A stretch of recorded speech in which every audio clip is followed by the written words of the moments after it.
What's up, everybody? Randy here, Nerd Templar. Sydney back with us after her day off last stream. Don't mind me and my strange attire. It is cold. Trying to conserve some oil so I don't have to maybe get some more at the very end of the spring here, or the end of the winter, beginning of the spring. Be nice. We're playing some Scarlet version. As always, Tuesday mornings, Tuesday, Thursday, Saturday. Come check it out. AMA style, if you will, because we're chilling for a long time, so we might as well chat about stuff. And I did log in. Well, I was already in the game earlier today, this morning from last night. So everything that I saved and then I exited because I had to do some stuff on Smash Bros. So here we are. Nothing interesting happening here. So I did log in, I did save, so everything that's here is gonna stay. Again, like relog or soft reset and get all new stuff or anything. But you can do that if you're ever if you're wondering. Do you ever like get on the game and you really don't like at all your outbreaks or something? You can always reset, just reset the game. You'll get all new stuff. You don't even have to do the clock trick or anything like that, as long as it's the first time you're getting on for the day and you have it saved.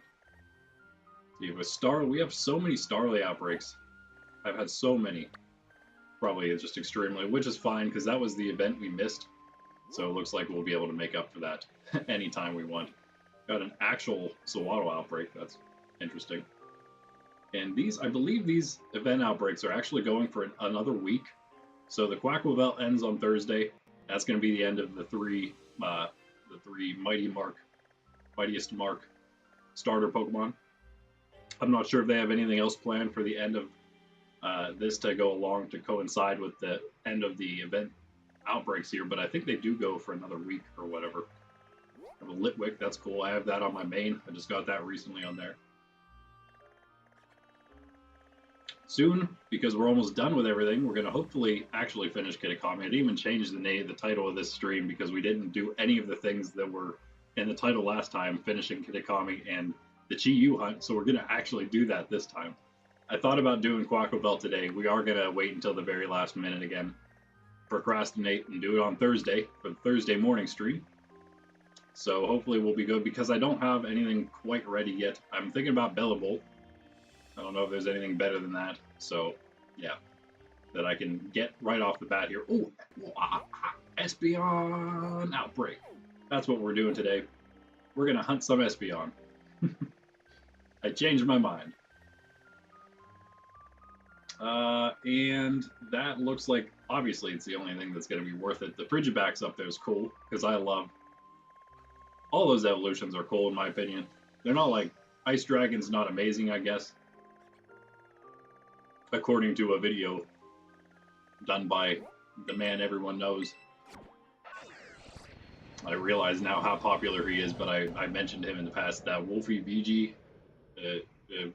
video game guy or something, VGC, Wolfie VGC or whatever. Like that guy, you might know him because he has so many, like over a million subs. Yeah, he's just the most popular Pokemon video game player ever, apparently. What do I know? Anyway, here we are. This is I like this area too. I feel like this is gonna be a good one. Only us Pokemon collectors, not us. Not you. I'm not quite there yet. I can't say us. Not you. It is nighttime, so I guess we can't do this quite yet. We could always. Oh, you know what? While we're waiting, let's go hunt some Ruinous Stakes. Let's just do that. That sounds good. We'll knock out 2 Fletchling with 1 rock, and yeah, there aren't really any other hunts, right? I don't think so. I kind of just breezed over. Once I saw Espeon, I didn't care about the others. I am going to have to get a few more of some of the event Pokemon, but I'm less worried about that. I would like to have a nice stash of all those, shinies of all those. Skuntank's kind of cool because it's exclusive.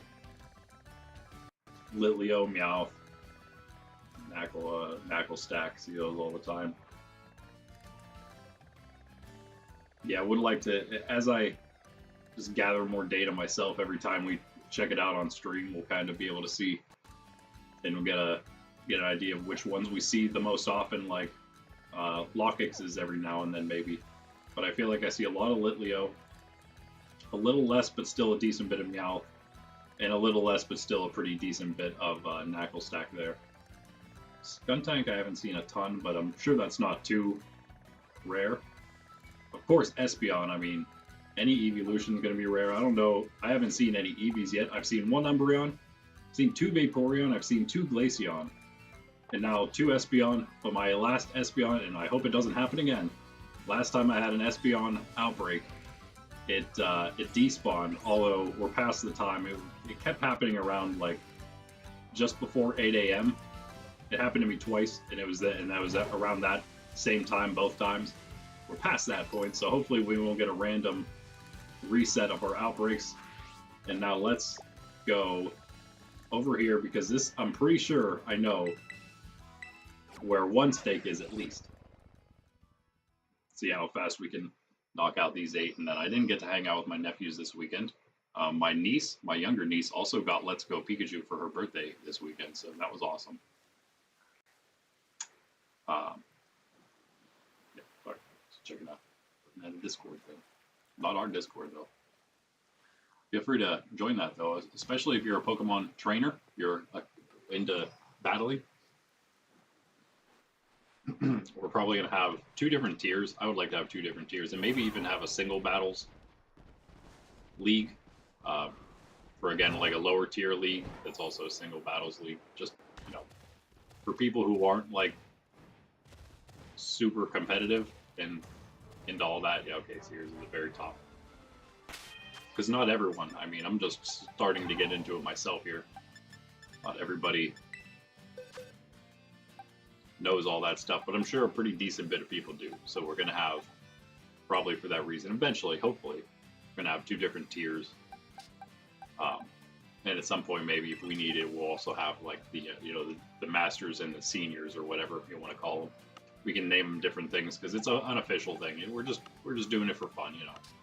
And maybe that's not as appealing to some of you. Maybe you guys are all just about your points and stuff. But for those of you who aren't, or, you know, just want to hang out with the community and build a community of, you know, like-minded, you know, wholesome, traditional style, like, just like this channel, community of all sorts of different video games, but including Pokemon, the video game. And it seems like, what is it, Pokemon Champions or whatever? I feel like that is supposed to bring together all the games from, I mean, at least the ones from the Switch. I don't know if they would go any farther back than that, plus anything that's coming in the future, and that's going to be like the place for battling. I don't know. I think it's kind of cool. We could do all sorts of cool stuff along with that.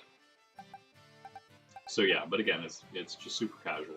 But it would be nice to build a community, and maybe even like well, not necessarily a team, but, you know, it'd be cool to have some of you people out there who kind of know what you're doing more so than others. I don't know. Maybe support the channel at some point when we're large enough, right?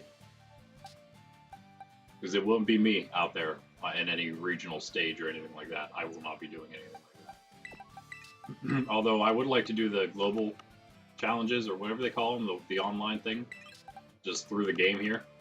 Oh yeah, I'd be all over that. Probably not the next one, because I'm nowhere near good enough to feel like doing that. But maybe next time. I don't know how often they do them. That's really what it comes down to. To throw in our Kitakami team here, just again, because I'm still not very good at the game, and also, yeah, you know, these are cool. But I realized to myself, I'm like, wow, way to be original, you guys. Yeah, literally, Gen 1, Gen 2, Gen 2, Gen 1, Gen 3, but the evolution that they made in Gen 4 for it, extra evolution, and then Gen 1. So, yeah. Yeah. Didn't really mean to do that, but hey, oops. Also, need to take one of these guys out. Who's that?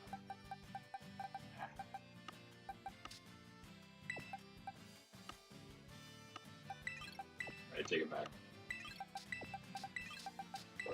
to go with our shiny squad. Our traded shiny squad, mostly. Except for Sir William there. He would be our own. Actually, he's going to be swapped out for Golduck here. Who is the actual one we got on stream. One of the only, we got him randomly out of random finds because we did the events. We did no other outbreaks other than event outbreaks. We had a random Sneasel, but we traded that for this La Vesta. I have other Sneasel on my other character. Probably won't trade any other single shinies we have on this specific character anymore. But any other extras we have, those would be, of course, up for trade. Anytime. Here's the rest of our team. I guess that's all I was doing. Wait a second. I'm missing something. Did I get any? Oh yeah, I did, of course. We don't find any on stream, but I, of course, got afterward when I was just doing the rest of the raids. Shiny Arbok, Shiny Luxio, which are both amazing. I love Shiny. I love Luxio, Luxray. I love that evolution line. That's my first Shiny in any game of them, so I was super excited. My sister's got 2 in Pokemon Go. Like, man. And then I got the Munchlax on my own. I almost just did a video or like even a stream for the Munchlax hunt, but I was doing it around other things. But I did end up getting it. I was so excited. I used a heavy ball for it because I love Snorlax, and that will be for sure a shiny Snorlax at some point. I'm assuming we'll be able to get another Munchlax faster than a Snorlax. So, anyway, that all being said, we need our next buddy here. I think it is gonna be Sir William. Although, you know what? Yeah, since Golduck was the one we got on stream, let's make him our photo bomber. It literally means nothing, but I've been taking pictures. See, this is for my nephew's sake, so this does actually mean something. Having what Pokemon I have with me means nothing, but, you know, it's fun. Alright, we do about that one for sure. So we're not actually, I guess, sorry guys, we're not, oh, you know what, we will do it. We will get to you. My nephews will just have to, well, I'll use the pictures I'm taking here, and I'll just be able to point out the areas for them. So I have battle teams ready. I have 4 teams ready now for them to take on. Well, I have 3 more. I guess they beat the first one already. I don't know if there's any. I do have a half a map thing that's supposed to partially help with finding these on my phone here, but not give it away. Trying to actually hunt them down a little bit for fun. Okay, cool. That's the only one that's anywhere in that area, the one we pulled. There's nothing apparently in the mine or on that ridge. Let's bring up the map, I guess. That would make more sense. Nothing on this in the mine or on this ridge right here that runs from about there to wait, yeah, I guess that's not the ridge. That's the actual path. The ridge is south of that where the Litleo outbreak is. But there's nothing there. There's 2 in Tag Tree Thicket, which is like would be extremely, unless it's like maybe on the side here, which is also still not hard to find. Those are going to be easy. Should be. There's 1 up here somewhere, which is also probably easy. I don't know. It's a pretty open area as well, unless again it's up here or something. Still not a bunch to search. 1 somewhere up here, which includes this. But I believe it's probably, I bet it's on one of the islands. And then there's 3. We'll wait till the end for those. The 3 that are labeled between, it's because it's all this whole area, the bamboo forest, the whole way through area 2 here. Not including, of course, this mine area. But all right, so let's do the thicket, and we'll just go north from there. 2 here, 1 around here, and then 1 up here. I guess I could fly, huh? Let's fly here. And wait for, oh, wait a second. Hold on. Hold your horses there. Let's look at this. Did the sun just rise? In a few hours, the sun will rise. It did, okay. Yes, all right. Let's go back. Espeon, flying all over the place. It's okay. Now we have our plan for after the first part of our Espeon hunt here.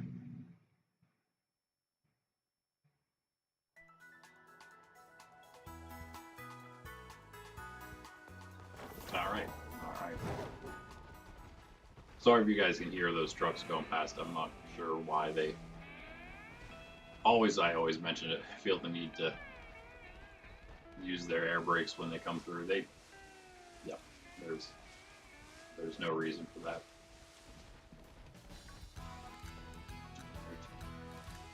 Poison. Now, this is probably one of the easiest evolution hunts, I would say. Oh, Gold Duck, I don't know if we want to probably do something easier than that, right? Larvesta. I don't know if we want to use Larvesta either. Never mind. In fact, he's so slow. But anything that'll work well here.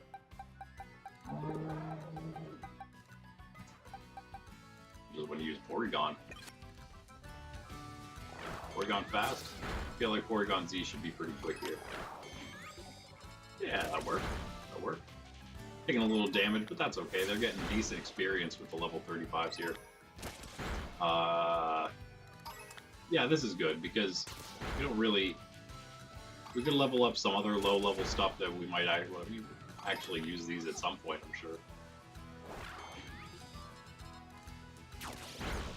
But I've been using, like, we do so many raids and stuff on here, even though I've been using a ton of these for the Battle Party Pokemon as well for my nephews. Wanted to level them up, get them all ready really fast, so I used items from both my characters here to do that this weekend. But I still do so many raids over here as I try to find Gliscor, still to no avail. I got a lot of candies again. Those are fine for the Kitakami Pokemon we're actually leveling up, and any other raid Pokies that we're still trying to perfect, I guess, which they're not going to be necessarily perfect, but you know, at least for our needs, I suppose. I would like to have one Pokemon of every final evolution with a Terra type that actually matches their type, and then you know, maybe even an extra that matches another type if they're a double type, of course. And then any other things that seem like they'd be necessary or cool or advantageous. And that would be like literally anything you ever need for any raid at your fingertips.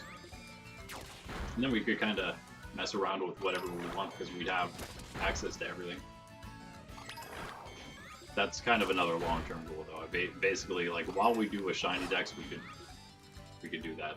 Our living shiny dex has begun, by the way. It's been happening the whole time. That's what all the playthroughs are for.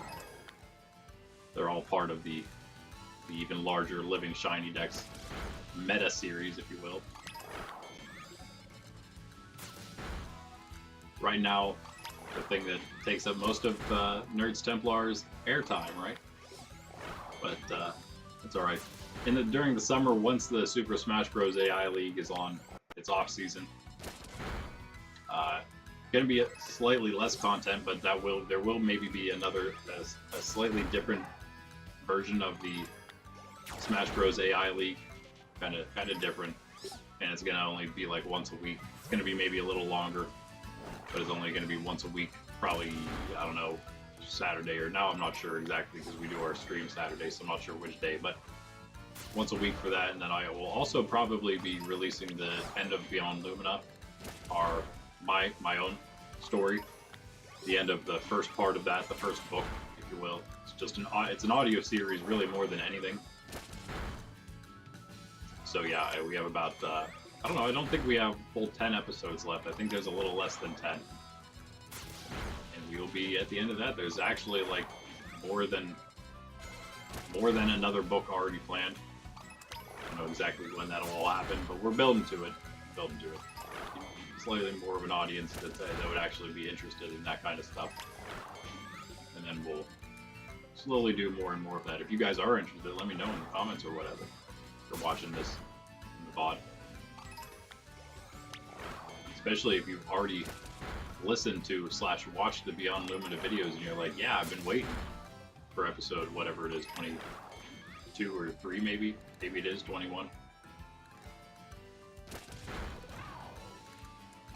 It's been a bit. We also have, again, a bunch of other stuff in the works behind the scenes that are quite related to the channel, one of which being, well, several of which being games in the making. There's a few, like, more specifically, though. Although there's many games, there's a few that are specifically, you know, getting farther in development, I guess. Hopefully, at least. God willing. Because this channel's all for him anyway.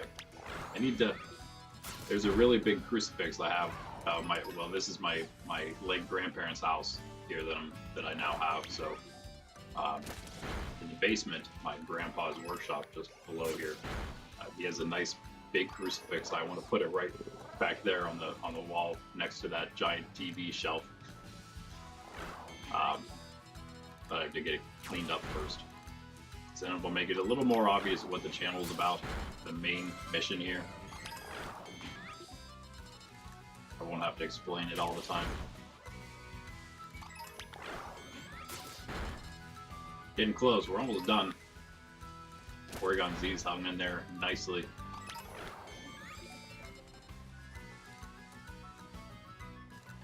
Chase him down, Porygon. We're using, let's let that come up again. I think 3 Pokemon from our buddy Juicy, the Shiny Hunter. Porygon Z, Larvesta, Ampharos.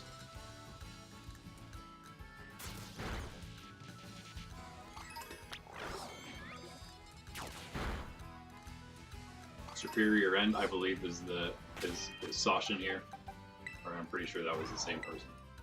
That, yep, sorry. Larvitar, which is now Pupitar. We've even been looking, I'm not used to doing it. I don't think we, of course, those two will still evolve. Pupitar and Larvesta. But not quite yet, I don't think. Pupitar, maybe 50? Not sure. By the way, I mentioned, you probably already know that the shiny Espeon is green, so it's going to be very, very obvious whenever one of those pops up. Yeah, I was going to say, we got to be getting really close to the end here. Let's make sure we don't miss the message. That would be bad. Now, we could just run around. Again, my opinion, there's several different methods. I give them my own name. This is like the corral method, where you you go like on the outskirts, sort of. You're going to get other spawns like this Citadel that won't go away. I don't think that's a static spawn, right? That would be a weird place, right? Not that there aren't weirder, I'm sure. When you do it like this, then you kind of get the outward ones despawning, and you constantly get new ones spawning in, and you kind of just can go in a big circle. I don't know what all different methods people use. I know the picnic, of course, we've done many times on here already. And with a nice area like this, we could do it. We'll have to find out, though, although, like this outbreak, the middle of this outbreak is literally next to this hiker. You can't picnic next to a person, so there's that, I guess. Could just do it a little farther away, it wouldn't be an issue. But again, if we wanted to kind of just stay on the move, keep on getting spawns, you just have to get like the right angle, because they're going to keep spawning like sometimes really far, and then like almost immediately despawning. So, yeah. This is almost, no.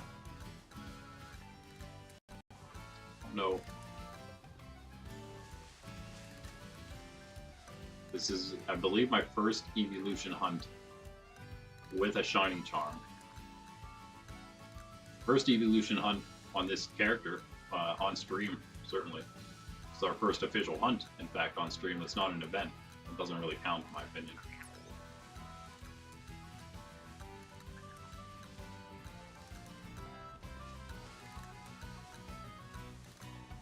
Let's see if we can find a nice spot for a picnic.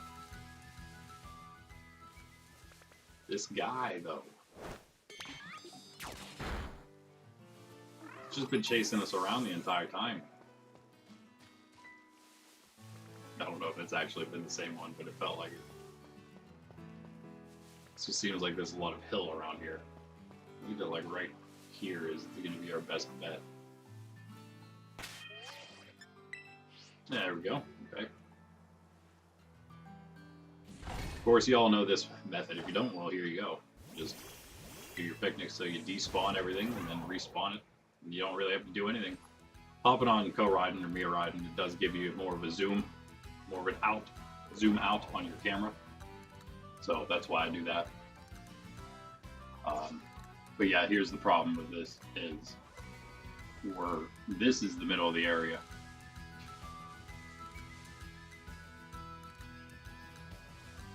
So when we pick a nick over there, it's not gonna keep spawning in a bunch of Espeon. It's gonna spawn in like half Espeon and half a bunch of other nonsense.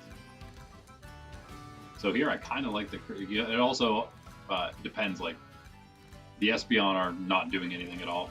So the hunt's also going to depend on what the Pokemon are doing, like if they're chasing you or if they're running away from you or whatever. But no, yeah, Espeon are just standing around, hanging out. So I kind of like the corral method because for the most part, they shouldn't be running off the camera, off the screen if they spawn too far away. Also don't like the tree there, but hey, what can you do? This is much better than having it on a cliff or something. Actually, a really nice place.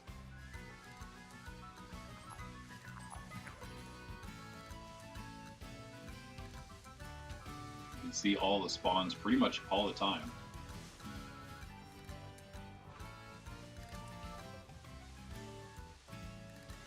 And again, focusing on looking primarily at the ones in the back.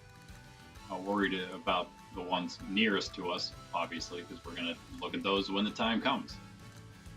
And just make sure we don't miss the ones in the back. Can't really stop it from spawning so far from it. It's just the nature of the game, nature of the beast.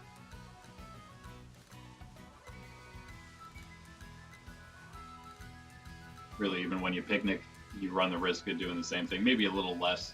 It's kind of why the picnic's the best. Probably the least risk of running off this, because you're not running and you're not moving anywhere. So you're not going to run away from a shiny. It will only run away from you. Scissor.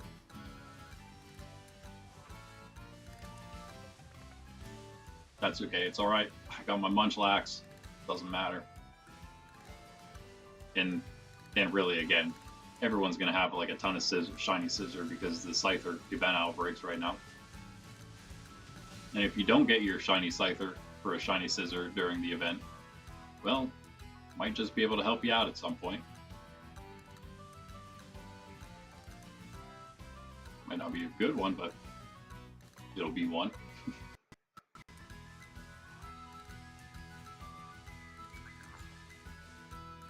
We're going kind of slow here because, again, streaming, and I feel like I usually do a lot worse with everything on the stream. But, alright. Try to pick it up a little bit because, again, they are green, neon green.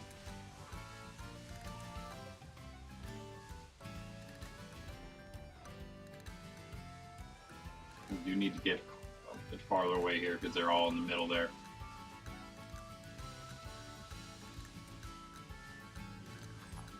You're seeing a decent bit. The thing with this is you are probably seeing more this way than you are when you're doing the picnic.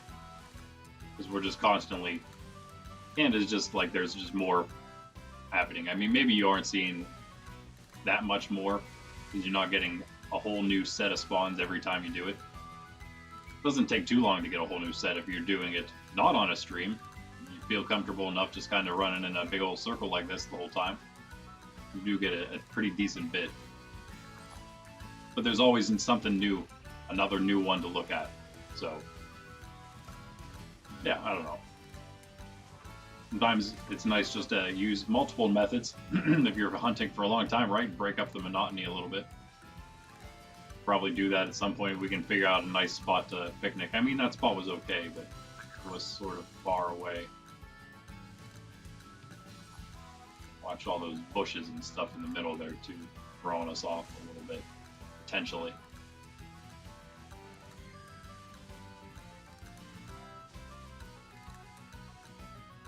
Also watch the ones that I'm not quite making a circle the whole way down to the end there, huh?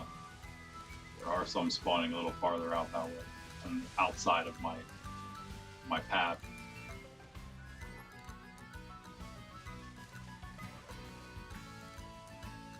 Great stream. I guess this is what it's going to be. This is one of the more. This is probably one of the more exciting ways to shiny hunt. So, if you're not used to shiny hunting streams, strap in because this is it. Buckle up. Crazy ride.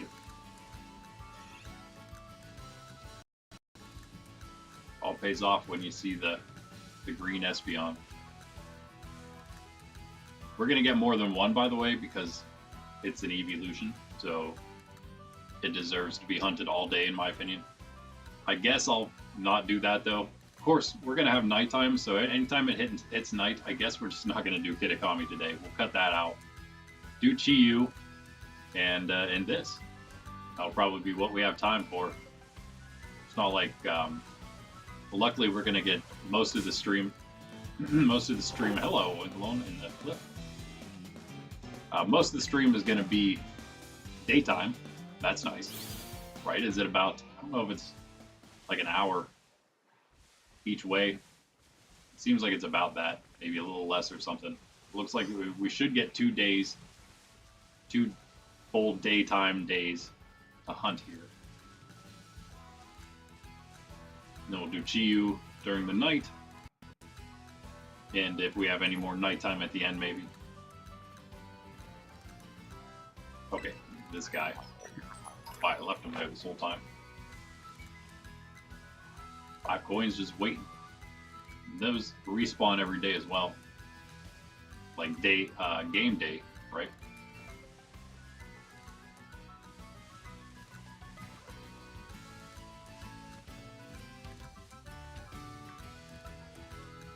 Yeah, so we should be able to do Chi-Yu, and I will just hunt Espeons the rest of the day. I doubt that I have anything on Violet that's worth doing, but I might hop back and forth by. Because of course, most of the time I'm sitting here, and the time that I take playing Pokemon on my own off stream is while I'm doing video things, and so it's kind of a multitasking deal. Which shiny hunting is kind of nice for whenever you're. I mean, if I can just like listen and half look at something while I am then shiny hunting, kind of works out. Picnic method. It's definitely much better for that.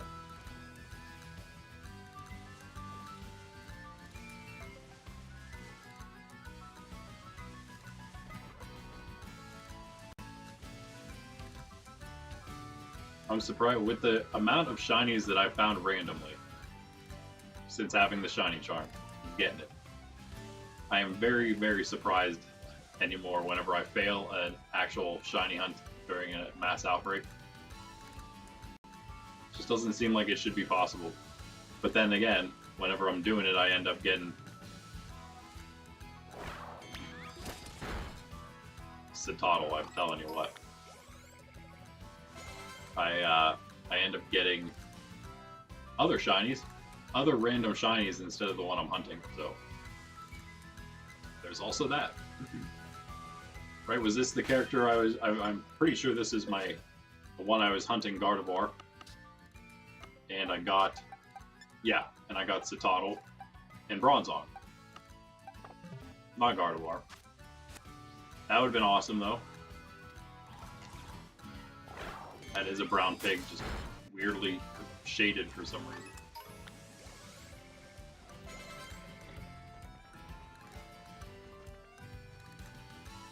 Almost feel like fighting her as well so she stops talking to us.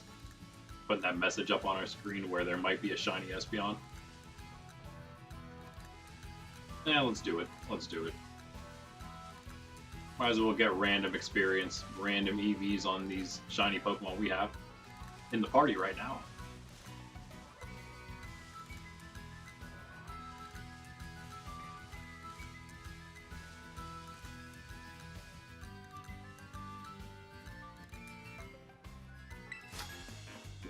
see anything out there. The hike down's more fun.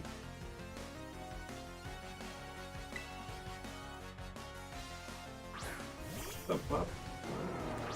What's up, Pop? So we have Psybeam. We also have a Golduck, so might as well use it. Got a Golduck, you use it.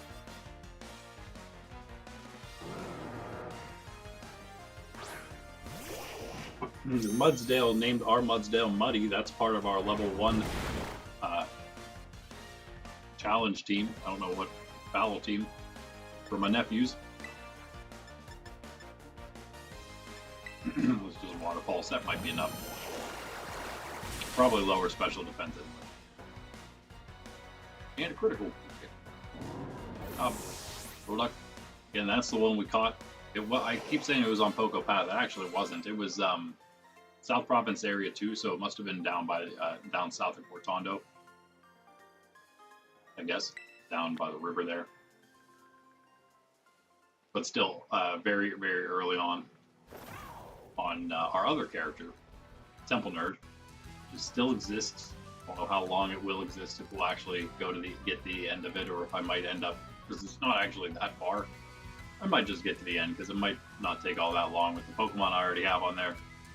Might as well get to the end and see about some legendaries. We can camp some legendaries and see if we can get some that actually have good natures.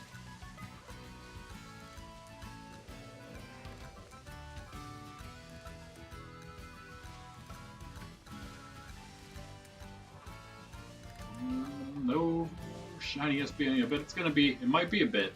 I'm hoping we'll get one at least. My goal every time I do an evolution hunt, my goal is to get a 3 evolution minimum, whatever it is, whichever one it is. I want 3 during the hunt. Much more feasible now that I have the shiny charm. Imagine trying to do it without it. I did it though. That's just getting lucky, I guess. And slightly knowing what you're doing. I mean, I feel like I'm like not the worst shiny hunter.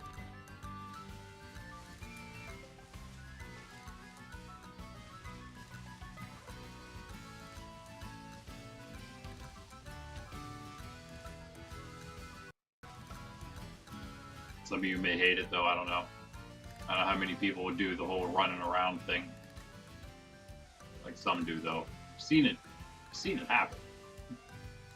The very few YouTube videos I've watched.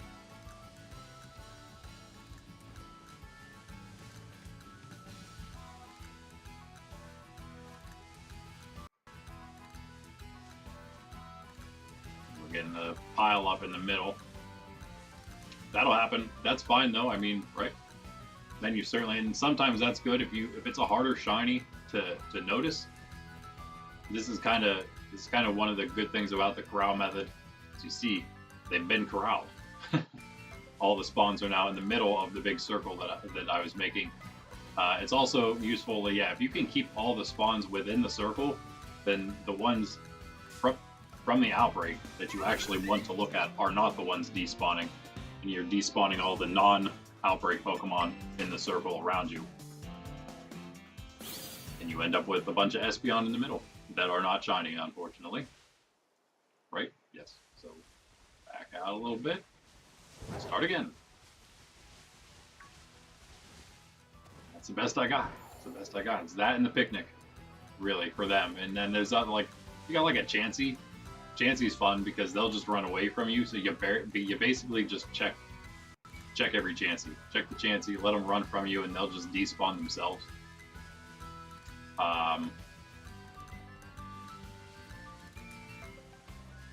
Had other methods I guess I don't use as much anymore.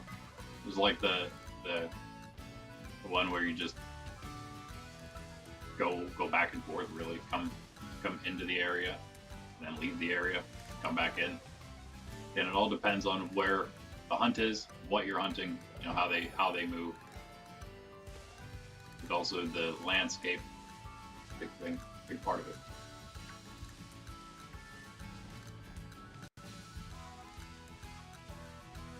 Here we got super lucky in most regards, and again, Espeon being the easiest evolution to see, I would say. Can't think of one that would be easier. The Sylveon Blue? Shiny? That might be an easy one, too, of course.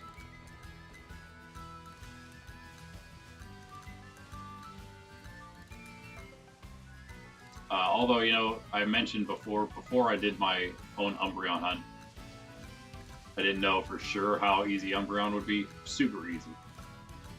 Might also depend on the area, but it was super easy to see the blue rings rather than the yellow, because they're just really bright either way.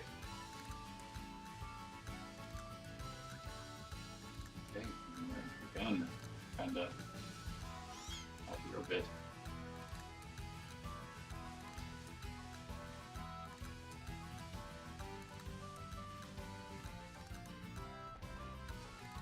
Again, trying to make sure that we don't get like too many spawning right on the outside as we're running away and then despawning immediately.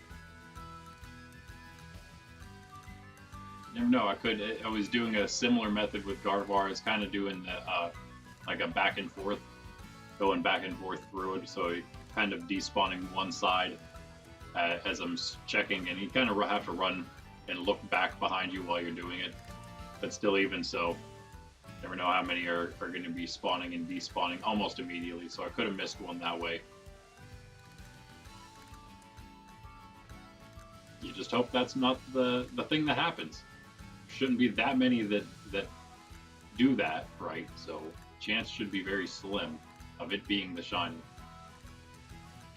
But you never know.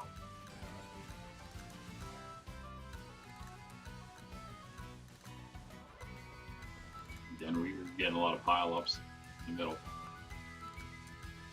It's always one of the sketchier times, because that's when you do have to back out like that the whole way, and don't know how many, don't know what you're gonna get.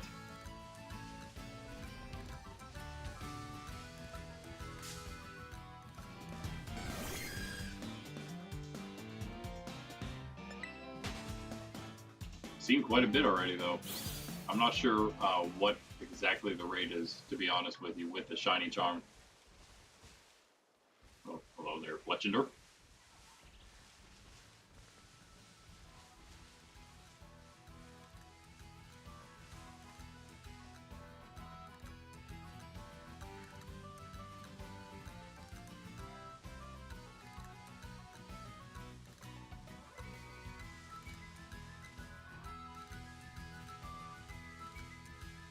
I'm not sure what exactly the plan is going to be for when we truly start our living shiny dex hunting.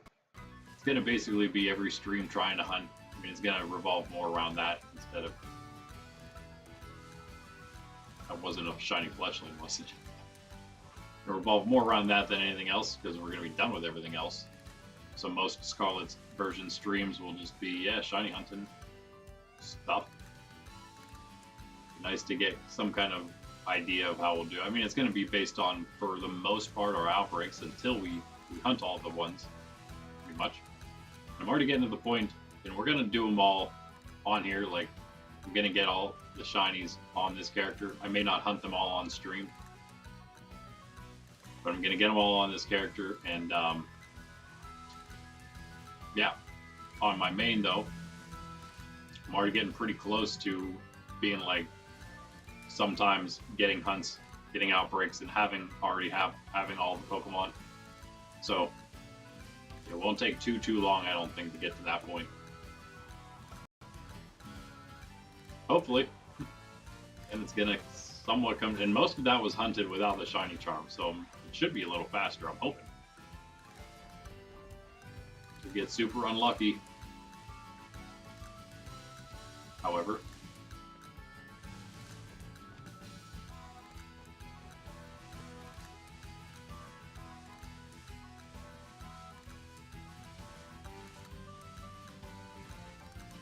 Yeah, the thing I was doing with Gardevoir was like this. This is kind of, it was kind of on the ledge though, in the mountains though, so that it worked better. This is a big circular area.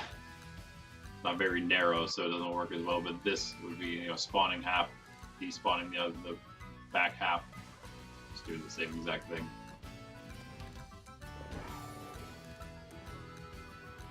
Really wanna, well, I really want to. Gliding is nice just because if you do hit a Pokemon like that, you're not gonna just go into a battle with it, but harder to stop and turn if a shiny does appear really like on the way far outskirts of your zone, your area. Like all this stuff seems to want to spawn right now.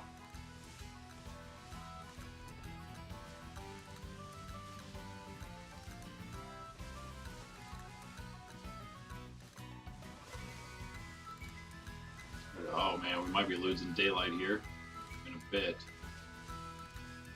Oh yeah, is that the moon? That's a really, oh no, that's a, I guess that's a Pokemon Center. Wow, can't believe we can see it from here. It is.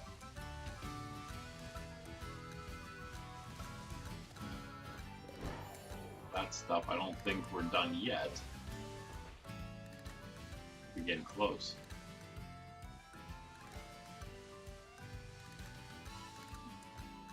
Yeah, the one thing about this tree is kind of annoying. For the corral method, this is quite a big area, so it's just kind of a matter of, yeah, really making sure we can get everything in our sight.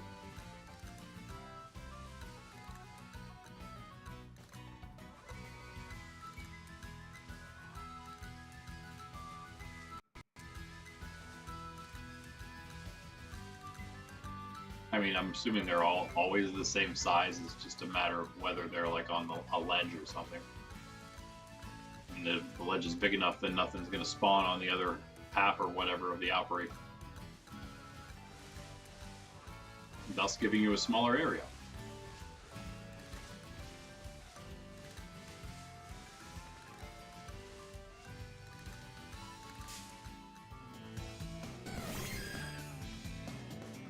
We're going to be out of time in a bit. There's the sun.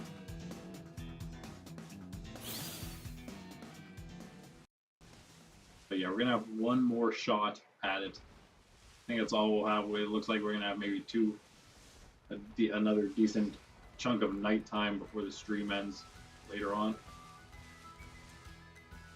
But not another daytime. Just one more. So hopefully we get one shiny Espeon on stream. That'd be cool. That is half the thing is actually doing it on stream, but I guess if I have to get some off stream, it'll just have to happen that way. Try to do a video or a short or something if that's the case, I suppose. I should have done that with Munchlax, but I am sure that I will be hunting another one of those in the future.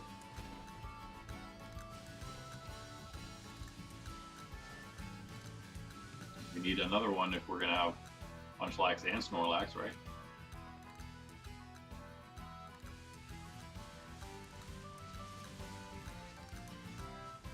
Alright. It's almost time for GU.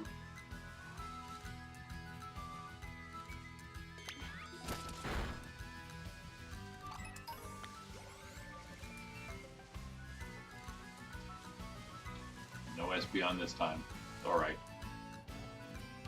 Looked at a good bit of them though, I feel. Saw a decent bit.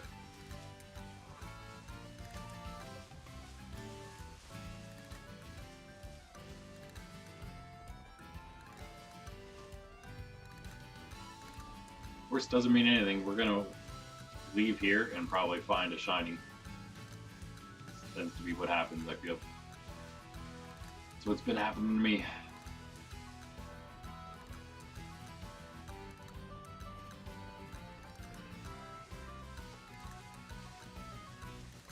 As long as they're going to spawn in, I'm going to hunt them. But it looks like they should stop any moment now.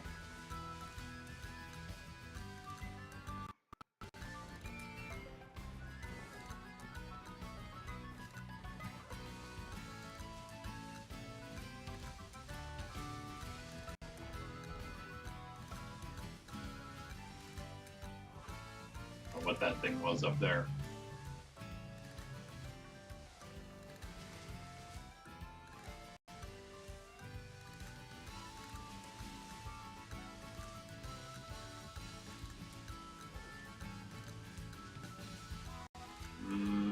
might be done now.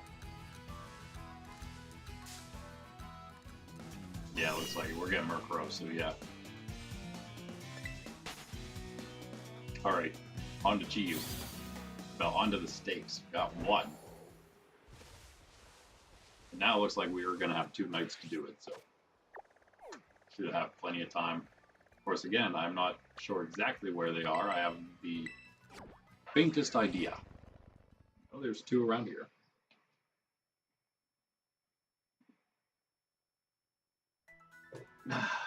Need coffee soon. Uh-oh. Started the stream with like a half a cup. Hopefully before the night ends, I'll go do that real quick. Get another cup. Start our next Espeon hunt. But first, before that, I'm pretty sure there's one that's very easy to find in here, just like sitting on top of a little hill or something. Plus, also, half of this, well, a third of this area is just the base, so it's not going to be in there. Quite sure. We fenced for it.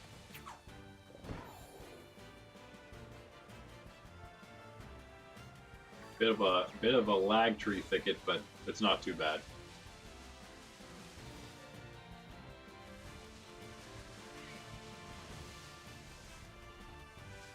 Not as bad as the Castle Royale lag, at least. I feel like I know there's one that's like really. The other one might be just on the cliffs, in the cliffs somewhere. There are a couple different ledges, I believe, up this way. Are also marked in the area, potential area here.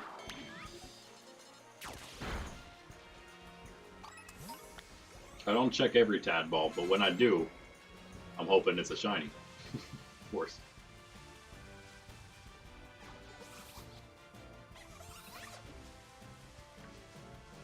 Love a shiny belly bowl, would be great. Someday, I'm going to start using some of these shinies. I'd like to get more than one of everything so I can store one and use one.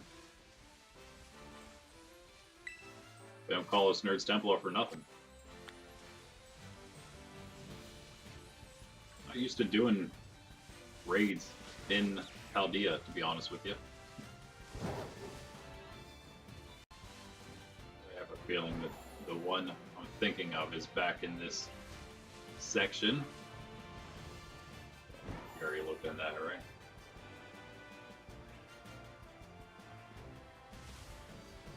And it's the one that's just kind of sitting, right? No? Yes, no, guess not. There isn't anywhere else for it to be. Okay, let's go up on the side here real quick. Whoop. What's up with this? Trying to be a sneaky little ledge here. No. All right, I wouldn't be. Yep. Okay, there's one. I'd be surprised if there was one like that.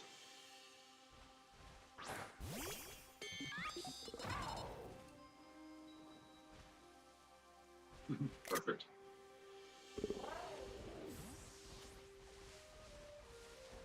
I get to pick up items because we're on stream. Woo! Larvest Ghost. I highly doubt that it's here. They're pretty positive that the other one's just sitting in there somewhere, so it must be down on the other side. Reversal. I don't know if that ledge there is counted, and I'm pretty sure there's nothing there. Although, I take that back. I do know of one, and it is like right here. Oh, it has to be. It must be that, because I think we have any. Yeah, none in the mountain itself. So it is up here. Check this out. Well, not that lame, huh? Yeah, I think it's there's like an extra little ledge up here next to the path. Another path you can take on the path.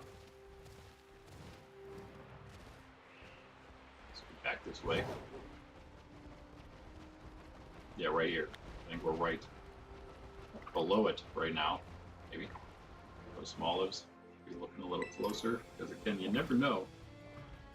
this crazy shiny charm. I have run through event outbreaks and found shinies. Just running, just passing by. Never have enough. My humble opinion.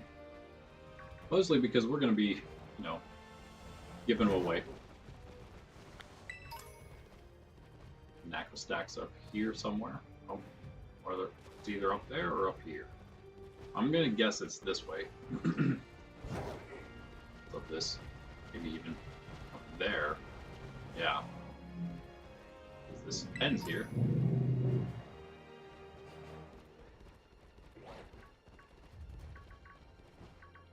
Knackle stack, kind of easy to see their shinies. They're tan instead of whitish. More of a tan. Alright. There it is. That's the last one for the quote-unquote tag tree thicket area. Try to get a shot at that. I'm going to pull those. Once we're done, I'm going to do a short video. Alright, yeah, next would be the one that's up here somewhere. Where do I think it's going to be, huh?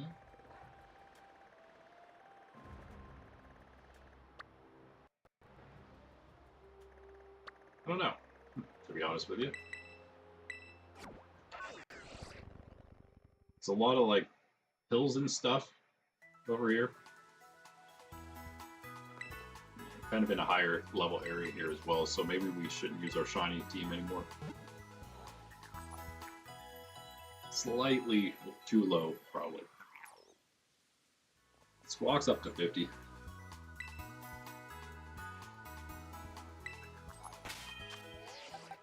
$54 Ampharos, 53 Porygon Z.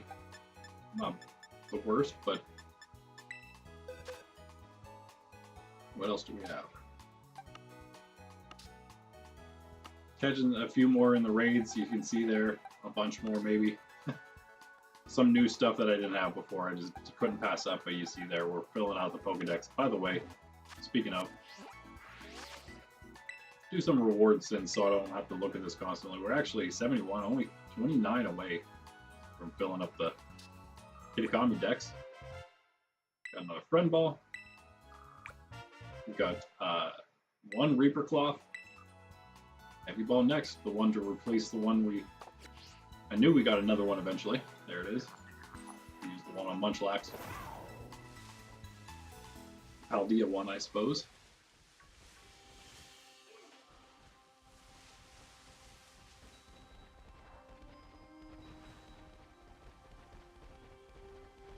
It's indeed very prominent competitive Pokemon there. Not surprising. I mean, a good support Pokemon for sure. Like what it's all about, right?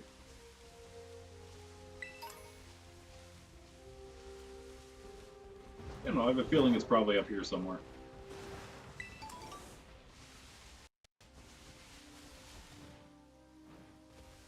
I might pretend that I only found 4 or whatever with my nephews, maybe. I don't know. Or I'll just tell them. Just tell them where 4 are and make them find the other 4. I think it's more fun to have to search for them. We were doing that before. Saw in the pictures that we did for the other Pokemon, Ruinous Pokemon. Some of the pictures they were in with me.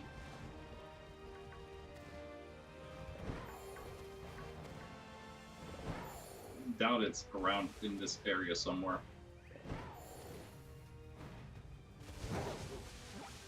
Oh yeah, that's right. It could also be up there. Let's try to get on top of this thing here.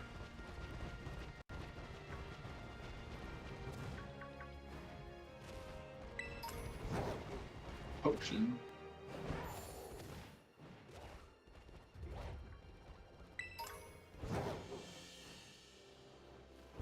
Let's see.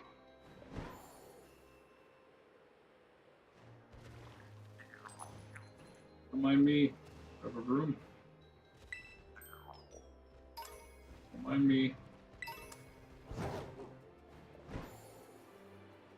How about this? ledge. Already checked in that circle. See a ledge, I see some other ledges. Might be getting a little far out there.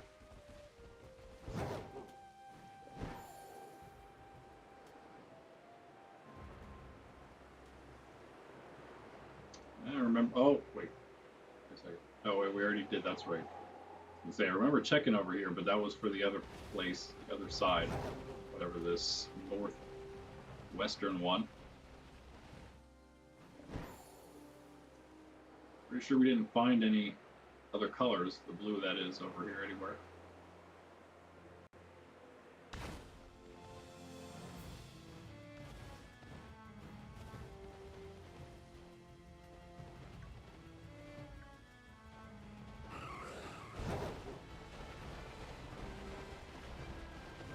Alright, probably nowhere, probably not up that mountain at all.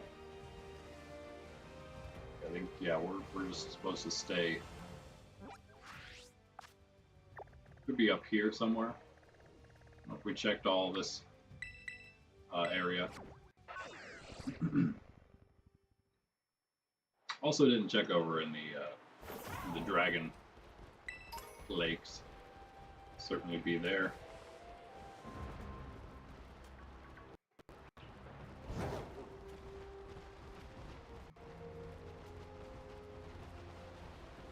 Already too far there. We already checked like that. I think that was the way we went.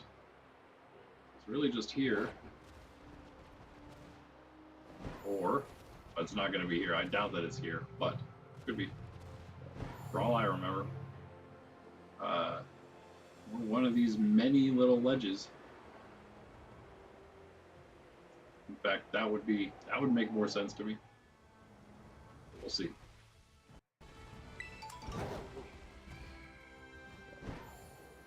What makes sense to me means nothing.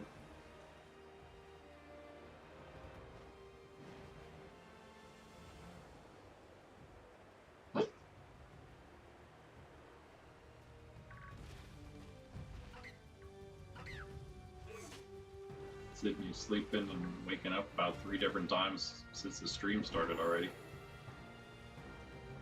It's like a nice place for it, but nope.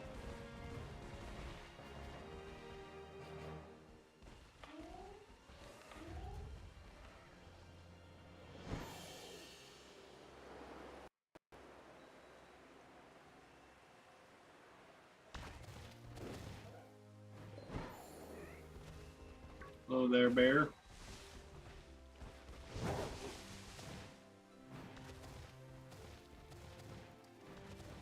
I like Ursaring. I like Ursaluna too. Of course. Although, of course, Ursaring OG.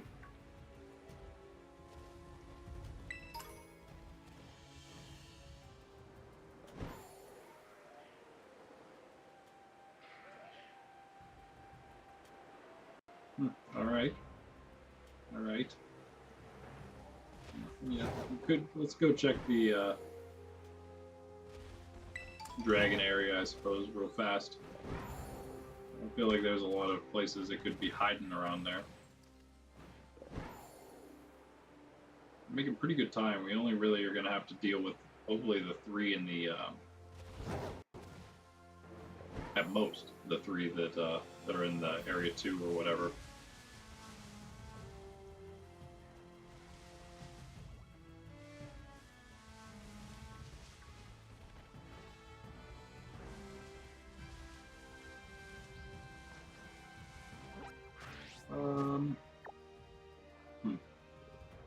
Was the upper like not even this? No, this is not included apparently.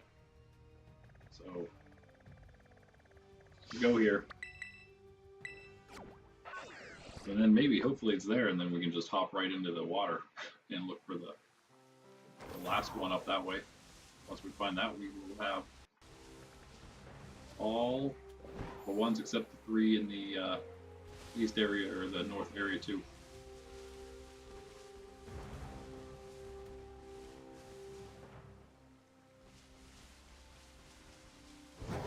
I get the feeling sometimes when I haven't seen a shiny for a long time, especially when I was doing an outbreak, that it's like, gotta be a shiny somewhere coming up.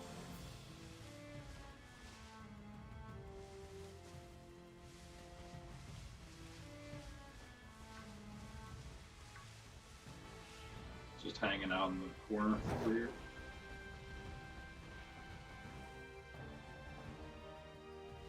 The big ledge. Go up on these cliffs here. Not much to look at up here either. There's not really anywhere down there. And by the way, what in the world is up with this place? What is this? Why is there just a massive cliff here? Is this for like late DLC area or something? Because now, having played most of the DLCs, seeing the areas that they give you at least, it's like, I don't know what that is supposed to be. Is that another Pokemon region? And they're trying to make it so like, because if you look at it, the way it looks, this could technically not be an island at all.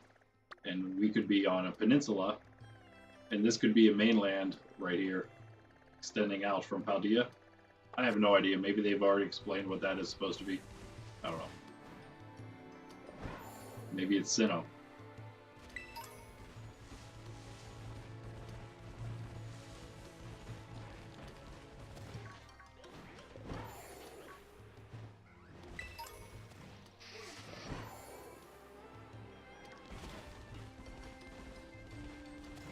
Get a better look. Aha!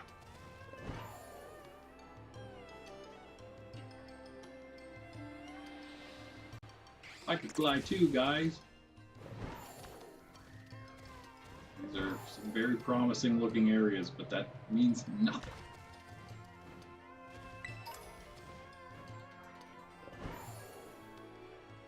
Yeah, I've never explored any of these places, obviously, as well.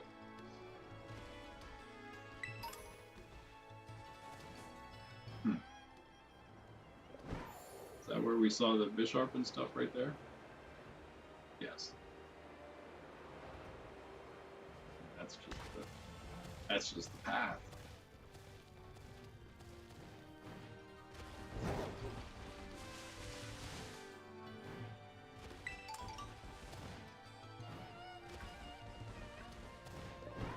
Aha!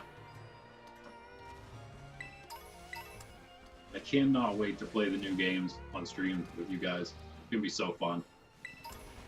That's one of my favorite parts. I can't wait for the new regional Pokemon that they're going to be making, because I assume that they're not going to be making any new Pokemon, like actually new Pokemon for Legend ZA. But never mind. Excited that it is not a shiny Knackle stack. But they should be making new regional forms, and I'm assuming new regional variants of the final evolutions of the starters, which is gonna be amazing. And I am just so excited. I was really dumb there, but I cannot wait. So excited to see what those are. All of them, but especially the one that I've already chosen as my starter. Not that they're all not amazing. They are. I don't have to take out this Bisharp. It's just going to be a pain right now. I'm going to try to take a picture. Bisharp.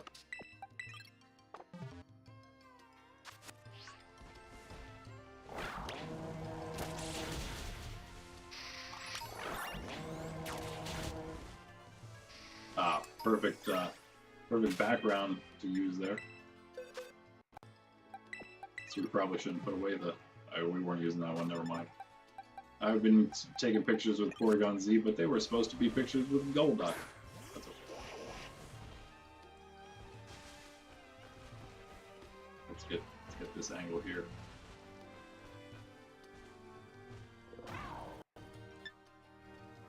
Whoops, took a video. Here we go. Alright, so that was that for there. Let's fly here again and then jump into the water.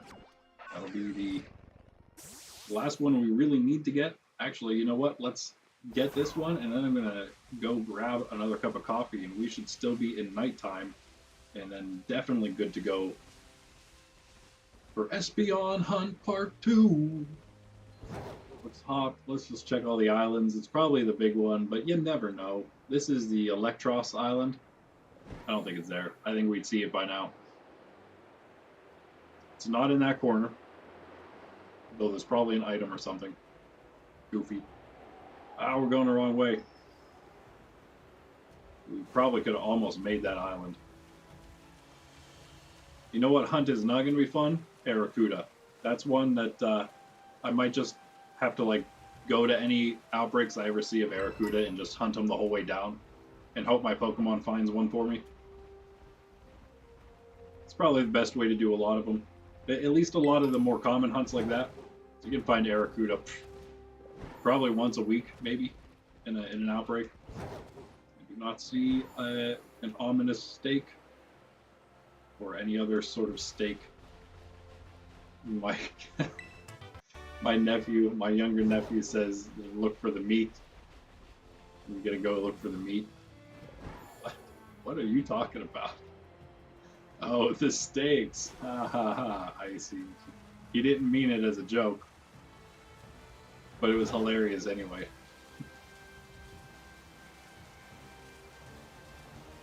Just a rock and a Pokeball.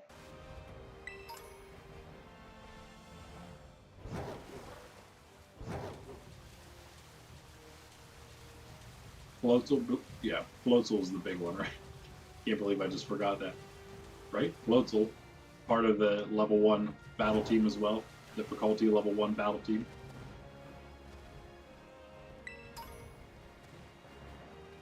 Mudsdale.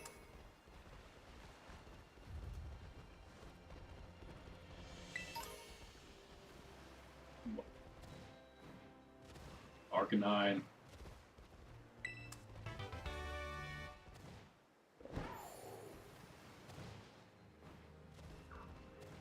They're all single.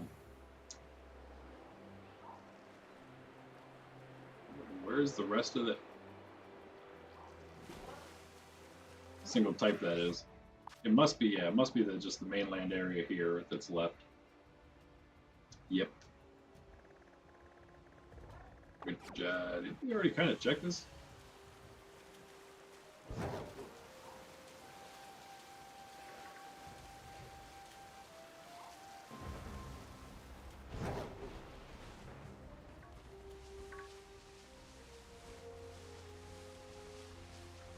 This is the last one.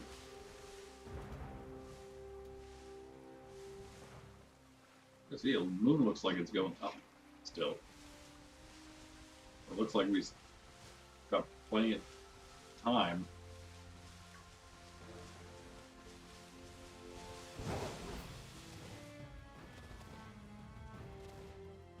This is maybe a little too far here.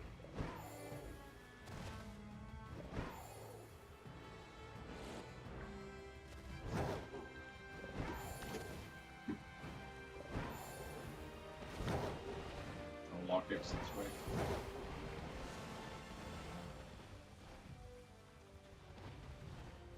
I actually can't remember what color we're looking for Dynamo, but the little bottom is in orange something else, and I don't think it's something very different.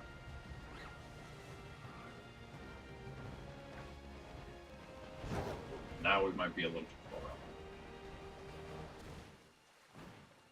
out. Is it on top of this? Nope.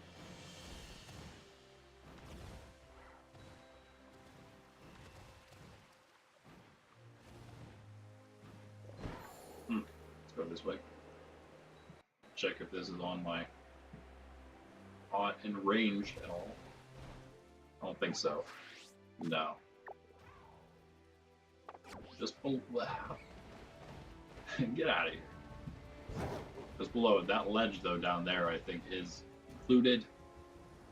It's not on that little tiny ledge. You usually, I guess, don't see them on places that strange. Wait a second. Can we check here? There it is. Aha! Aha! Yeah, see? That is not strange at all there. Alright. Just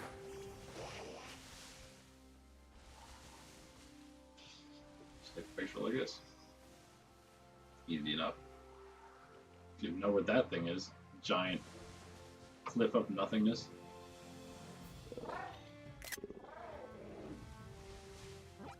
And the last ones are all in this, well, in this massive area here, but not that bad, right?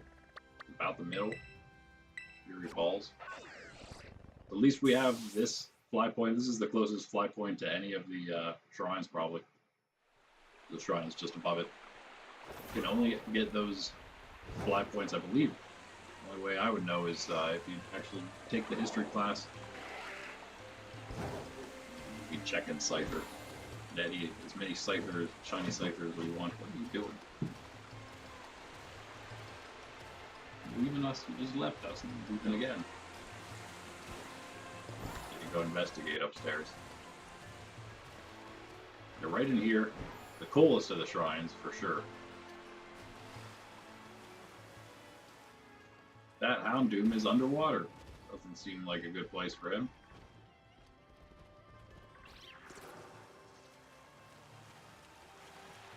But yeah, so I'm gonna go grab that. Hey, look.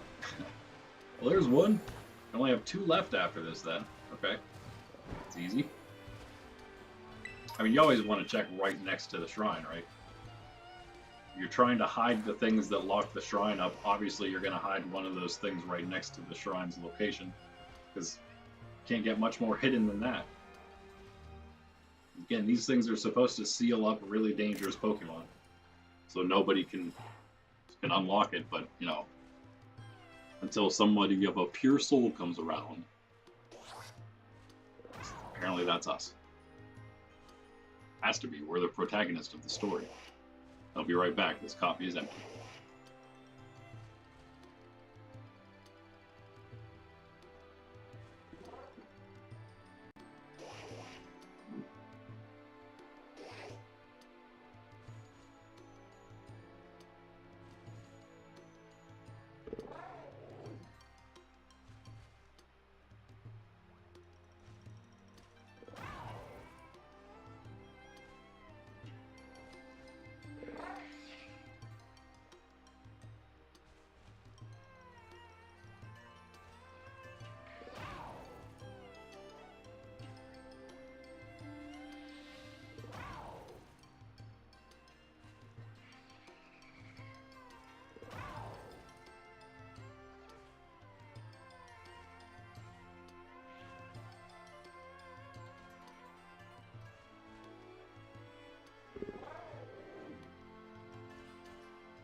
One more second, gonna let Sydney out.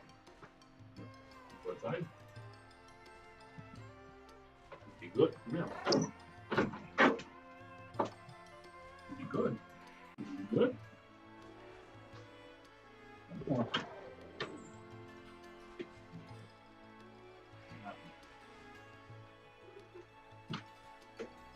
And now we wait. Hurry up.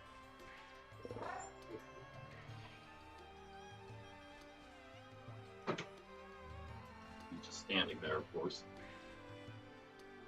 All right. What's the? Oh no. She wants to come back in. Done or what? Come on.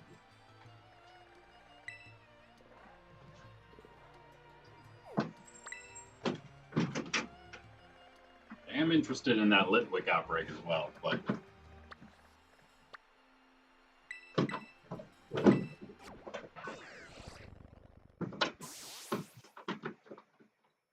guess we weren't as far off of our daytime as we thought. It looks like we're catching most of it. All right, we're gonna get another Espeon here. We're gonna get an Espeon, I should say, during our second attempt. Right now.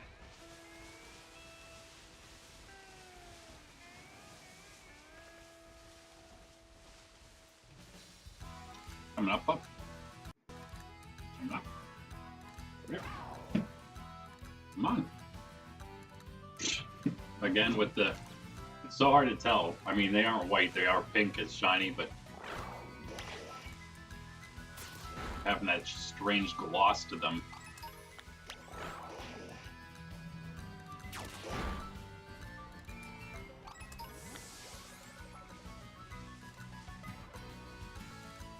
Again, outbreaks, if you're wondering, they are based on, I assume, two different things. It's going to be based on the rarity of the Pokemon in general, or really the rarity of the Pokemon in certain areas, in the areas it spawns. So it's based on the areas in which a Pokemon spawns and how many there are, and the rarity of said Pokemon in those areas. And those two things, I assume, are both going to determine how rare overall in general an outbreak is going to be. That being said, I would assume then that all the evolutions are going to be pretty much around the same rarity, and they're all going to be pretty rare.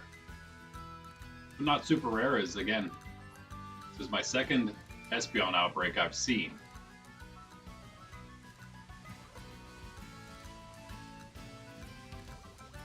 First one was a failure because it just ended on me in the morning for some reason, randomly.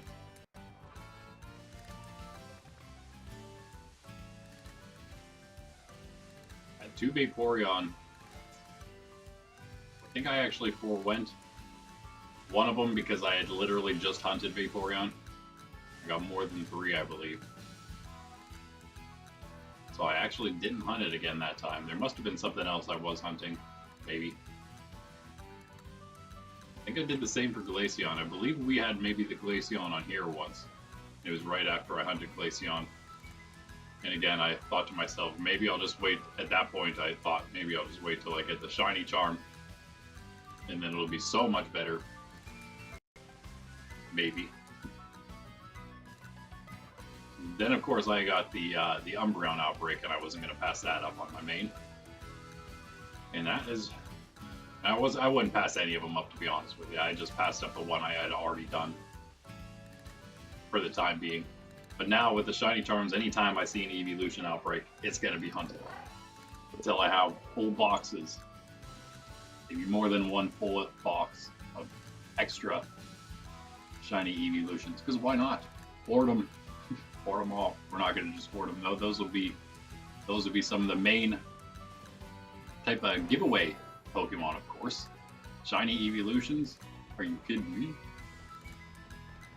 If we can actually get some, that would be one thing, though. Because I'm only going to take a few for myself, and I'll be happy. After that, anything else we get, yeah. Who knows? Who knows? got some already that we can give away. The event ones are mostly all going to be given away, of course, at some point. Just not right now, probably, because the events are still going on. So you can hunt those yourself right now. They're be better as giveaways later on, I'm assuming. I'll bet you. Some of them will be. I mean, even if it has to be like years later or something.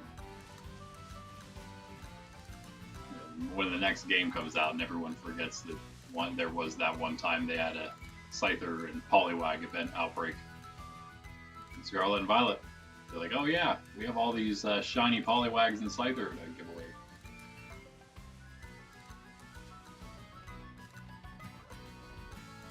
And other cool stuff, Charcadet too. I mean, that's going to be cool, I think, for a bit.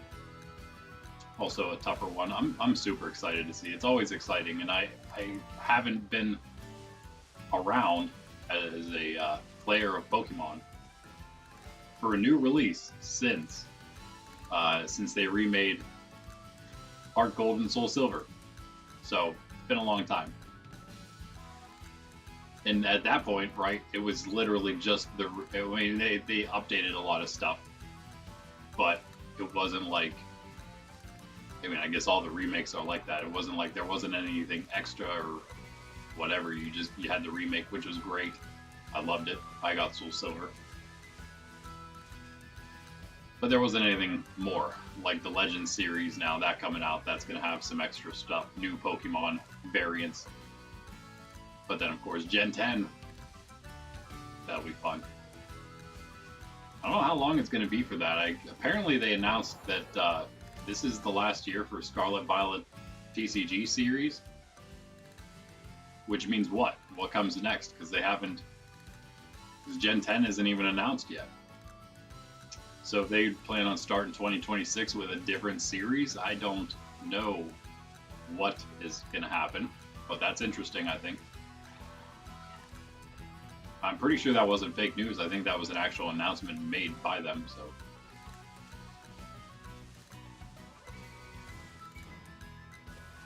We are going to get a shiny Espeon on stream. It might just be one.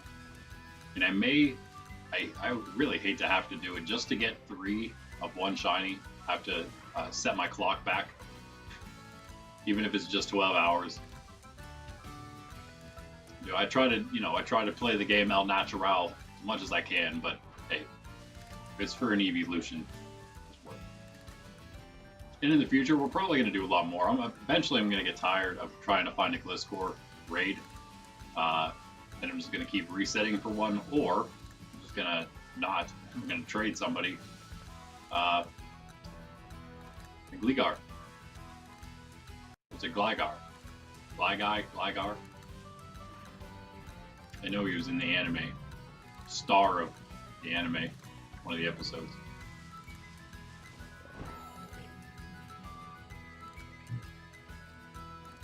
It's the same guy as the last time I looked.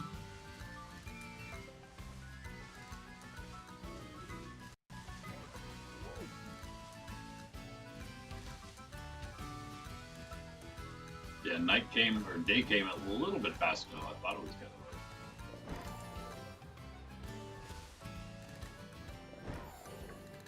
No!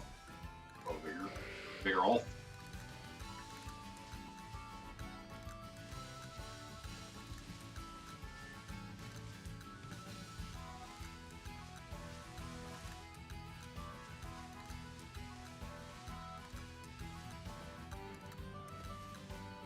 That's the angle I don't like there when we're going around that tree.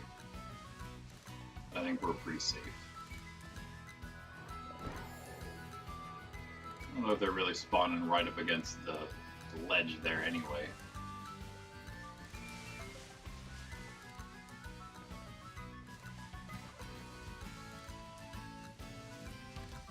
The only way to get the extra shiny boost would be with sandwiches, and the only sandwiches that give shiny boosts are Herb Mystica sandwiches. Is that correct? I believe it is. You know what? Actually, we're not going to do it right now during the daytime, but I don't know if we get all the recipes from the dude in the sandwich shop. But he does want us to talk to him when we have some Urban Mystica, which we have now, a bunch of, all of them. Well, at least more than one of all of them, I'm pretty sure.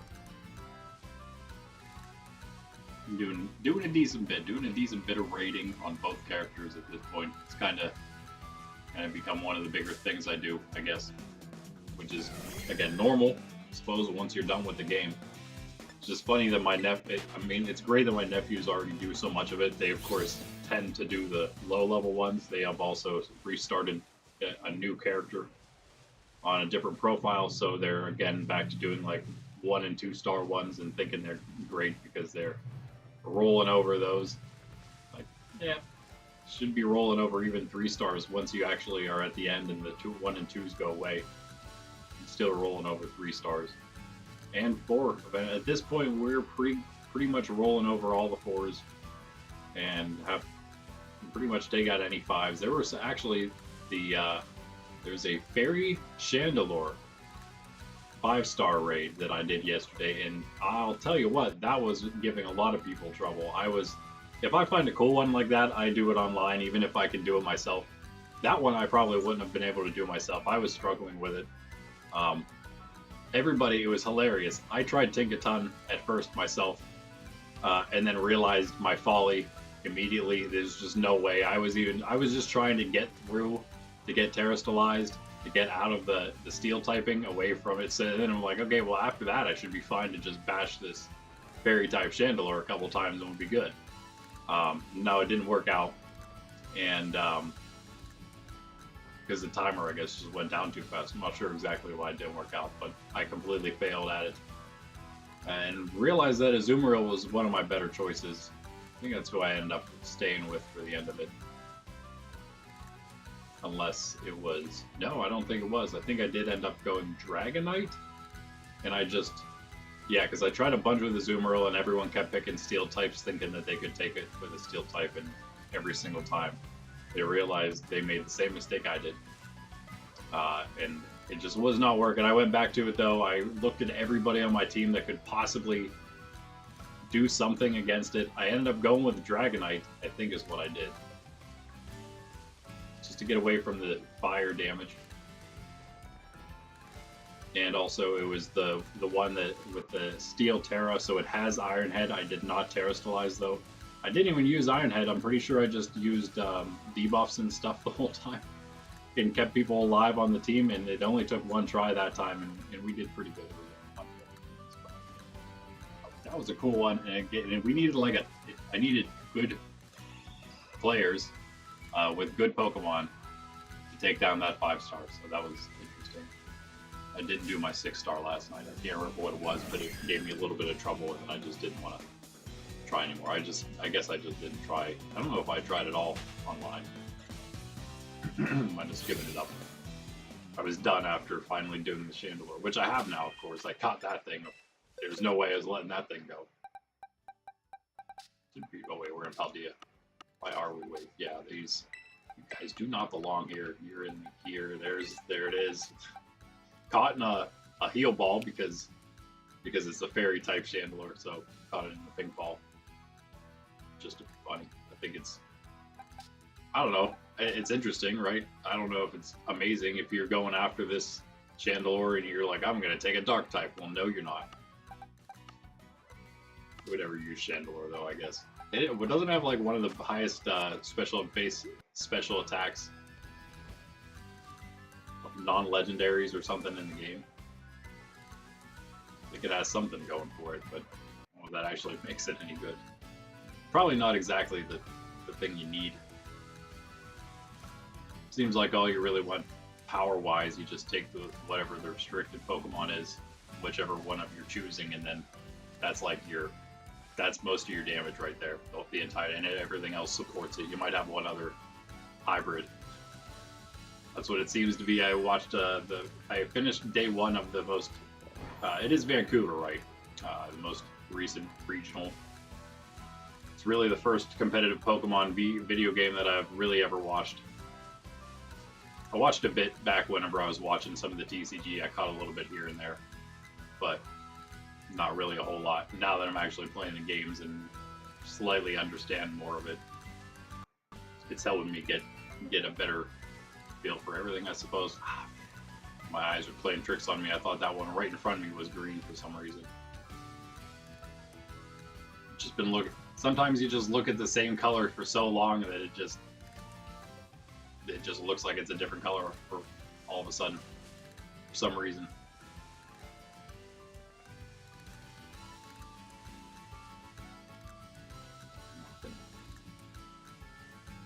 In my first evolution hunt with a shiny charm. My Vaporeon didn't take too long to get the first one. Umbreon took a bit. Umbreon, I had to roll back the day. I don't know if I rolled back a whole day. I do 12 hours at a time. I just set the AM and PM differently. If I need to go another 12 hours, I just, change the AM to PM or PM back to AM, whatever it needs to be. That'll always just be another 12 hours for you there. I feel like that's good enough for my purposes.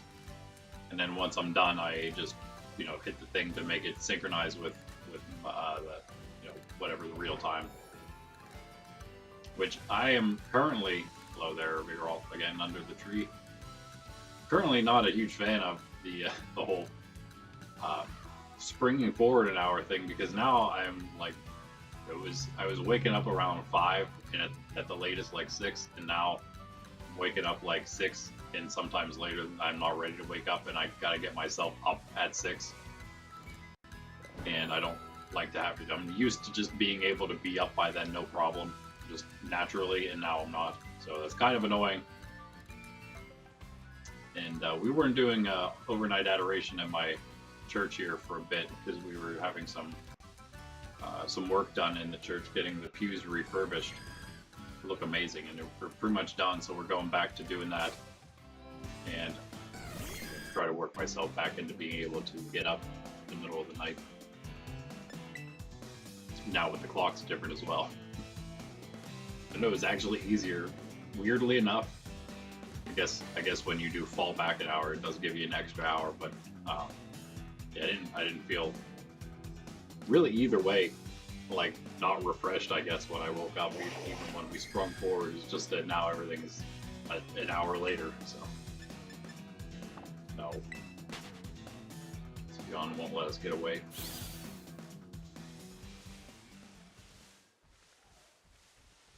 I know, I guess that's just an American thing, right? And it's not even all of America. Some states don't do it. I'm pretty sure Arizona, I want to say, is the one. Maybe a couple others or something.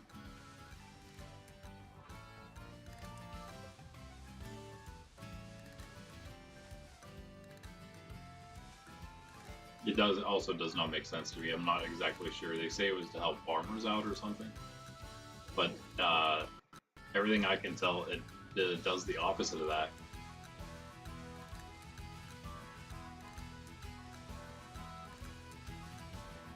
Unless you just want the sun later on instead of earlier on. But the whole cliche thing was that farmers get up early.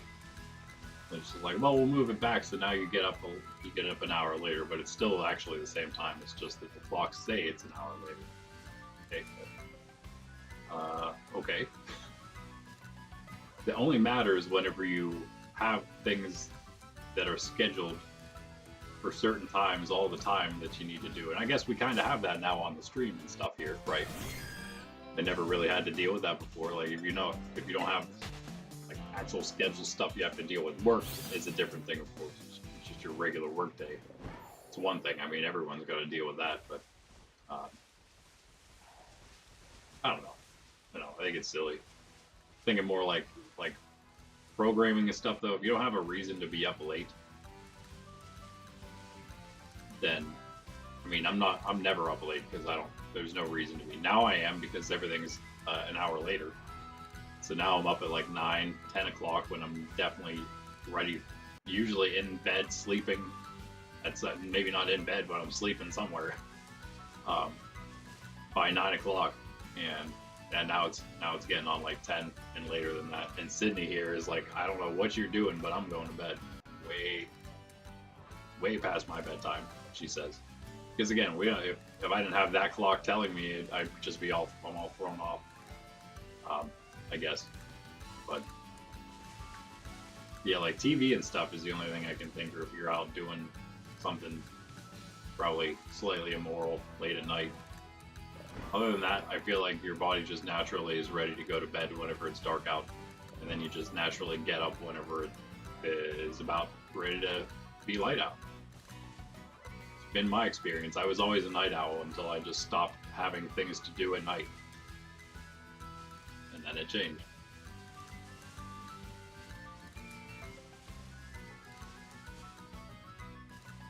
Speaking of night, I don't know how much time we have left in our day here. But these Espeon not helping us out at all.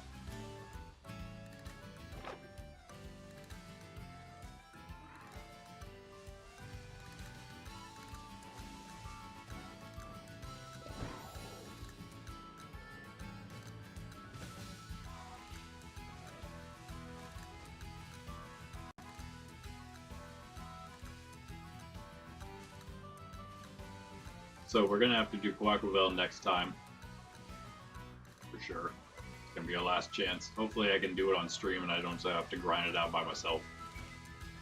We'll have a belly bolt ready. I don't know what else I can take. I think that would be the best choice.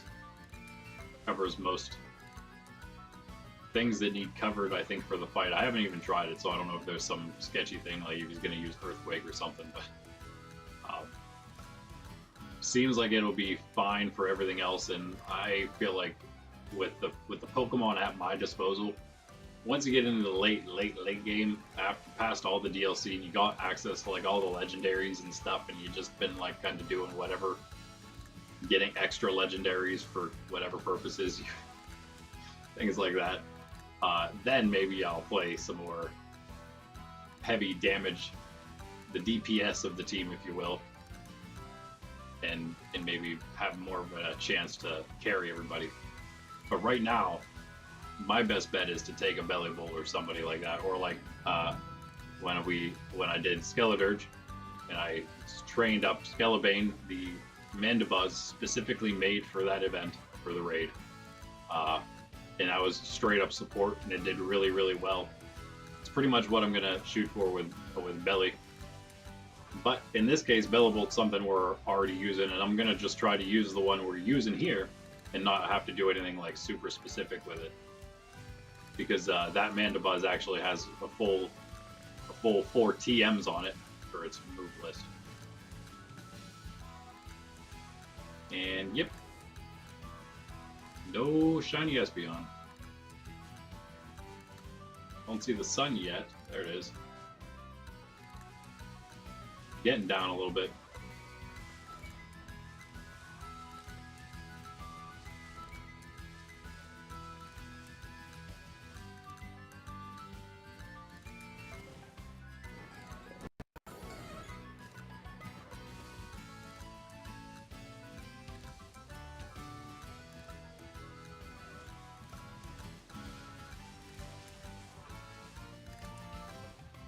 All right. Sleeping again. Always being weird about it.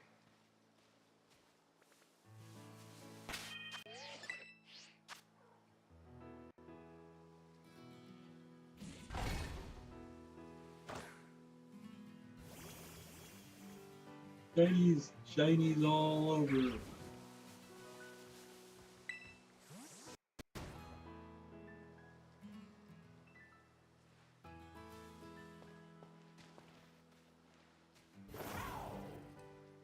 That give us a shiny Espeon.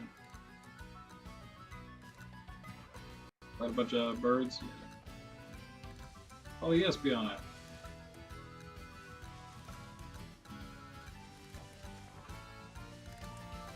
Really bad spawns with that area, that picnic area. Maybe we can get them over here somewhere. It looks like the land's worse over here though. A little steeper. Maybe right about here. Might also be far enough from the hiker lady. It's about the same. So yeah, this is probably the better side to go with. Alright.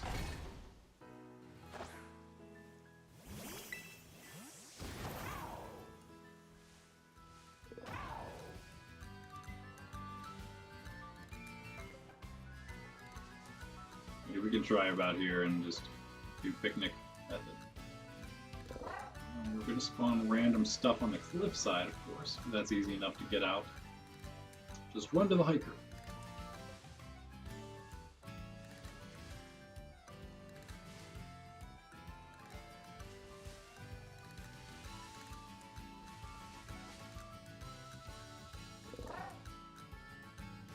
I usually don't count, I usually just look. Seems to be a little faster. Because again, yeah, sometimes things do run in and out of the area, so give it a couple twice over, three time, thrice over. Right.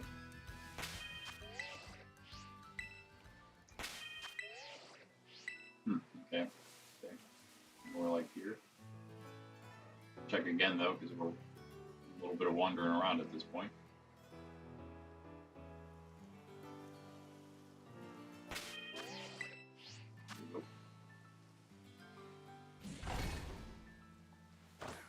Yeah, wake you up.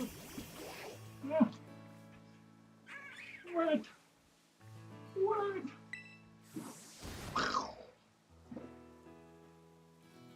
You buddy. Find us a shiny Espeon.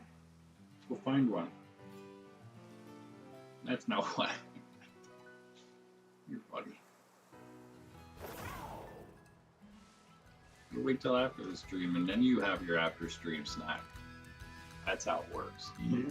Yeah, you have to wait till after.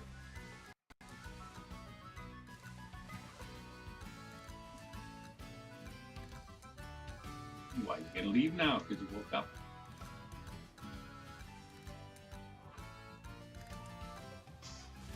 You have a, not on here, shiny Meowth, and the shiny Citadel on here.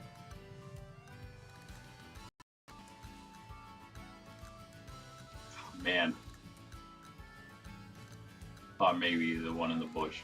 Maybe. No.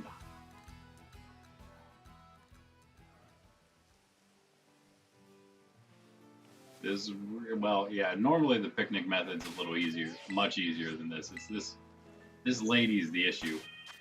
This is actually not a bad spot, because I mean, there's much steeper areas than this we could have been stuck with. At least we're not on Glissado Mountain. I've done so many hunts there, and that's really annoying if you want to try to picnic. But here, the only issue is her. Yeah, and you know what? I'm still waiting. I guess Eevee itself it would be more rare than just any evolution, because there's several places, and obviously several different evolutions. So very much easier to just get an evolution outbreak. Have not had an Eevee one yet, but that thing, when I get an Eevee outbreak, I might actually sandwich for that one. That I feel like that would be worth it. You get enough Herb Mystica, I feel that's absolutely worth it. Get as many Eevee, shiny Eevee as you can, and then when you give those away, it's like more about, you know, what kind of Eevee will it be?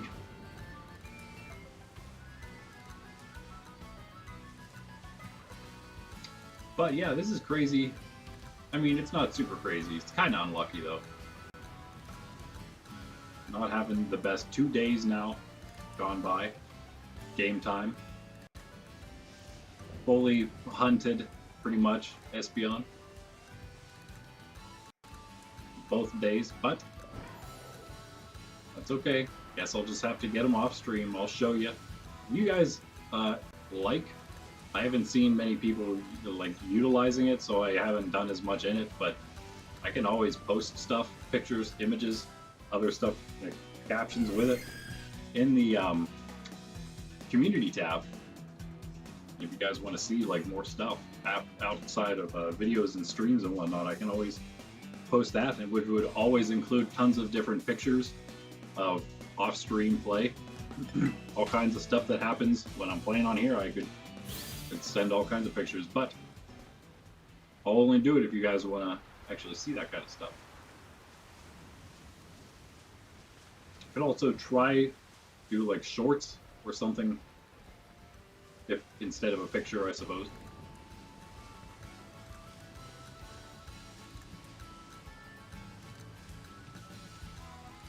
Alright, let's try another picnic.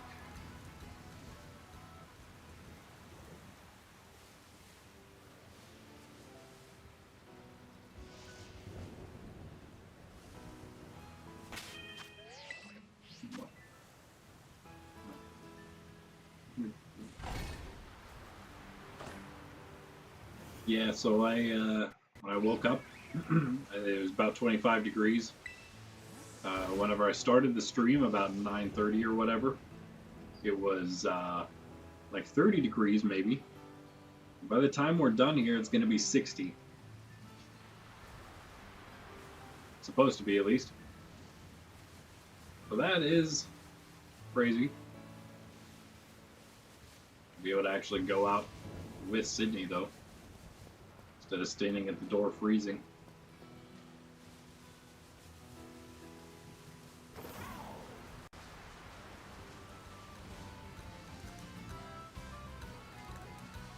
It's not looking good, guys.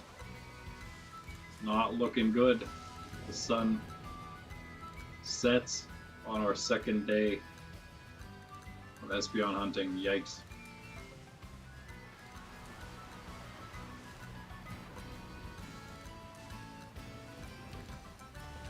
Can't win them all, right? I've not been winning too many outbreak hunts, which is weird. I did get Munchlax, though. There's that. Gardevoir was a miss. I missed something else, I'm pretty sure, on my main. Can't remember what I was doing. I was like half doing a Haunter. I didn't get a Haunter, but I didn't really hunt it that fully. It's probably the one I'm thinking. I've just been doing oh, the scissor that I found one flew away from me.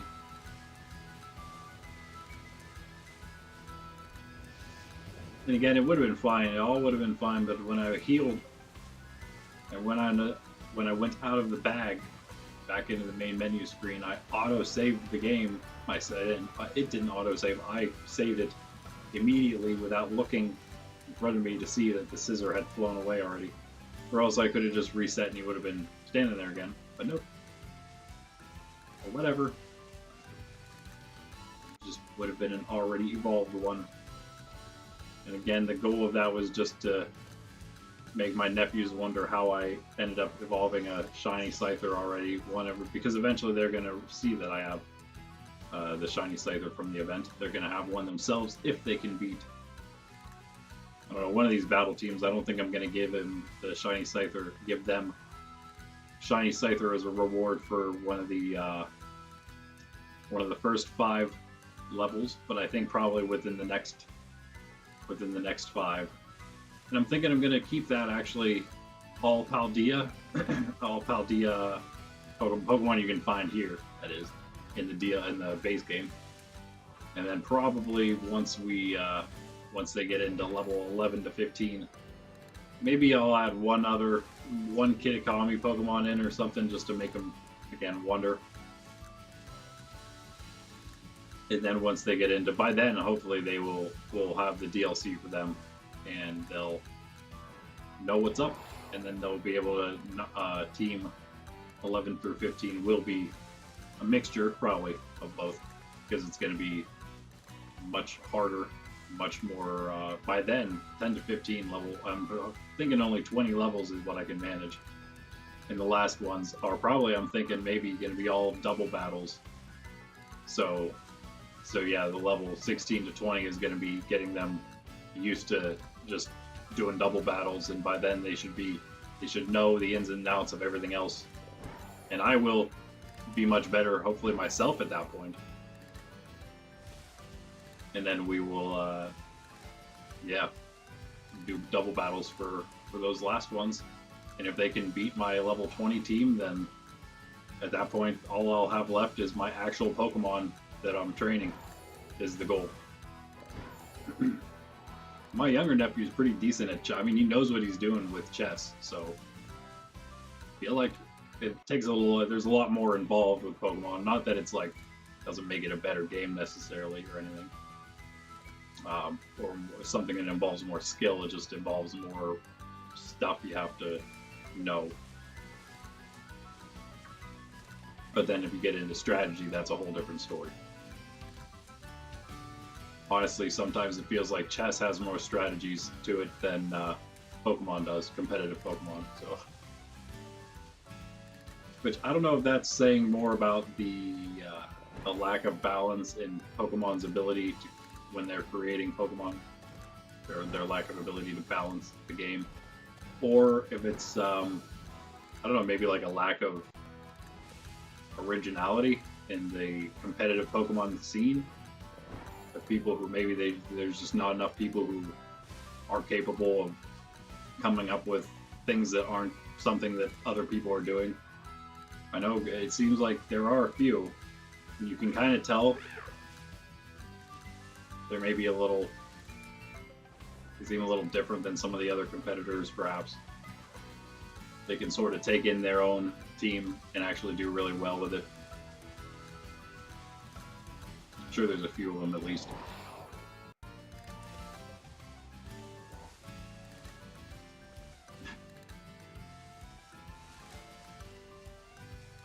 What?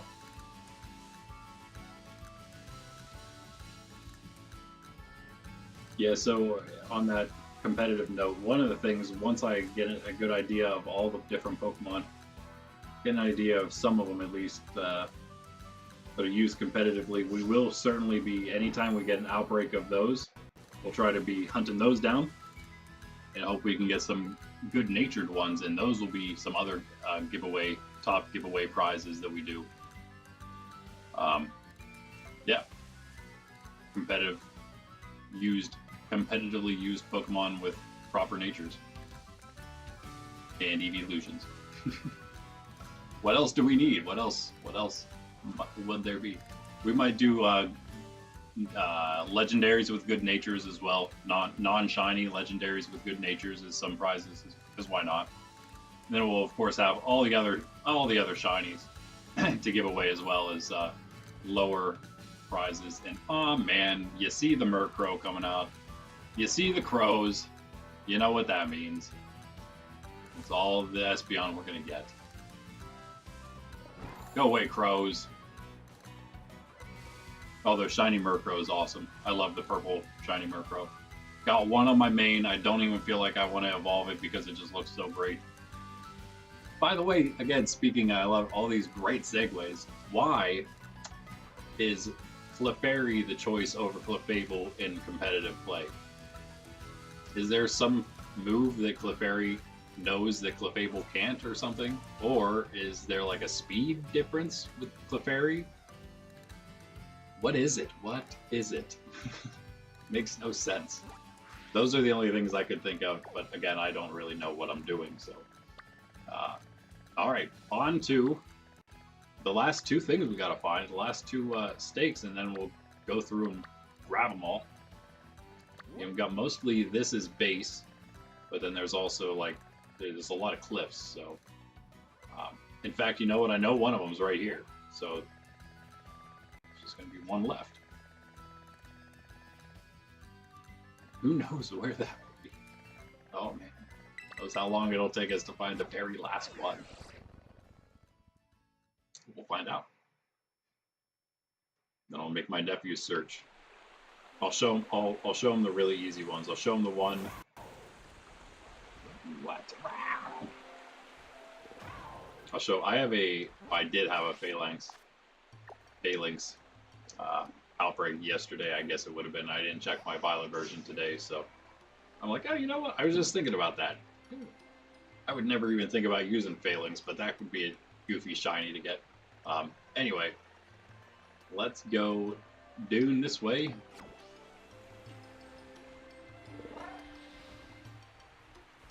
Shiny Amoonguss, that. I want one of those for myself, personally. I know I see him competitively. I've seen him competitively for a while, I think. Hey, there they are. I knew they were here at this waterfall, but I didn't know where they were. This is an odd place, but I guess it makes sense. You can get here relatively easily. Alright, no. Should we fight him? Let's take him on. With our Oh no, who do we even have in? Oh no. She's not that difficult, but whatever. Maybe she gets harder, I don't know. I only took her on the one time, even in my main. What, you from Paldea? You've never seen this? They're beautiful. It's a very cool waterfall.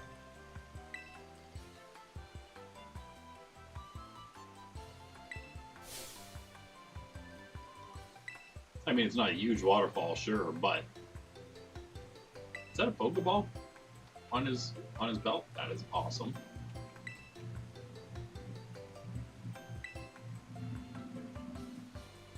Billy, it is your dear commenter, all right. She says the exact same thing, just repeats it. All right. Literati. Oh, what? You won. You were just out.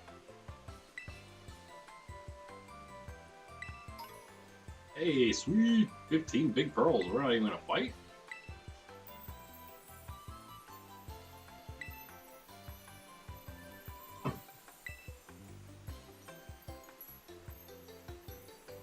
Wow, that is surprisingly profound of her. Incorrect. Wow, he thinks so as well. Too profound for a mere child.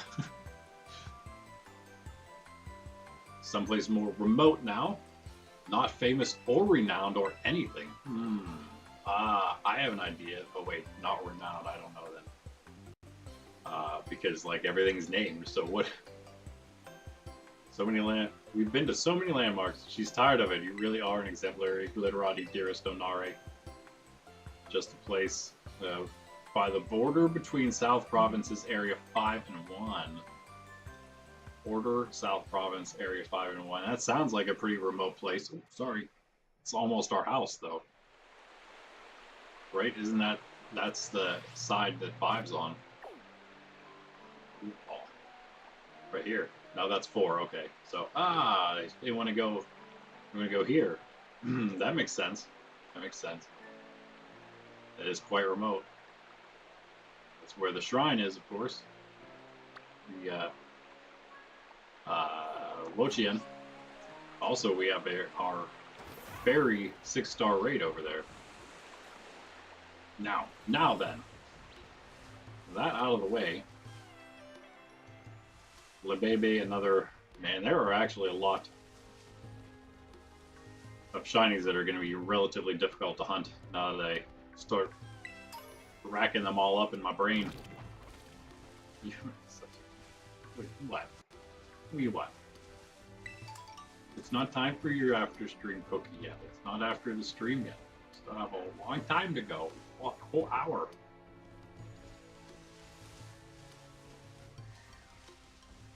I think we're actually heading... Yeah, okay, let's just go get the one I know about.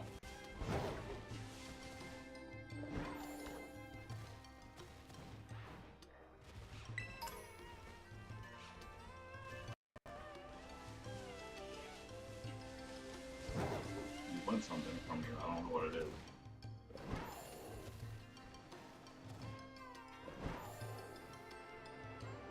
We'll just hop across like the cliffs and stuff, I guess, looking for the next one.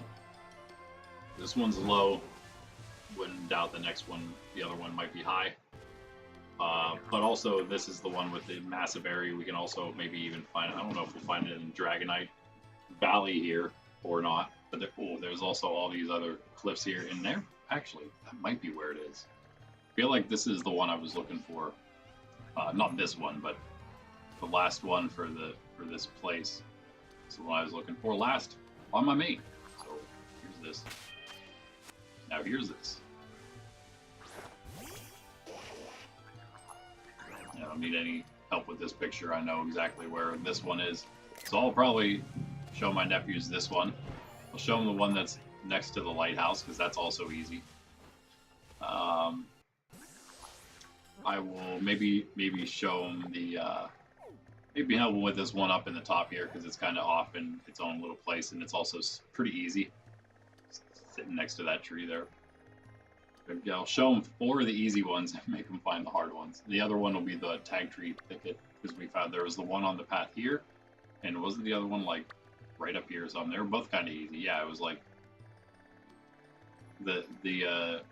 that one girl says that she slid down the mountain and she ends up like right around here. Oh, it's right. It's on this, somewhere on this ledge here, I believe. Next to this tree, was it? Yeah, so we're going to be finding them in a second, I suppose. Again, going back through and actually getting them. And because I'm going to be like trying to, just in case I want to use this and not doing it like a voiceover for video purposes, I'm going to show where all these are and put them in some hopefully quick videos. Things that nobody's done before, right? No one's done that yet. Let's check up here. We could also check all this. I have a feeling it's not up in these cliffs. There's a lot of other stuff up there. Let's check down here first, though. Can't climb. Oh, we can climb up this. Is there a ledge here? Yeah, a little bit. Okay. Check Dragonite Valley, but I don't think it's down there.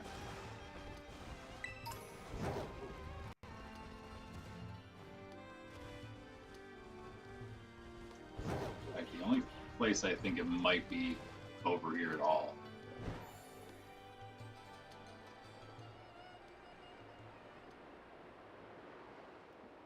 It's like over here, to be honest with you. Not that spot. Maybe over on this ledge you can see on the mini-map there. That green.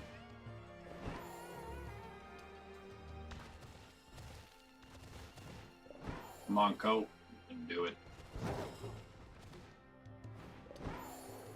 He's right up there, okay.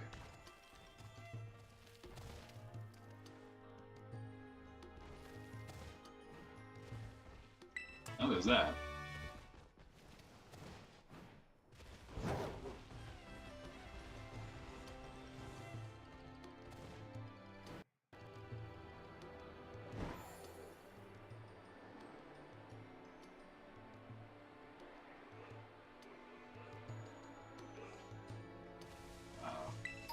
This little area. I know there's an area around here somewhere that has a chemical spawn in the corner.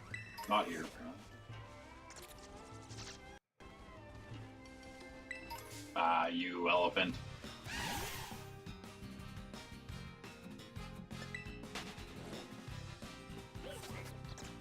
No black pearl spoinks. Oh, it might be down here. In this corner, maybe? Oh. Whoa. Oh, this is the Arcanine Valley. More like the Arcanine Hole.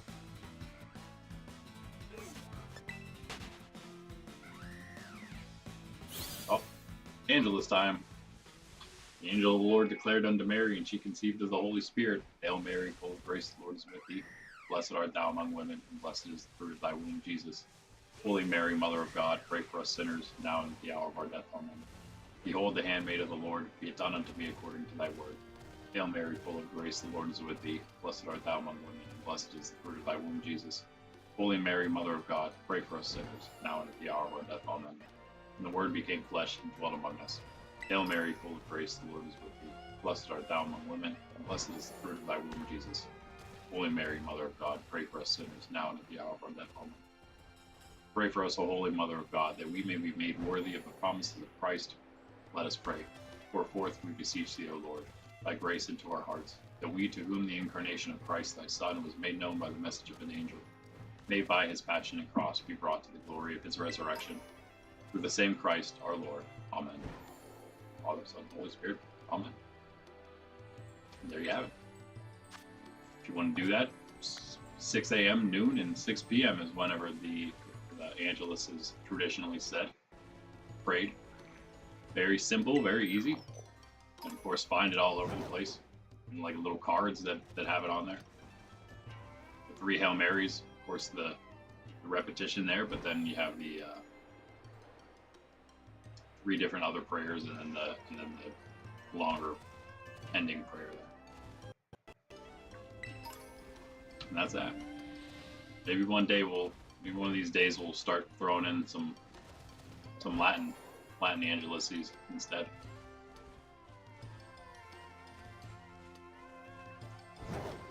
Change it up. Check over here. You know, two Pokemon I like totally don't even consider at all from like early game, basically the whole game all the time, is the grass type Pokemon, specifically Go-Goat and the Deerling.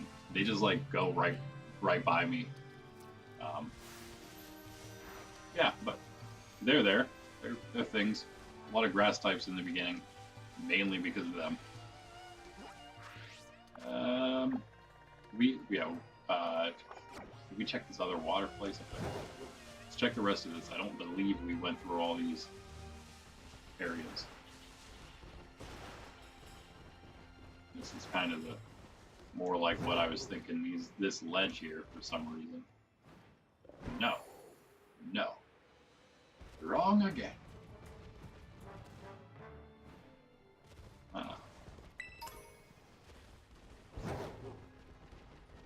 Of course, that water area seems like another obvious place. But why would we check obvious places?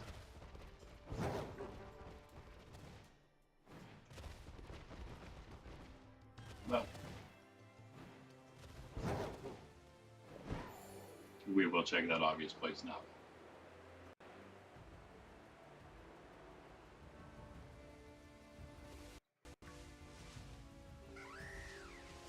Of course, I said Deerling. I of course meant Sawsbuck, right? Unless it's like a Clefairy situation.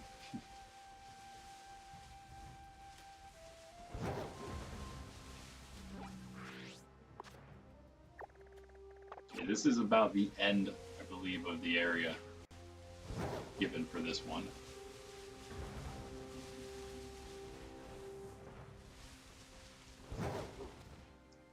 Doesn't mean it couldn't be here, I guess.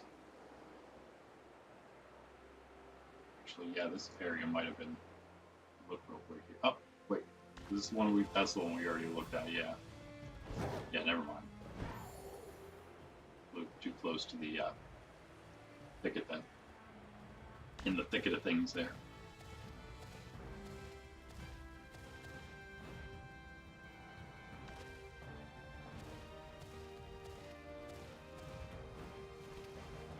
Yeah, it's not even. What's happening? Okay. We're way too far up. We need to be down here. I'm gonna go to this water here, I guess.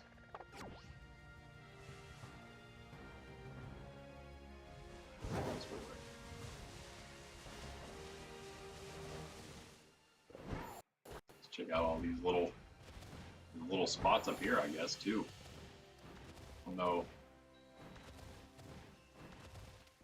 It's all the bigger they are, but they do have items.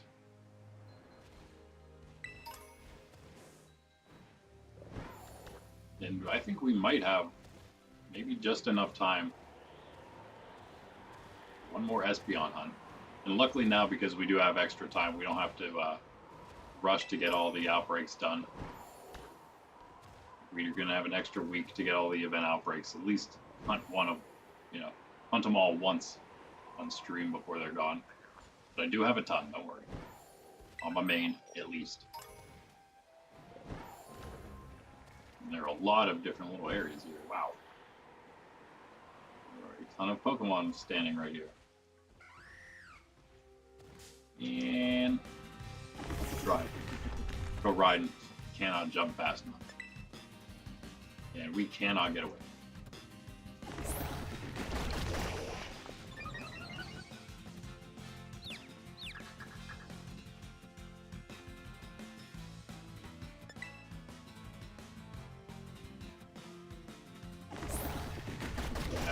Take this guy out either. Steal kind of our. Larvesta is level 50. Let's see about this.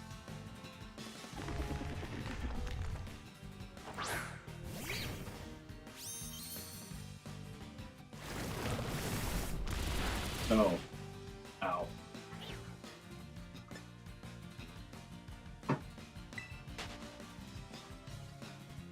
Maybe he can run away if nothing else.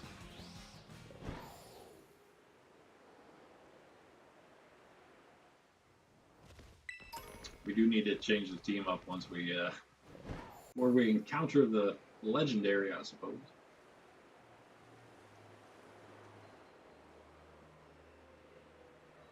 We're back to Pokemon Center here. It's again too far up. Yeah, where's that water now? Okay, we're again not. We're in the city.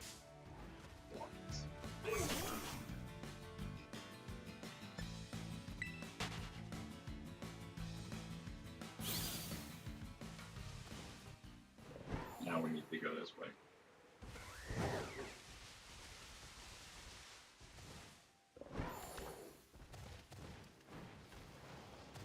There's so many little spots here, I highly doubt we just saw all of them.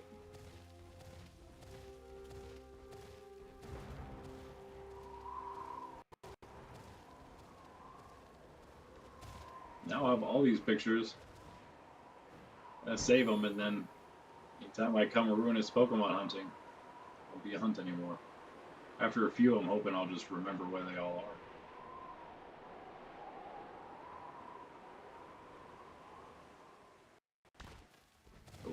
That remains to be seen if that will actually happen. But I think, yeah, I'm pretty sure we're going to use Nerd's Templar, or Temple Nerd, the character we started on in Scarlet. I think I'm going to use that playthrough. We're just going to sit and get one, at least one, well, we can only get one, but we're going to get one of every good-natured legendary we can. And keep resetting until we get a good nature, and then we'll move on to the next one. Might do that off stream, of course, but then they will be brought over here. Okay, from here, we missed again. We're still back at the same side. We always end up in the keep going like around that mountain. That's why. We check this little like a little path leading there.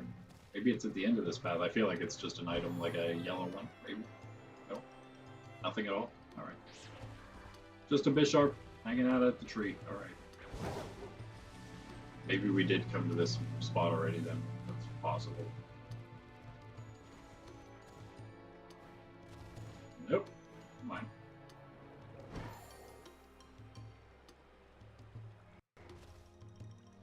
Eagle chest. Should get that. A normal, sane person would grab that. But we don't have time for that.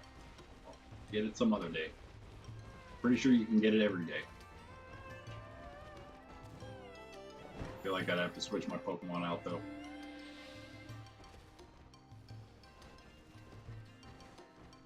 Okay.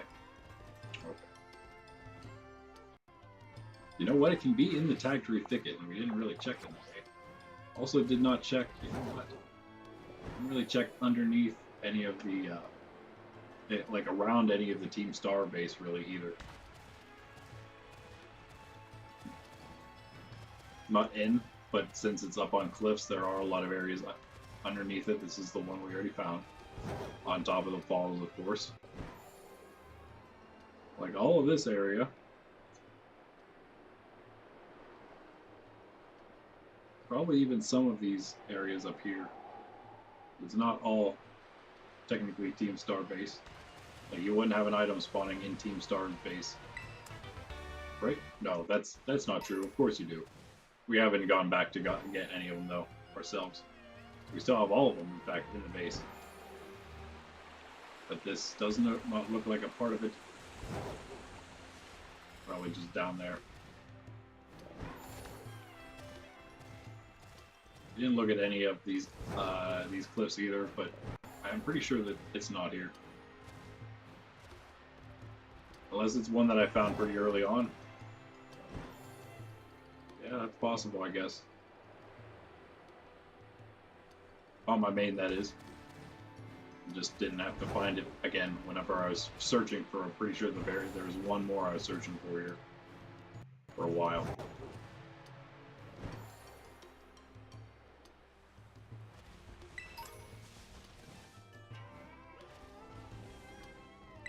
Yeah, not much area. Might as well keep on looking.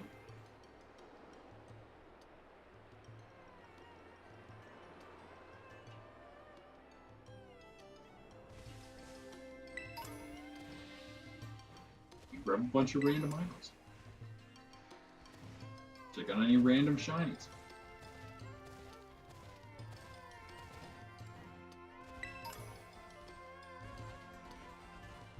Then find the sword you were looking for. Sword, stake, whatever. Same thing. Sort of.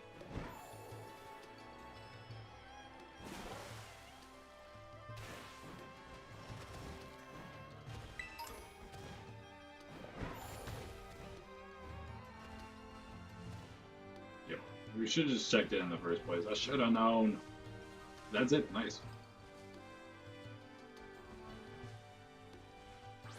Let's go get them all.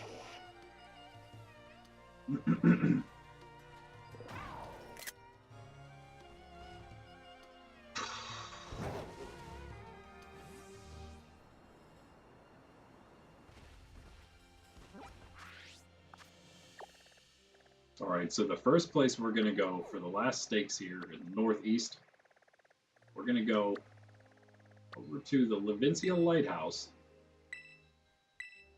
Fly there. Just fly to Levincia.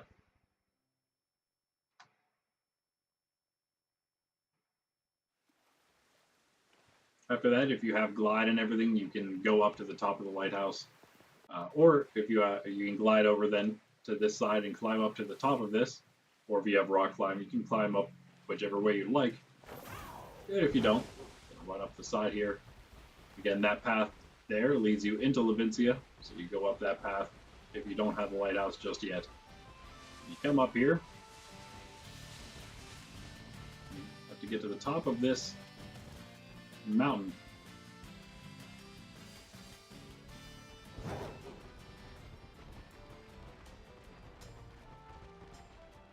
Is this the first one that requires rock climb?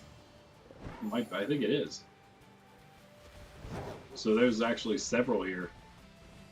In fact, both of the ones in Area 2 Northwood, because I think the only way into Area 2 is with rock climb, right?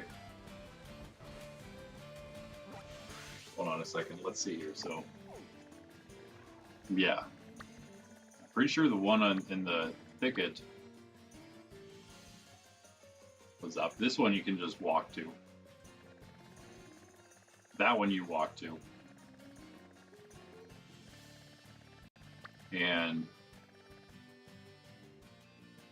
where was this one?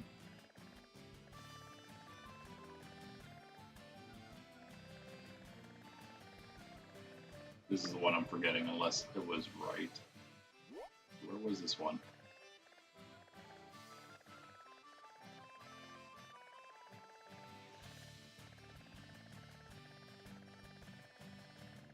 Pretty sure we saw it. It had to be up here, right? I don't know if it was anywhere crazy. We'll check that one. So but there's definitely a couple. And then the two in Area 2.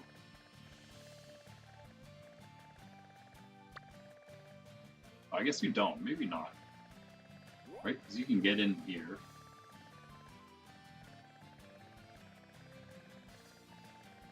This is a little.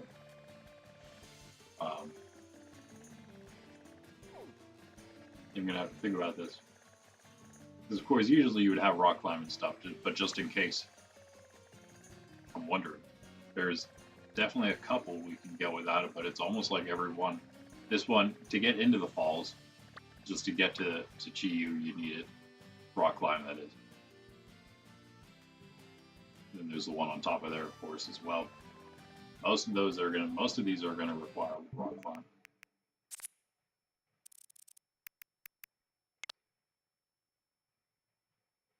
And I'm thinking this one does.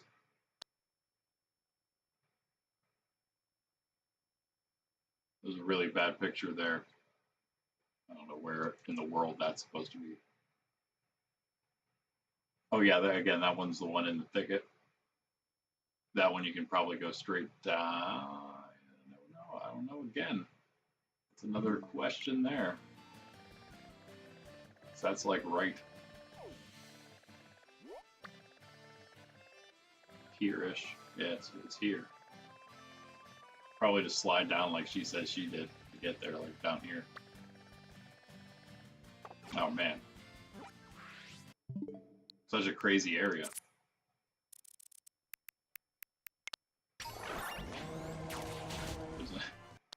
There's the video. I accidentally took it.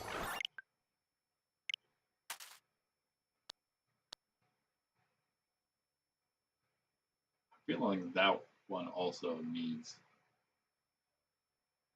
Yeah. So that was the. No.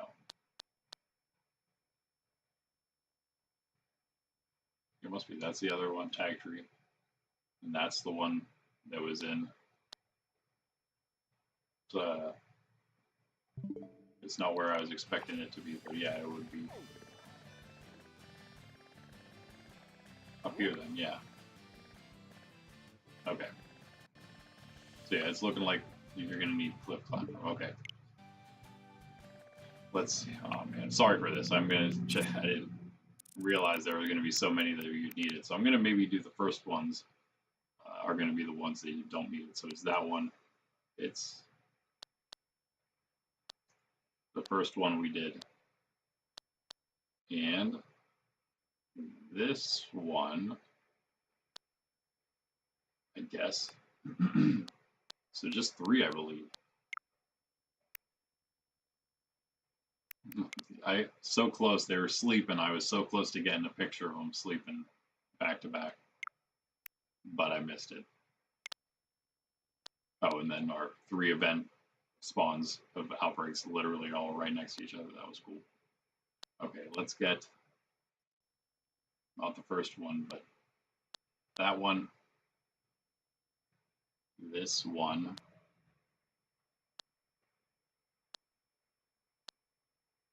Yeah, it looks like there are 4.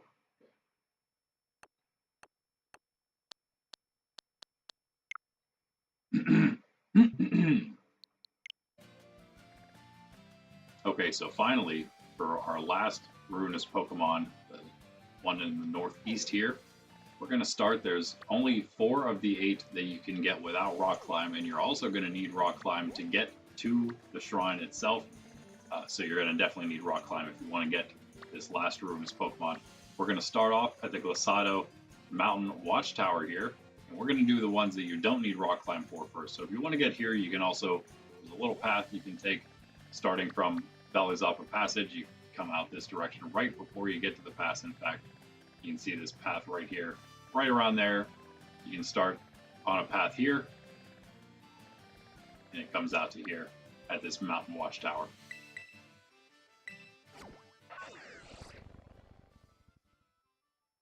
I messed that up already because we don't need to go that far just yet. So the way we did it first was this was actually like way over here.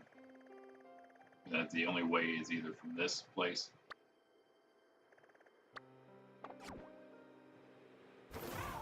So from here, we're going to run down the mountainside. And if you're coming from Dolizapa Passage, just before Dolizapa, on this path, this is the one that's going to take you from just before you enter the pass, take you there to this watchtower. And while you're on your way, you're going to see an extra path. A bunch of Pyroar.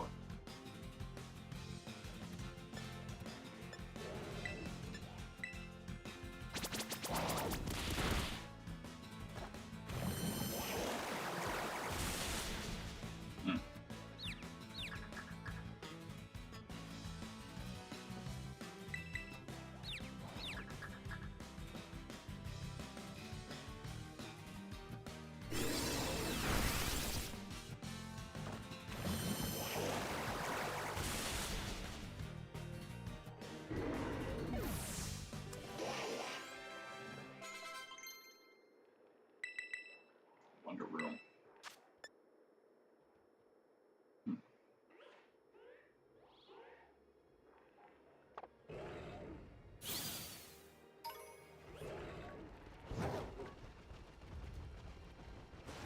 Really?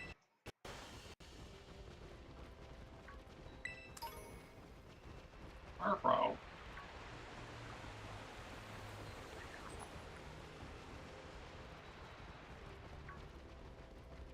And as you make your way down, you're going to see these paths here. And you'll see another path for it on the other side as well on your way up. Just at the top there, you'll find it. There's that other path right here. See, that's where that starts to come up into the mountain there. There's our first one.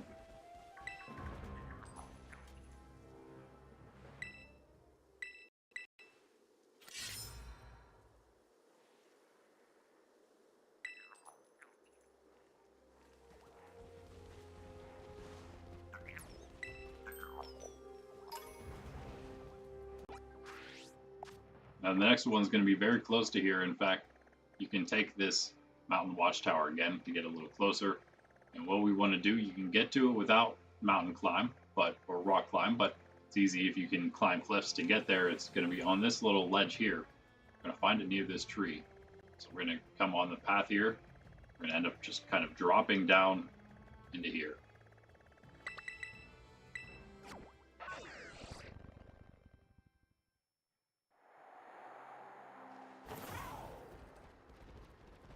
So there we are. Don't have to go too far here. Look down. Pretty much looking right at it there. Almost dropped straight down all these. This helps if you have glide as well. You just want to make it to that bottom one there, you can see. As long as you're still in that green grass area, any farther down you're into the thicket. So you can hop down however you want. Don't even really need glide. Don't need rock climb. Take the little paths almost.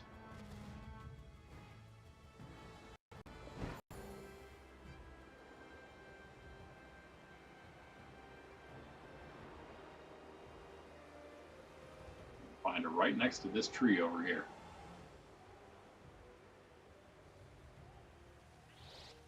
Right next to this trainer.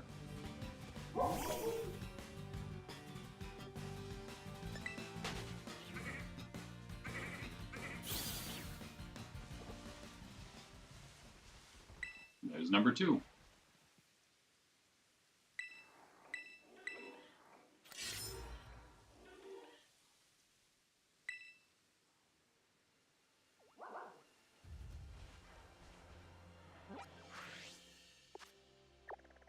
Where was that other one? Next one would be the one that was. We can go to the ruins. That one's way far away though. Let's go to one that's closer up here. That's right. It's the closest fly point. Alright, the third one we're going to do is going to be in this little northern area here, all up by itself. It's going to be on this little ledge. It's a little hill with this tree, this lone tree. You can pick with it whichever way you want. Fly off Glissado Mountain to get down there. You can go again from this watchtower we've been using. You can go from this Pokemon Center. However you want. You can just fly down jump down off of the cliff and float your way there. Swim. We're going to go to the watchtower again.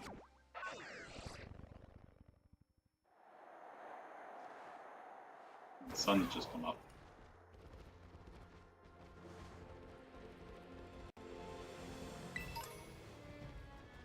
From the watchtower, we're just gonna run straight up this hill here, straight up this path. Go the whole way to the northern side of the mountain, and if you just follow that river down there, you're gonna find that spot where we're looking.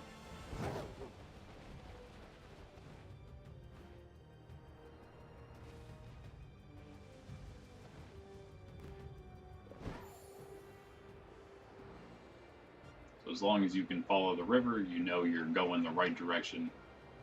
Comes right out at that green area. There it is.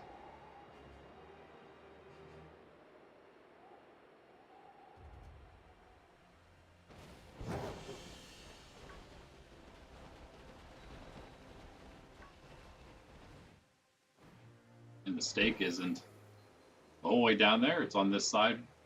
It's going to be right down this ledge, in fact. You can see there, come down.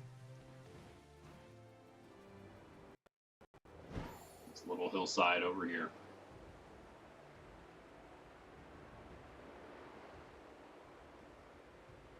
There it is.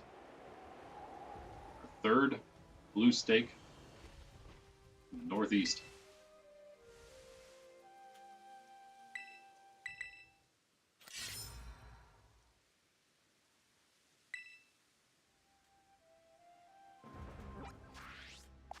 All right, well, I'm not passing up an Espeon hunt. So, back to this. It's actually 2:42 into the stream right now. I think it's going to be, man, like a 3.5 hour, I suppose, if we're going to finish Chi-Yu, which we will. We started it, we will finish it. But we're going to have to do this first. And one more shot. Didn't think we'd get it, but yeah, not quite an hour for the day, for a day and a night. For both of them, it's a little over an hour, but not an hour each.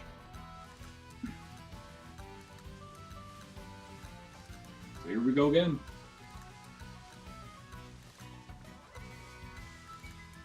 That's one kind of nice thing about the ones that are only during the day or during the night.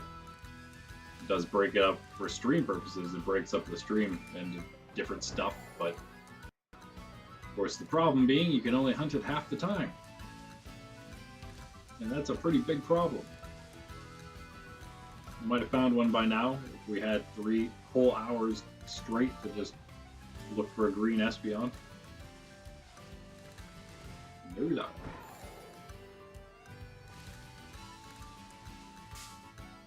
Got another toddling around.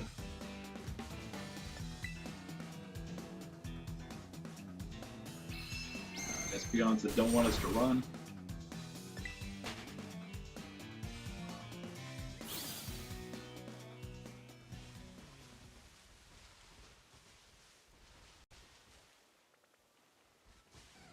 A lot of shadows right now in this area.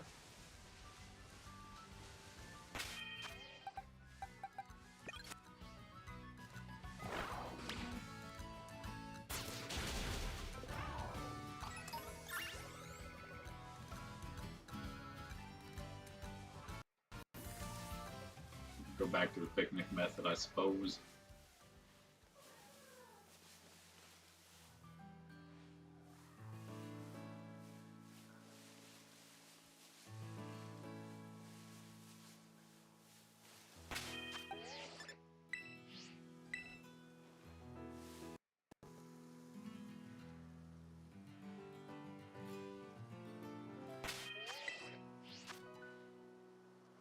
Hey, hello, what's up? What's up?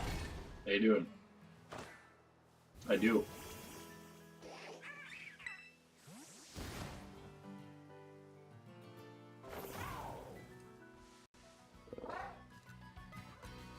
Good, good. You're a YouTuber or something, then? I suppose, based on the way you were your last chats last time we were hanging out, last stream, in fact.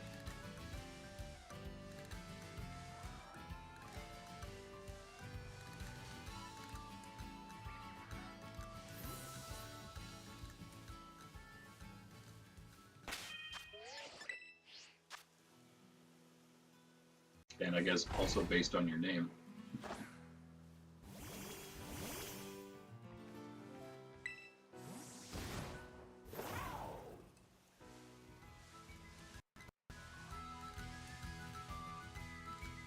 Yeah, I was wondering what if you play competitively at all, what kind of team you run.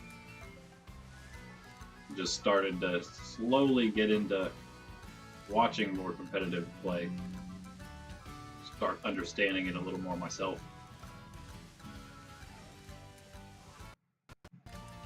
The most we'll ever do is like the global, whatever they call the global challenge or whatever that they just do on the game online. Pretty nice.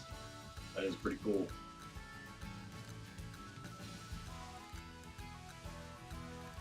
Although again, it would really be nice to get our own our own casual league going here. Certain of different levels of play, of expertise.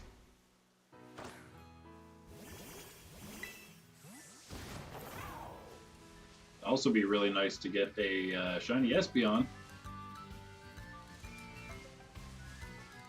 Some point here before we stop.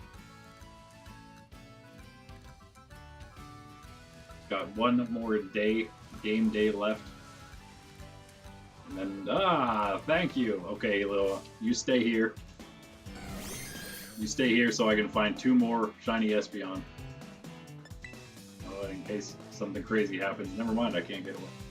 I'm not letting me.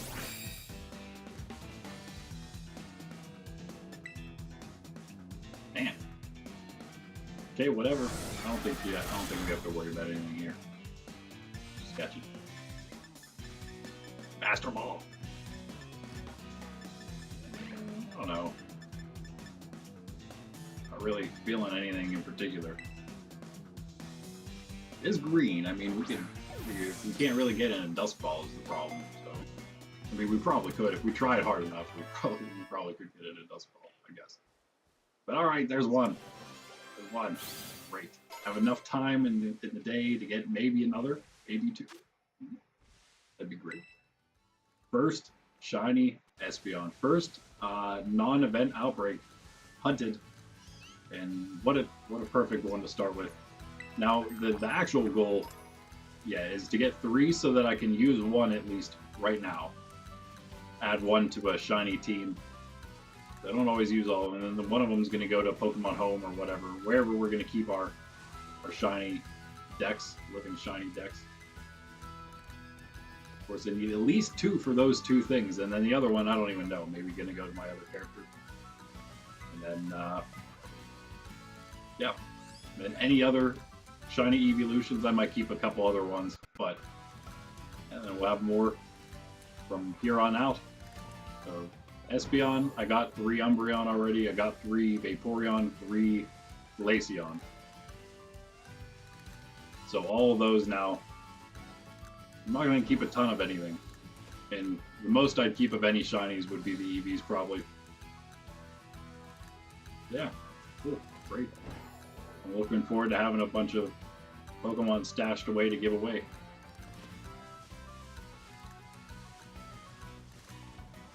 Especially if we can do some kind of tournament and stuff. And I did look, there is a way to spectate in the online casual games. I am so excited. We're totally doing it. I don't know how much I'll play myself. That's fine. I don't care. I will watch. We'll watch them on stream, video or live, whatever it has to be. And I'll call the games as poorly as I can. I mean, as best I can. It'll be poorly though, probably, because I just don't know enough yet. I'll get there, hopefully. I'll get there, hopefully. Yeah, I think it'll be a good time. And hopefully we'll have some, again, good-natured legendaries to give away. We'll have shinies of good-natured competitive Pokemon. Evolutions. And I guess just other shinies for prizes for other things, for other giveaways, and consolation perhaps in some tournaments as well. Who knows? It's great with these events. I don't know how often they really do them. I know Pokemon Day came, so that kind of was the big reason for a huge event like this. And it wasn't too long before this that they were doing the bird event. And before that, I have no idea what they were doing because I wasn't as aware. So yeah, I'm just not sure how often they do these event out. Oh, you know what? I take that back. Flamigo. I was here for the Flamigo event, and I did get some of those. Not realizing I could have gotten a ton more, and I did the same thing with that. But I got enough for me having. I have a few, and my nephews both have one. I think I even had one for my nieces, but I don't know. Can't remember now. Yeah, I guess they do them relatively often. This one, of course, being a huge one, we have a ton of different stuff to hunt, which is amazing. But usually it wouldn't be as crazy, I guess, as this, which is fine. It's fine. less to do. They give us enough time in this one, though. What I also find interesting is my nephews can get these outbreaks, these event ones, even without being able to connect to the internet. If they're in a union circle with me, they will get the outbreaks, and they, in fact, will not go away until, I mean, I think they'll reset. The outbreaks will reset every day, go somewhere else. But they'll keep getting the outbreaks as though the outbreaks continue, or like the events still occurring, until they connect to the internet again, which will only again happen if the next time they go in Union Circle with me. So if we hang out again this weekend and these events are still happening, the outbreaks that is, then they'll just have those for a bit. And I'm going to tell them that, and it's possible they'll be able to get some of the Paldea ones themselves, some extras, because I gave them. What did I give them? No, I gave them. What did I give them already? Yeah, I gave them Applins. I'll probably give them another Applin for a prize at some point, a reward for beating one of the battle teams, just because there's so many evolutions for it, and they already have it. The one they got evolved into one of the Paldea, the Flapple. So I'll give them another one later, whenever they know that there's Diplin. And I don't know how you get Dragapple or whatever its name is. So I'll figure that out. And probably by then, they won't have their shiny Applin yet. So if that's the next evolution somehow of the Diplin, then that'll be good. Yeah. So I'll probably give them the small of next. Let them see if they can hunt Finizen, and either give them Finizen or Smoliv and see if they can hunt the other one themselves. And then also see if they can hunt Charcadet themselves. That's more interesting because it's harder.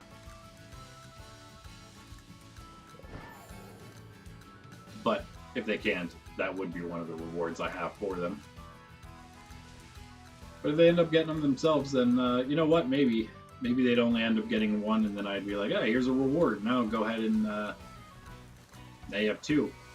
You can get the other one. Or I'll give them a shiny of the other one they can't get in their version.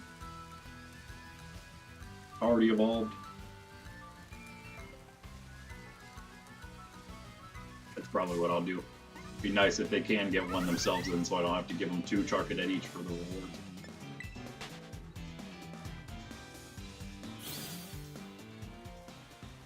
I think I've planned just a non-shiny. I'm going to give them an option between Geodude, Sandshrew, and Vulpix. I know, huge, big choice there. Just some of the Kanto Pokemon you can find early on in Kitakami. I'm going to let them choose which one they want of those for an early reward. We're not even going to give them a shiny every time they beat one of my teams. I wish. I don't have that many event Pokemon yet. I already gave them a free Flamigo and Fletchling, so those are already out.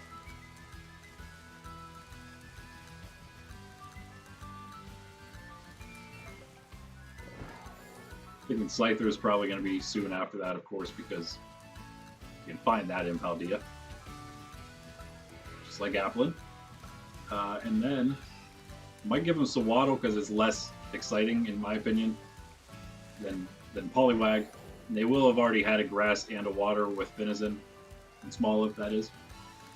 So whatevs, I suppose. Well, they have another grass in Applin, but that's okay.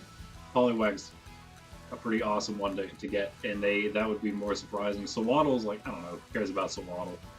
It's a grass bug type. It's like one of the worst typings, isn't it? Not the Leaveney. I think it's Leaveney. Not that Leaveney's not bad. I mean, it's okay looking Pokemon. Reminds me a lot of Lurantis, but just with a bug typing. Also, it's a happiness evolution, so there's that as well. They'll get to walk around and journey with the Sewaddle a little bit, and then eventually have it finally evolve. And that would be a good one to do maybe right before they get Kitakami. And then they'll be like, because then once you get it, you're like, oh wait, there's Leaveney just wandering around the wild. That's not as exciting, although they're not shiny. So, yeah.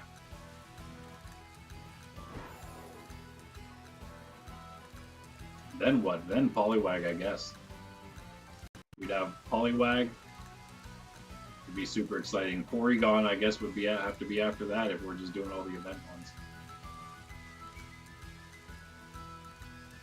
I don't know if I'll give them a reward every time, even.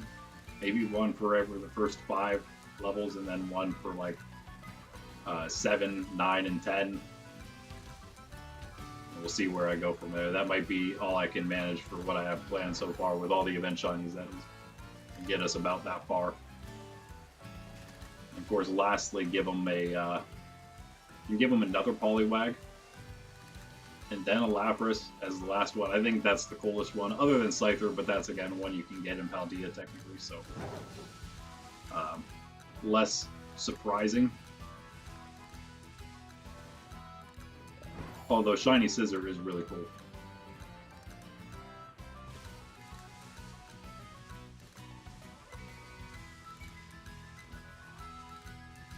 Speaking of shinies and steel bugs and community tab stuff, like I was talking about earlier, at least, I did post a picture of my shiny Genesect I got on Pokemon Go during the Pokemon Day events.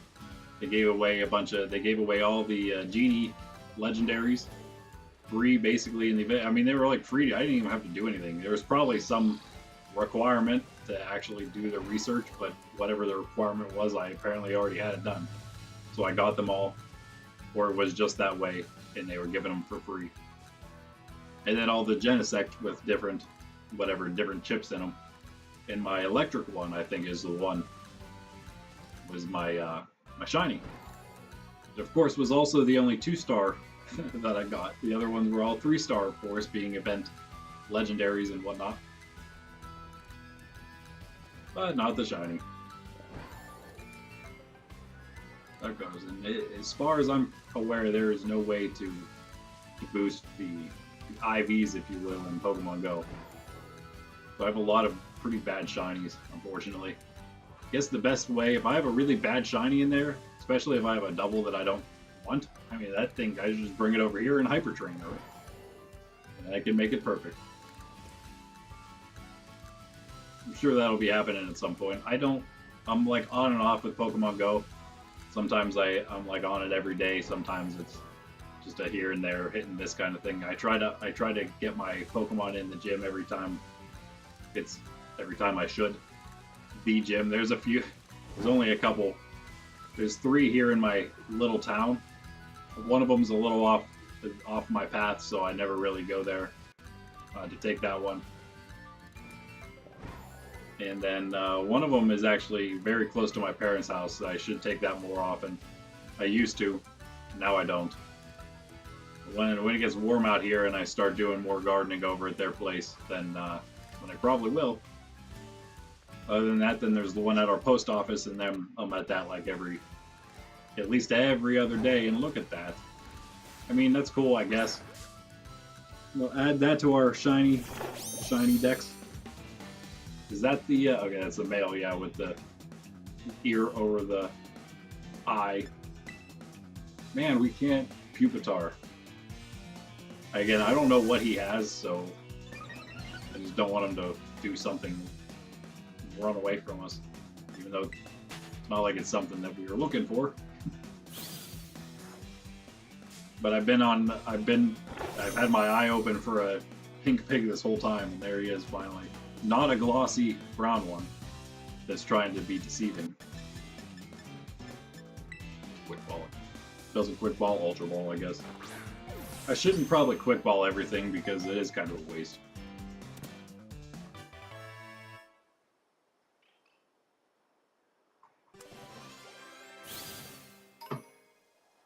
Well then, not a second green Espeon, but it is the beginning of the decks for us. I did want to start setting it up at some point here soon because we're getting to the point with this in my main combined at least. And I do want to do them all on here. Maybe my mains I'll put them all on home. If we get extras on here of anything, I'll throw them on home as well. maybe I'll try to keep the living shiny decks for the stream here in our boxes. It'll take up a lot of space, but we won't have to worry about like any of the other Pokedex stuff. So it'll be not even half the boxes. And it'll be for all shinies, so worth it. Well, that's great. Now we're on a bit of a roll here. I don't know if we're gonna find another Espeon at this point because we just got the pink pig, but whatever. Definitely gonna use up the rest of the day.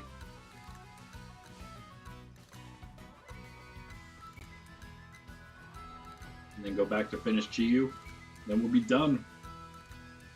Be back Thursday for Quaquavel. And yeah, actually, you know what?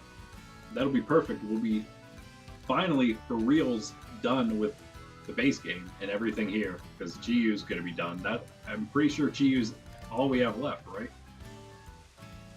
I think we challenged Team Star. Yeah, we did Team Star once around. They're a daily, of course, but we did them once at least while we were doing the gyms the second time. And then I did look it up. The Ace Trainer tournament is only a static, like the same thing, story mode kind of thing, the very first time. So after that, first time is random. So we did that first one, and yeah, all we got left is Chi-Yu.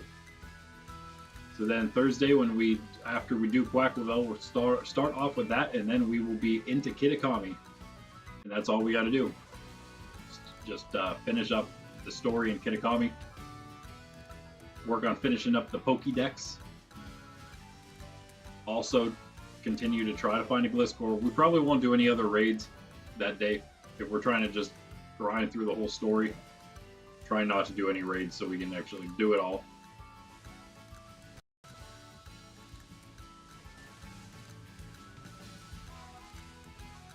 But we are going to check them, and I will do Gliscor if we find it.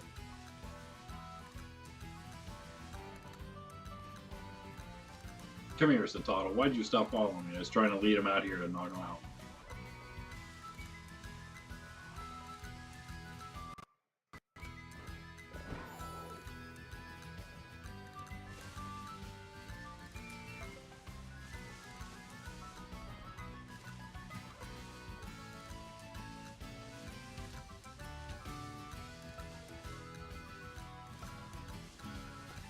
What's up, pup? What are you doing?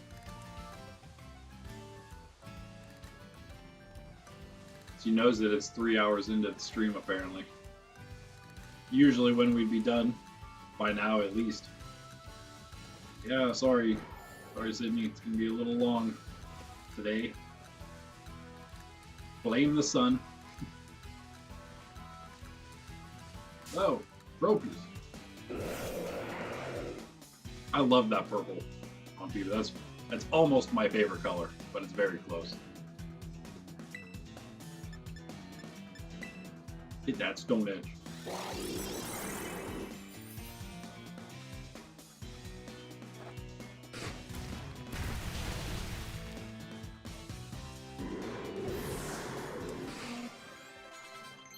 Have a nice trip, Tropius.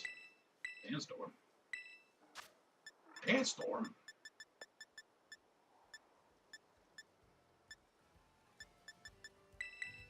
Why not?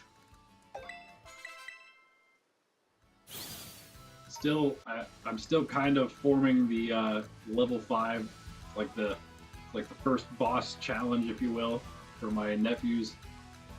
Because every 5 is going to be like the toughest, and again, the first 5 is to get them used to type matchups.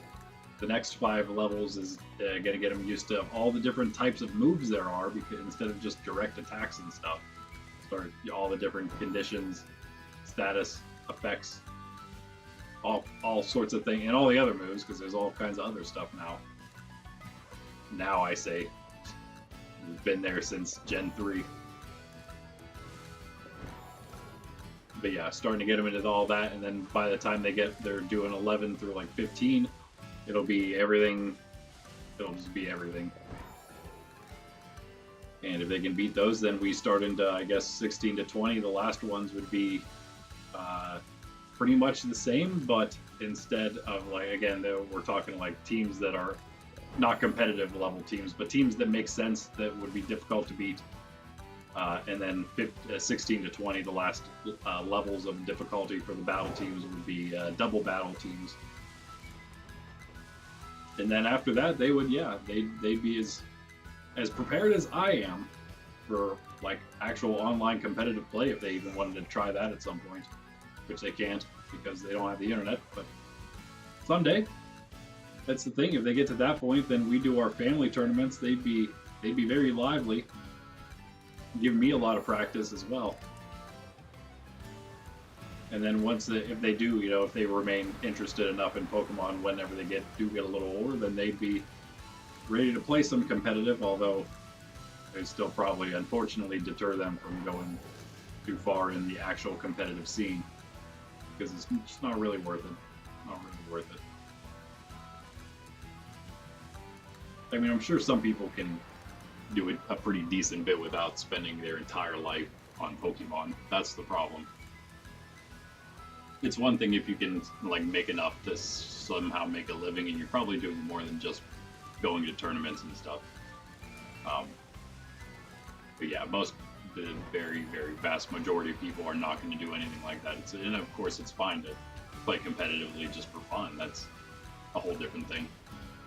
But like, a lot of people that aren't going to make it anywhere, sadly, but honestly, they will spend their entire life trying, and it's going to be a sad realization in the end. It's all been for naught. Pokemon is not life. It cannot be your end, your telos of your life. If it is, you won't be happy. You won't. You just won't. We're made for so much more. But Pokemon's cool. That doesn't mean Pokemon's not cool, and all sorts of other stuff that's out there. It's just not the be all end all of your life. Is all.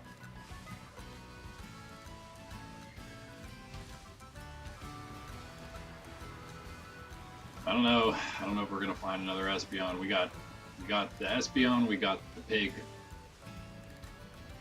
We're starting to actually get like almost one of all the like evolution lines of things. At least if I count both my characters. So I don't know exactly the whole Pokedex. I'm not that good, but I know that Oinkologne and Spidops would be two of the first after the starters. And I got both of those.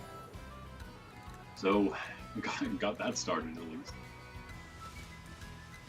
But I've hunted a lot on my main at this point. I got like 5+ boxes full.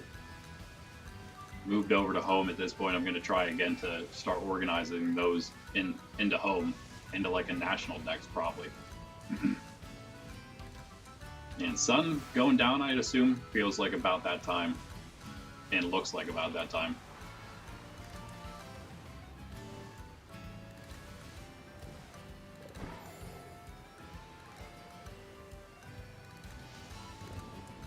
That's fine. I'm definitely gonna hunt more today while I'm doing all my other stuff on the computer.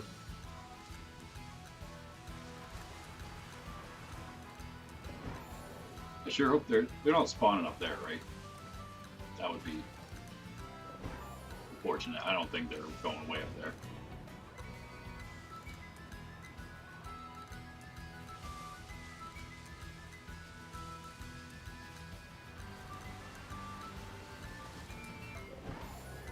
Alright, but yeah, first successful shiny hunt, non-event shiny hunt on stream. Great one. And we will be doing this pretty much every stream, which will also be at least once a week. Once we finish all the story and everything.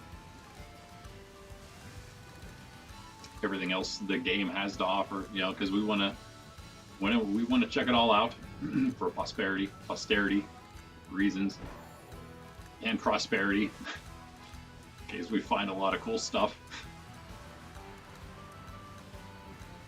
Which we will, especially, I know all about that as an explorer. I mean, you just get so much stuff. You never need to go to the Pokemart. Just have everything. Excess amounts of it. Hey! Green Espeon! Oh, okay. Well, whatever. I don't think we have to worry about it going. So let's just quick ball it. Got 2! Oh, so good, and the sun's just about to set. Nice. Got 2 plus male Oinkologne. It's pretty good. Pretty good. Levels.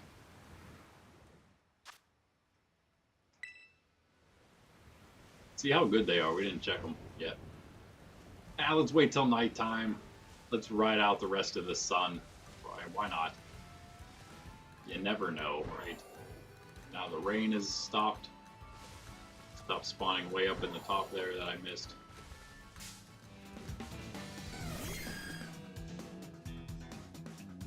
Citadel running toward us to try to stand on us as soon as we run away.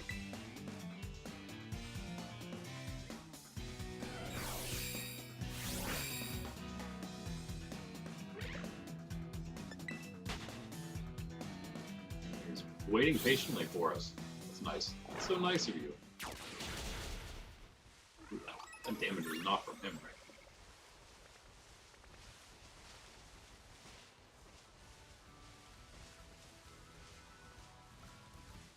Is there any other cool stuff you guys can think of for giveaway Pokemon? Starter shinies, but that seems like the worst thing in the world to have to try to get more than you need of. So I don't know if I can handle that. Again, these are real Pokemon. These aren't Fakeomon. So yeah. Which means you can actually use them in competitions without having to worry about being banned. Yay.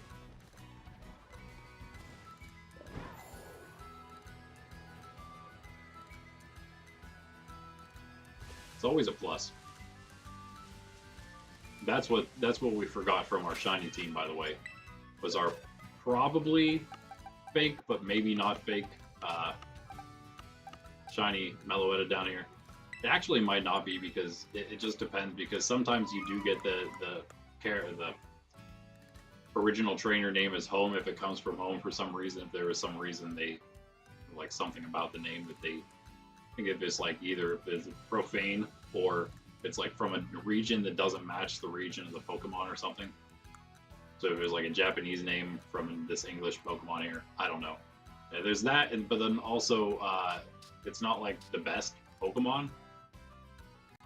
Says it's from home. It's from the time that that it could have been. I believe the end of 2024. There, I'm pretty sure is still in the time frame of when they started giving it away on home for the finishing the Scarlet Violet Pokedex, including the DLC, which we're currently trying to do for our own actual Meloetta that we know is not fake. But that one, it's up in the air. Not sure about that guy, so it's there. But you can see. Wait, you can see here.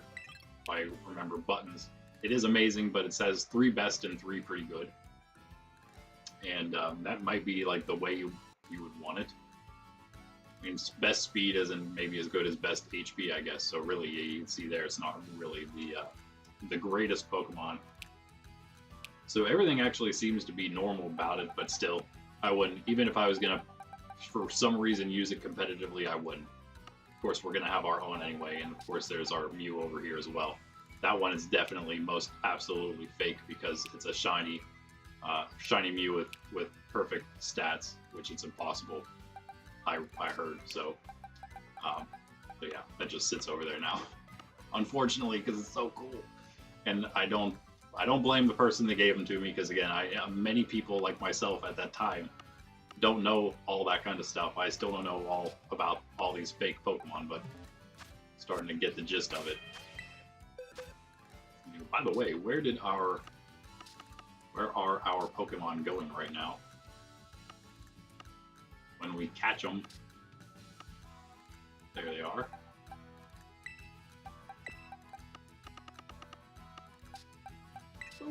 I love my shiny baby Snorlax. That's why I showed my sister a picture of him, like I got a shiny baby Snorlax. So good. So good. I love Snorlax. Such a good Pokemon. Always has been, always will be. You cannot change my mind.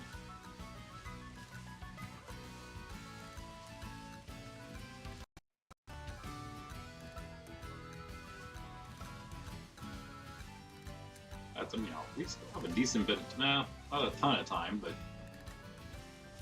still a little daylight left for our last Sun Pokemon here.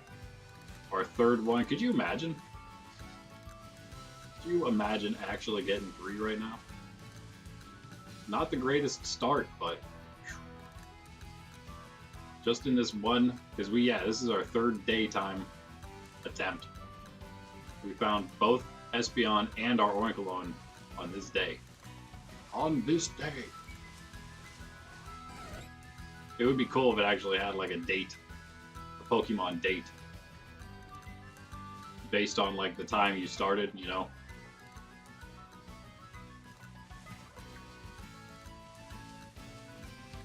I feel like it's something they could do in the future, the near future, that is.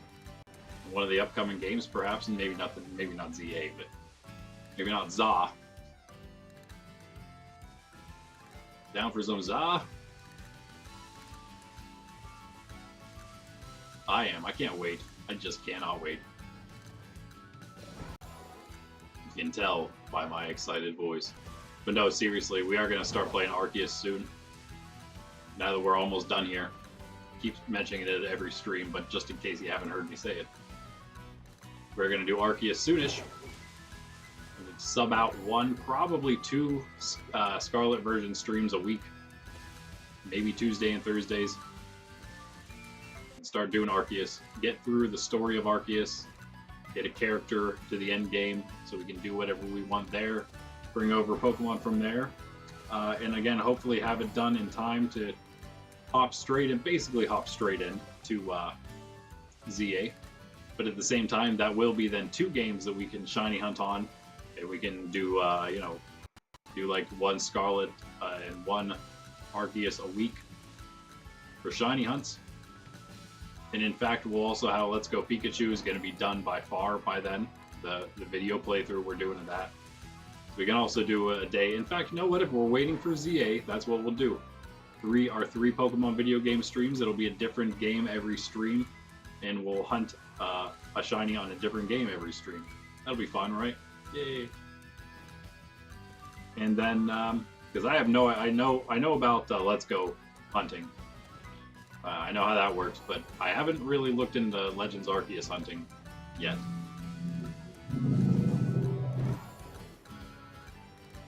That's the exact same guy. The same one. Is usually, there's usually more. I don't know how many other ones you can hear. The mic's picking up here, but that's the one that I think it keeps picking up. So definitely the loudest one today. And the day here is about to end. That's push.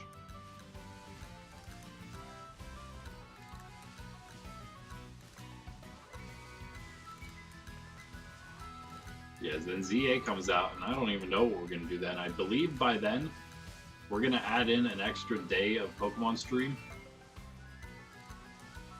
I don't know where, but again, that'll be later, so the stream schedule will be a bit different by then, because the AI League will not be going at that time. It will almost be fall though, then the new one will start up. Hopefully by then I don't have to worry too much about it. It'll just be already ready to go. I don't have to do the videos like while they're also coming out. Kind of sets me back. But once I can catch up with that and many other things, then we'll be good to go, and we'll actually be able to do more streams whenever that happens. So here's to hoping. Summertime can hopefully be a time of catch-up, as well as a time of fruitful gardening. I might show you guys a little bit of what I do with that as well. Just shorter garden vids, showing some cool stuff, showing the growth. Maybe even do some spicy pepper eating. You guys would be interested in any of that. I don't know if you guys would like that. We'll watching me eat my own homegrown spicy peppers while I try to play Pokemon, try to do competitive battles or something, I don't know, with ghost pepper in my mouth. Or something even hotter, because I have several hotter peppers than ghost pepper. It's like we're about to run out of time. It means back to Chi-Yu.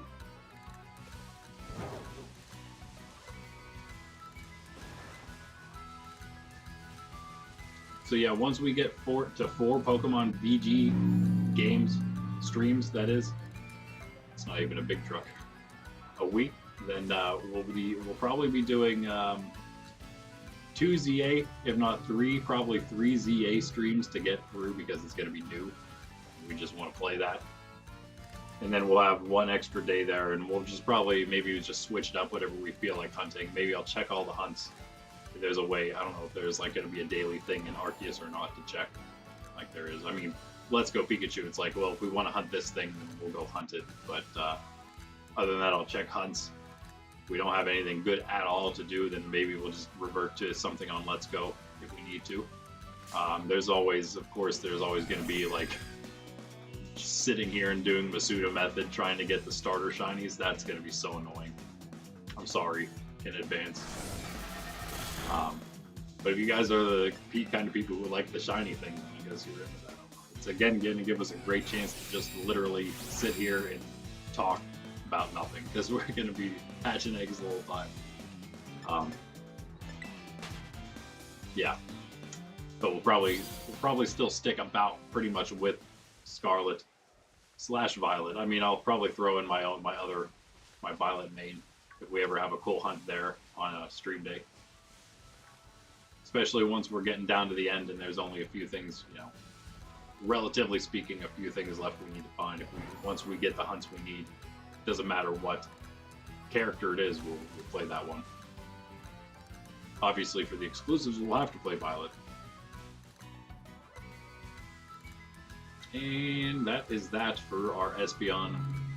I'll look for one more on my own at least today. I probably will only get to one more, depending on what else I do on the video games today. I don't know. I haven't even checked Violet version at all. So many other things going on. Anyway, let's get back to Chi-Yu. Where's the last one that we can get to without... It was this one. So the 4th one, and the last one that I believe you can get to without rock climb, is going to be back here. Way back here in these ruins.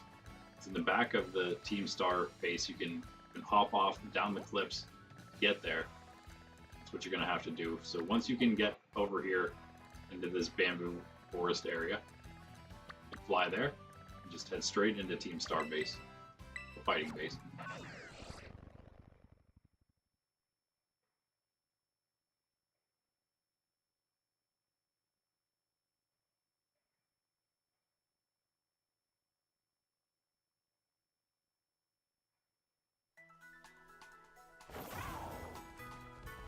And the base is just right over here.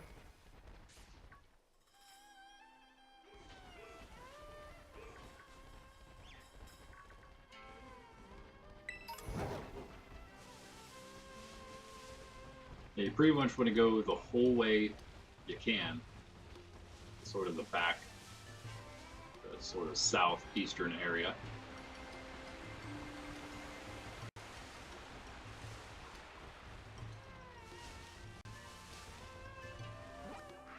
Right about here.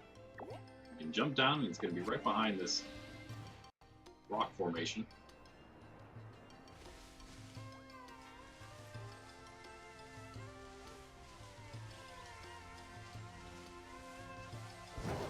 Find these ruins, and it's going to be in there. And that is 4 for us. Now the next 4, I think, I'll take rock climb to get to.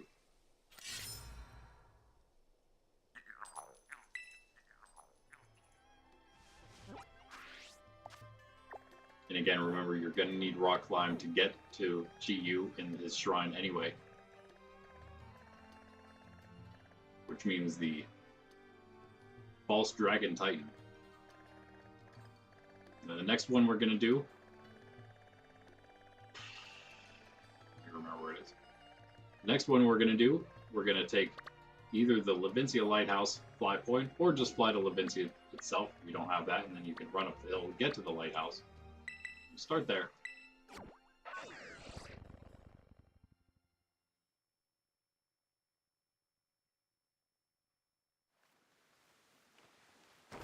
Now if you want, you can go to the top of the lighthouse and glide over or whatever you want, but it's actually going to be just on the top of this mound right here, and you do need, whichever way you go from, you're going to need rock climb.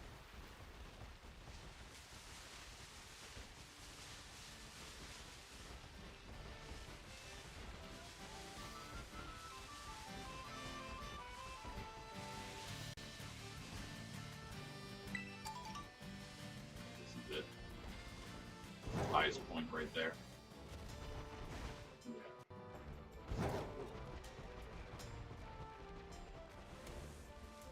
Over here is going to be the closest point that you could actually get up without rock climb, but it's not going to be possible. So yeah, you're going to need rock climb. Let's climb right up to the top here. And there it is, right next to the tree. Easy one once you get rock climb.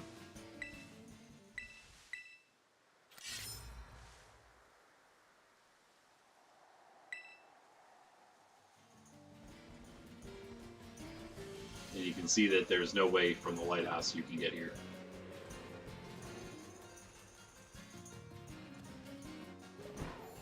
Right? Nah, there's nothing nearly that's high enough.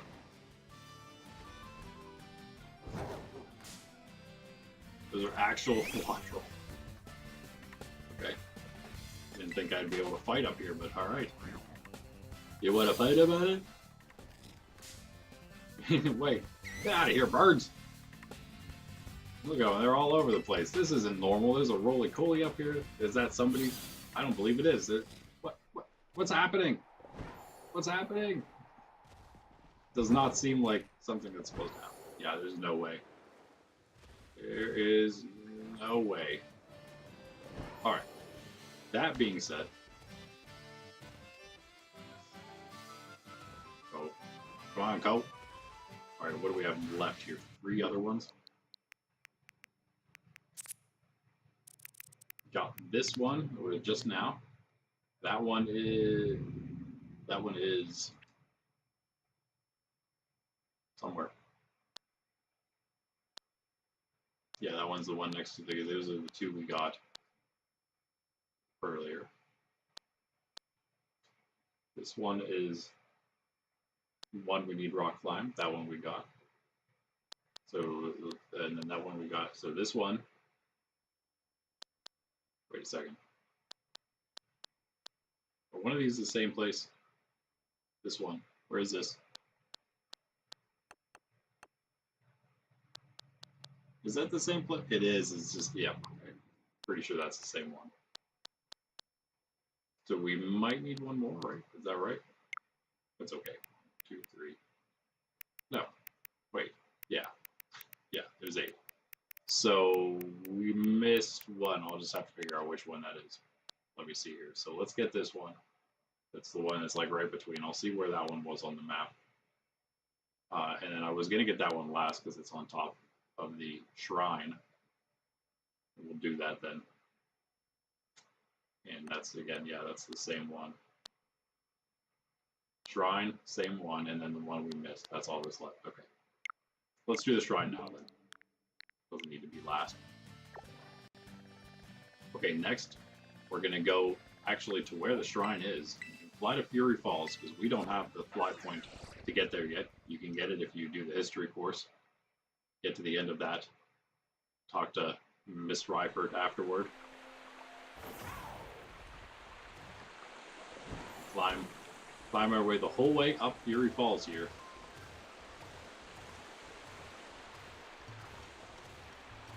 Whole way up. This is going to be this stop. It's also going to be that stop down there. This one here. Going to go even higher.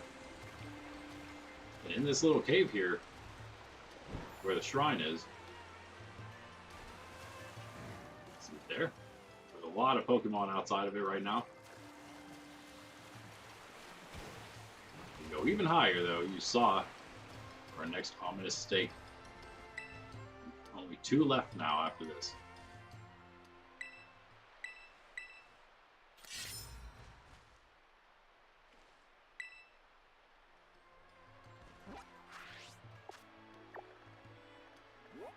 Next one we're going to do is going to be in the cliffs, just up here, just above the Pokemon Center here. And so you are, again, going to need rock climb to get there. And just fly to the Pokemon Center here.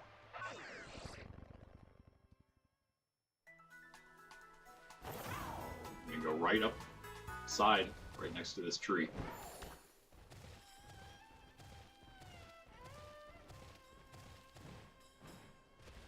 There it is. Easy one again. And only 1 left now.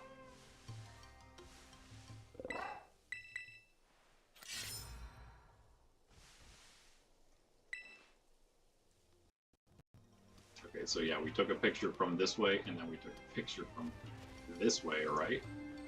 That is what happened, yes. Has to be.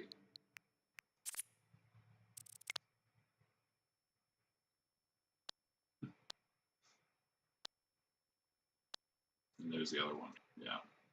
It's the only way that we have a Team Star base in there. Okay, so if it's right here. Where's my phone? That's a better one because it's pointing north.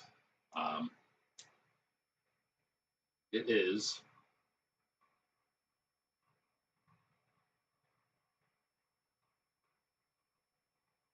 Oh yeah, okay. So we did not find the one that's supposed to be in the area above this, like in this section here somewhere. And that, to me, makes sense because for some reason I feel like there is one. Wait a second. Let's not even fly. Let's jump. Over to here somewhere, maybe. Obviously didn't check this yet. Get out of here. That's my item.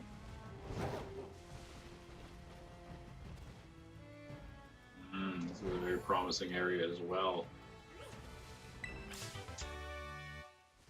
Low kicks. Law kicks. There's the low kicks.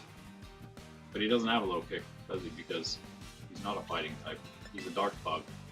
Stop it, dark bug. Getting all amped up. Not good. Run from the bug.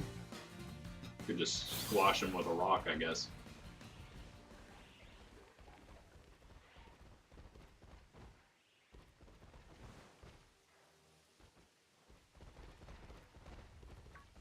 What? Ah.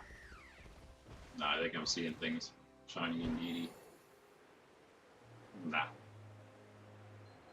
Relatively easy outbreak, I think, to find, though. Indeedee outbreak.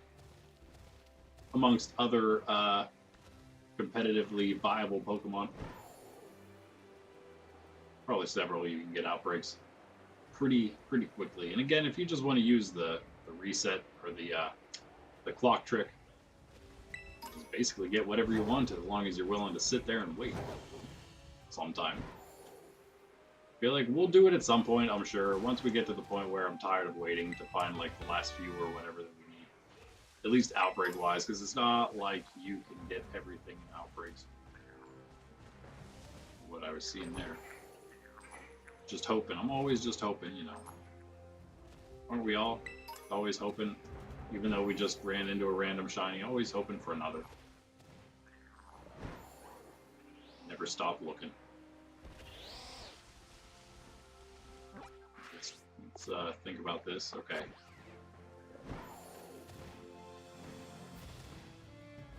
Want to check. This is the spot we came from. We did check that spot. Should have been able to see up here. Maybe we would have seen the stake, but not this. Again, there's all these areas here. This is we climbed up some of this, but only that like southern side. Is it just on like the edge over here or something? It's hanging out. No, wait a second. How far down are we again now? Getting too far. Far in. Perhaps. I think this is still all fair game here. It goes like, yeah, right into these, but not quite where we are. But that's okay, so we'll just turn into them. Check them.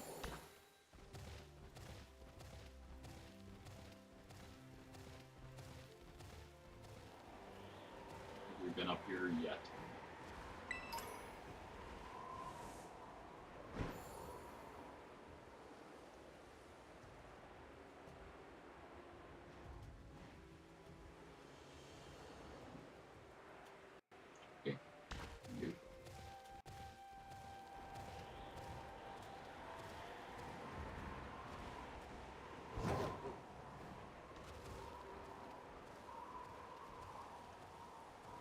No, I don't know. There is a... I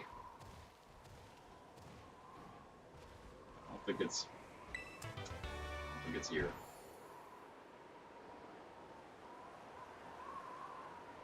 I've been wrong before. I'll be wrong again.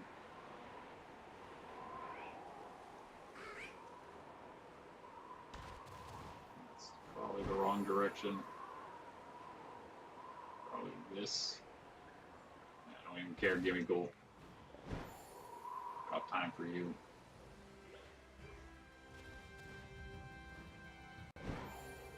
Oh man, you know what? Wait, we already checked the mountains right around here. Why was I thinking that was a place?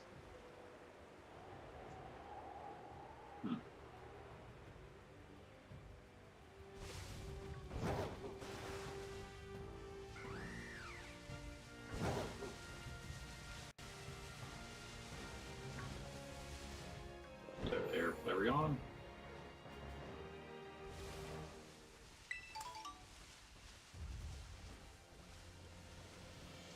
Oh, no, never mind. It was just dirt around him when he popped out.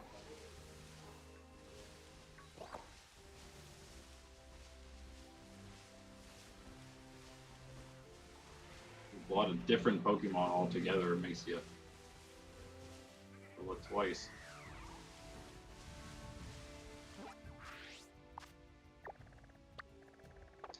Yeah, let's check up around here. And I think we looked at most of these areas.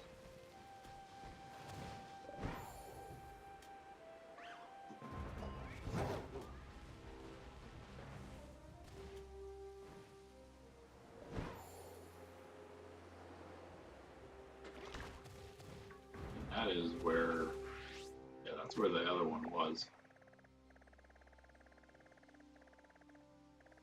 Right up in this area seems to be like the kind of the most obvious place, I guess. And also sort of based on where the other ones were.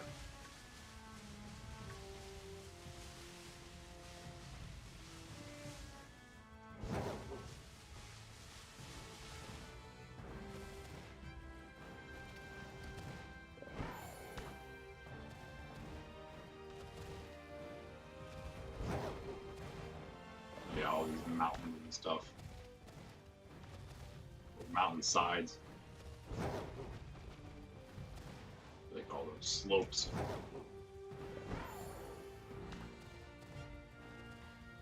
We did check most of them, I think, if not all of them.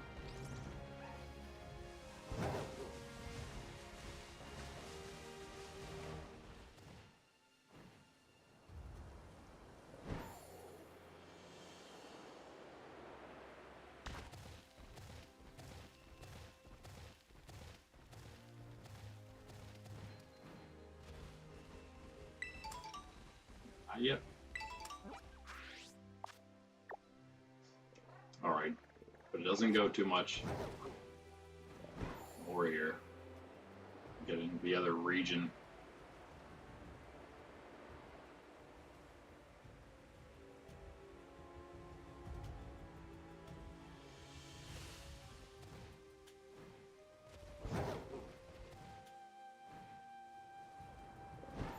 Hmm. Checked here. By tree.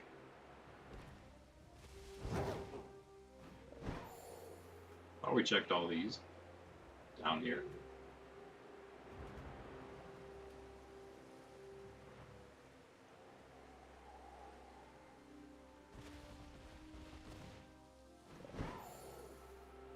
Maybe not.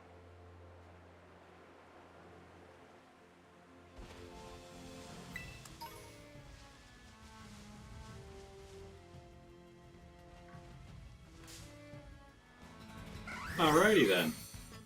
Shiny Halucha. Cool. It doesn't have a way to get rid of us, does it? Caught it anyway. Alright. That's a cool shiny there. I think those are some pretty cool shiny colors. Man. Alright, this is a good good shiny stream here. Another Halucha's cheering us on, congratulating us. Look at how cool those shiny colors are. Wow. Wowzers, as Kieran would say. He wouldn't even know what to do if he sees all these shinies. Lucky we don't use these kind of things on our team against him. You just give up, go home, and never come back out. And who cares? It just shines. Doesn't mean they're good. They are cool though. Alright, let's find the thing. Ow. Got the shine. Got another shiny. Find the thing we're looking for.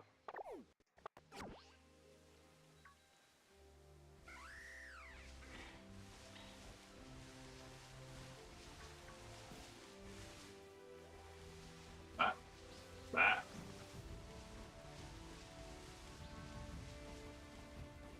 Yeah, okay. This is where I was checking. Or being interrupted.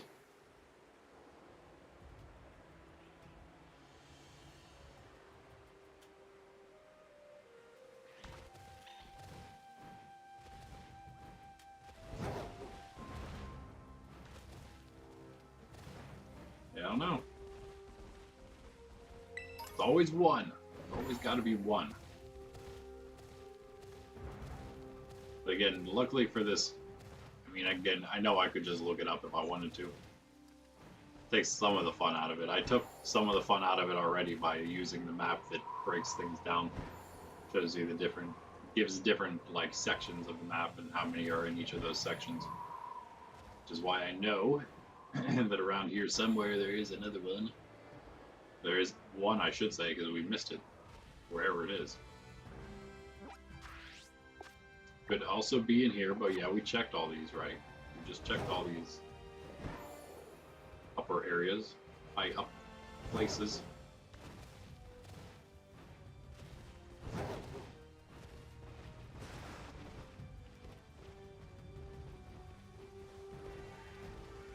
Can't go any farther south. That's a different area that the map was given.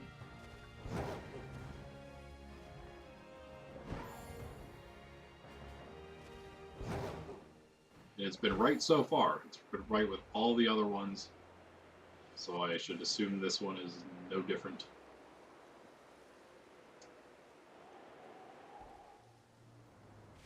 Yeah, like, as usual, it's probably extremely easy and I'm making it harder than it has to be by searching like the ends of the earth instead of like a much more obvious place. I don't know, we already looked in this corner over here.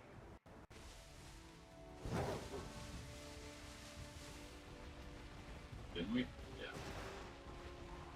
Get closer and make sure.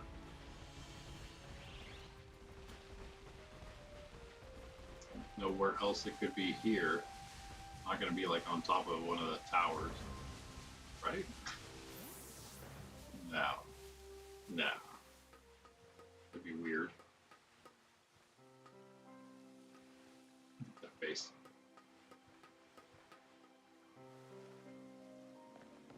There are items on each of the tops, though, I believe, that I did not get. Yes.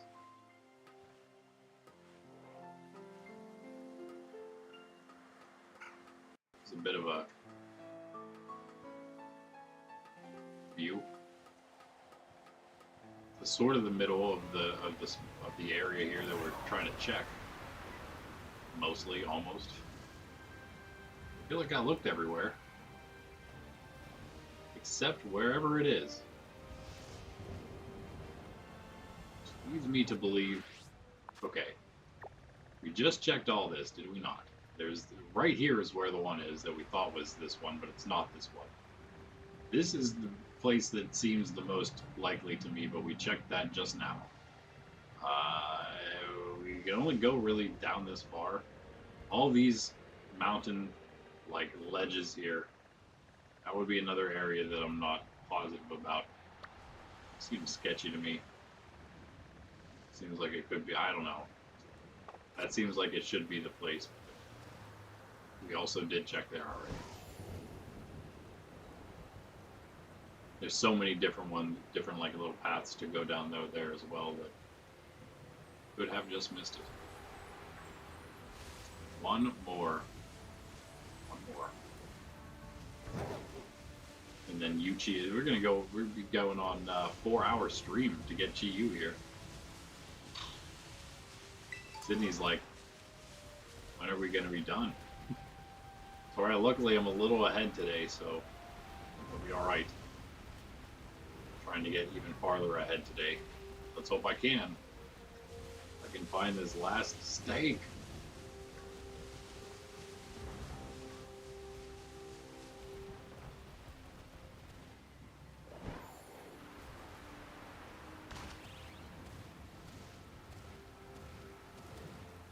On top of here and take another surveying look.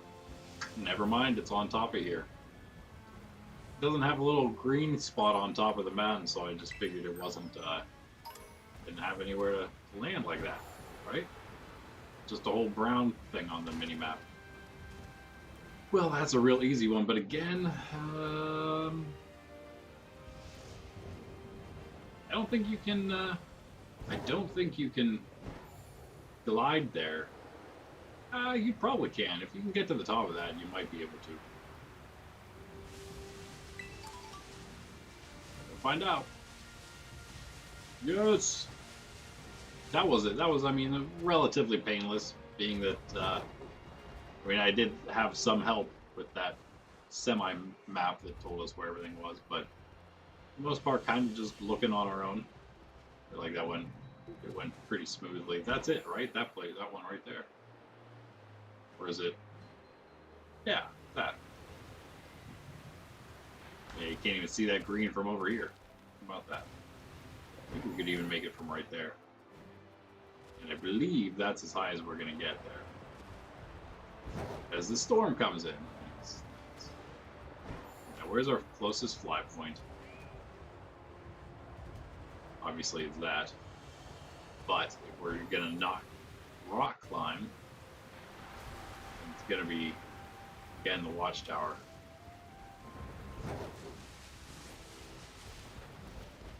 Which is literally right here. So if you take the watchtower, you go over this way, and you're pretty much right there. Just climb up on that. That's your best launch point. Alright.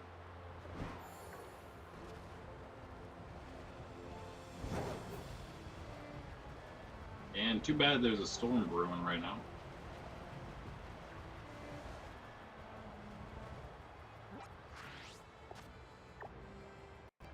Another one you can actually get to without rock climbing is going to be our last one here.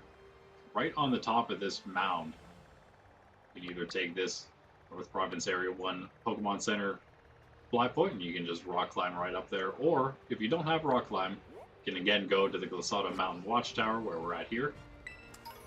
Head your way this way.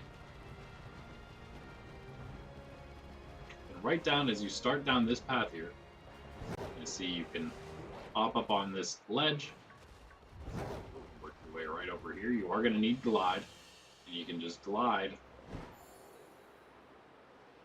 It's not the right one. Or was it down there farther? Yeah.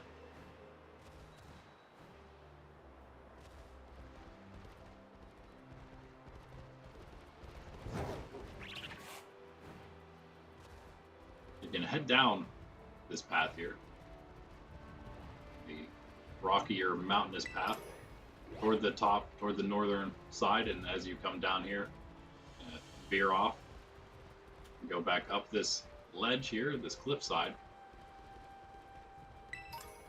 and right here you're going to see that there's a little rocky area, a little green spot on top. That's where you're shooting for, and you can probably glide from here and make it there if you don't have rock climb. But again, you will need it if you're going to get Chi-Yu. But if you're in this area as you're making your way through and you want to grab it without having to come back, you can just do it this way if you want. There you have it, our last stake.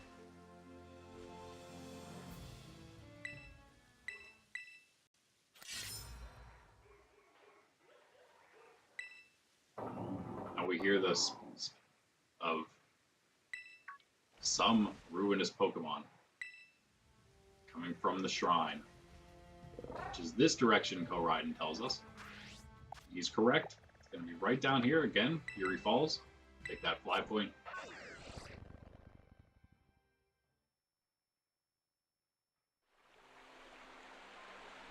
And we'll head right up the falls.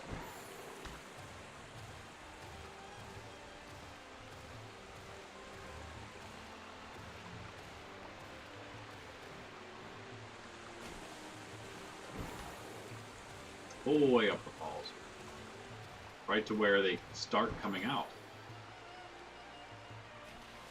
And there you have it. Of course, it's marked on your map if you do the history course and then talk to Miss Ryford afterward.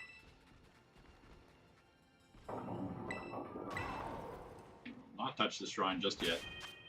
Save our game so we can start right here in case something goes wrong. And also, change our team. Real quick. Let's see. So we're going to be with Jim. I'm going to just put in this team because we're going to be going back to them after next stream, right? So for the most part.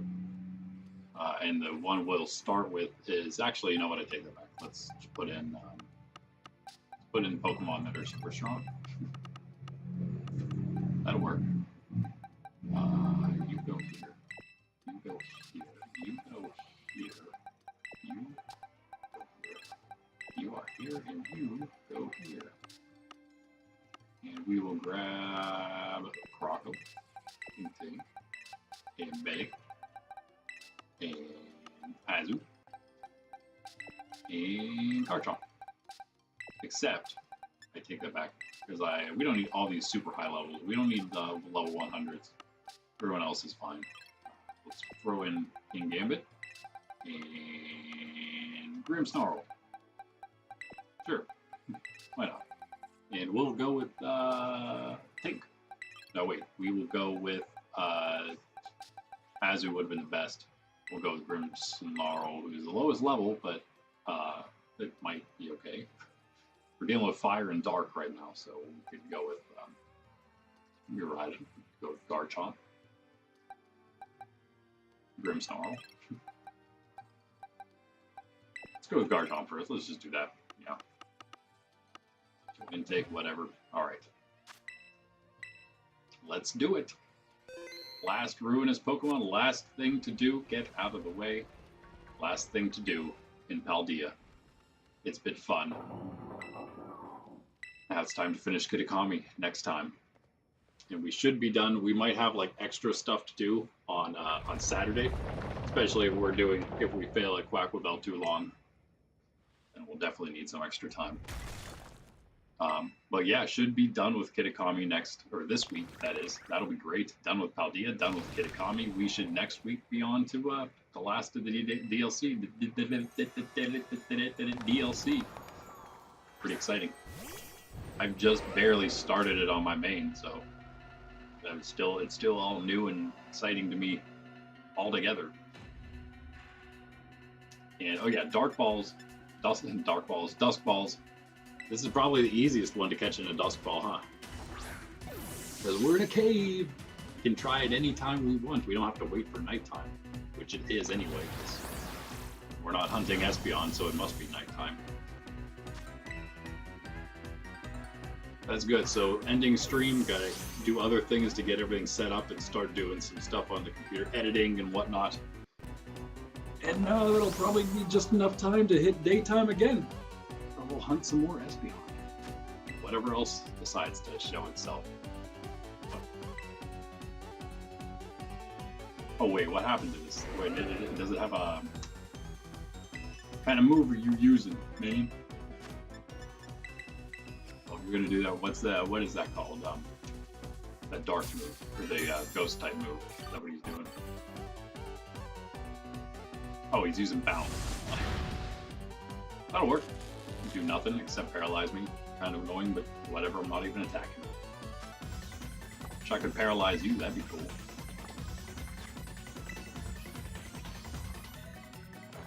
I think maybe my favorites. There's a lot of really good tracks from the base game.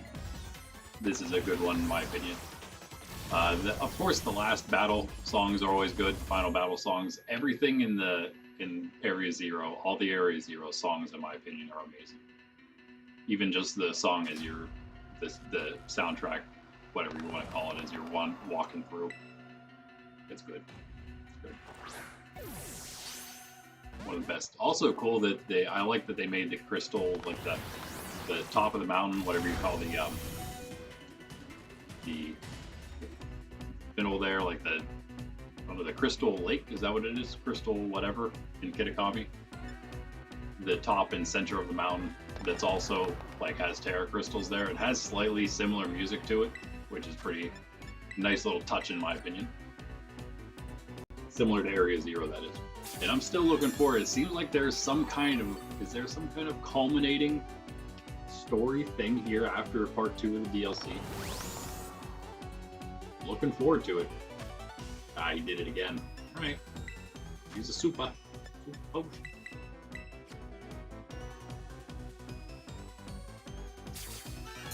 We use like 10 balls, I might just soft reset here and try again without wasting 10,000 monies. I think all the other ones we caught, insta-caught in the second ball we threw. Pretty crazy. Not little Chi-Yu though. What is your favorite Ruinous Pokemon? There's so many, I mean, well, there's 4 to choose from, but I don't know, I find those kind of questions very difficult myself.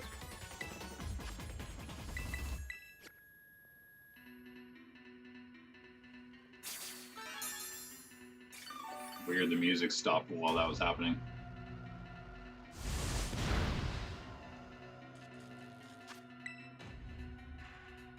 Let's just try a couple more here and reset. Keeps using bounce, it's super annoying.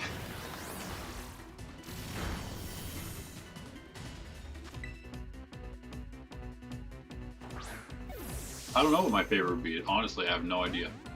I like Chi-Yu. I like Chi-Pao. I think everyone likes Chi-Pao, but look at little Chi-Yu. How can you not like that? And then this is the last one we're going to throw, and then we're going to reset. Yeah, all right. The other 2 are super cool, though, too, like in their own way. Wo-Chien is cool. Ting-Lu is awesome. I mean, I love the big, beefy antler guy. One sec.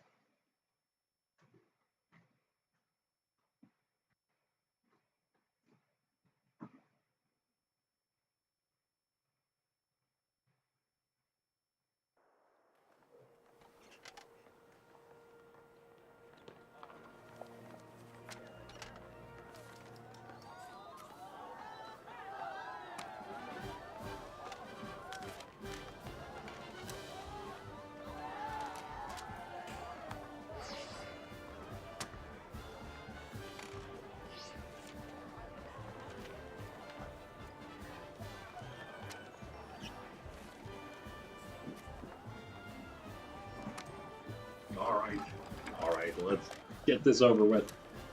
This 4-hour stream now. Sydney's like, yes, please. I'd like to go outside again. It's probably like 60 degrees it's definitely 60 at this point. It's gonna be 60 degrees an hour ago. Because it's 2 o'clock now. Ooh, man. It's 2 o'clock, Sydney Pup. We gotta hurry. Not really, but I'd like to. Hey, look, it's the same color as our hat. Got our champion hat on, and Sydney gonna come hang out for a little longer before the end. Got those are neon socks, neon blue socks to match it, and these shoes from Kitakami, or not from Kitakami, but from the teal style card. Sorry, I did mean to use the teal style card the first time on stream, but I accidentally did it off stream. And so I got the little dialogue at the shop that tells you that you showed the shop owner your thing, and then the word quickly spread about you in your new fashion sense. And that's how you unlock, and then you unlock all the stuff and everything. Yeah, that is all the shops. Pretty much every shop has new stuff. Yeah, we didn't even use 10 balls there. Come on. Should we hit him? Let's hit him. Let's hit him with something.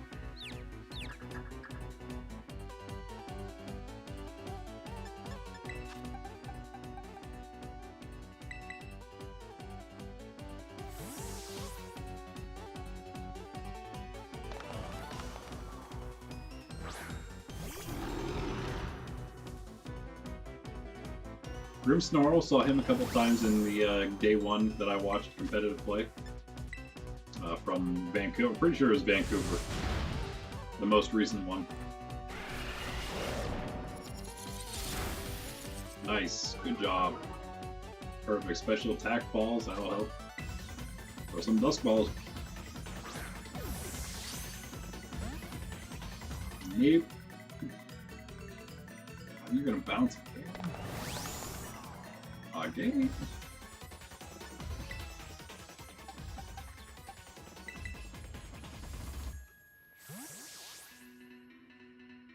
Actually,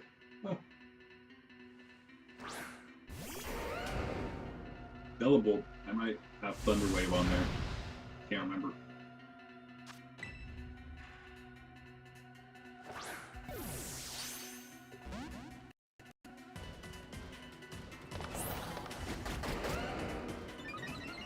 If I get a moment at some point, I keep finding enough stuff to do on my main games here. Like at some point, I will rush through that Temple Nerd character. And I'll get some of these, an extra set of these. Ah.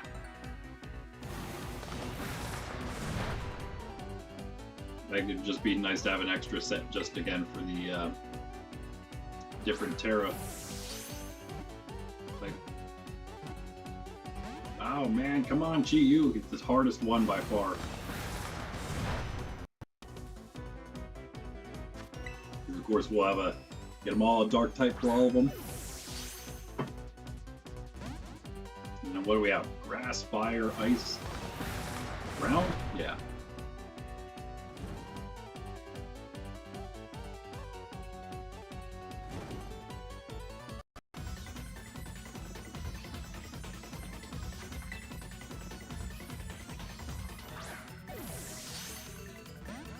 Get in the ball, you fish.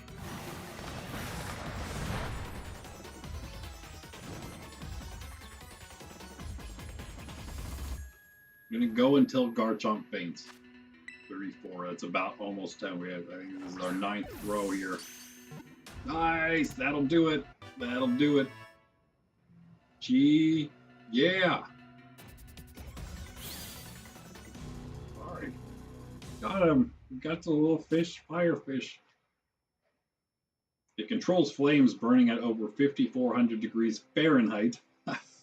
It casually swims through the sea of lava it creates by melting rock and sand. Wow, that is extremely hot. That is for sure. Okay, I am done. I'm done. We've done it all.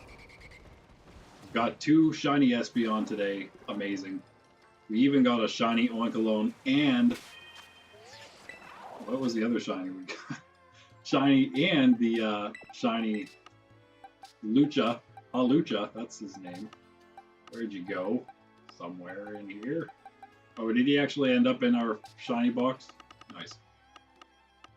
There he is. She, I guess. Shiny Hawlucha. Super cool. Shiny Oinkalon. And of course our 2 shiny Espeon. Which we also didn't look at yet. Okay. Brave. That's about right. And 2 brave shiny Espeon. That's right. That's right. That is what we get here. 2 brave Espeon with okay stats. But of course, again, that can be changed. It's just that nature that's the big thing. That is key. Abilities can be changed. IVs can be maxed out. The nature is the big thing. And we got the worst nature we could for both Espeon.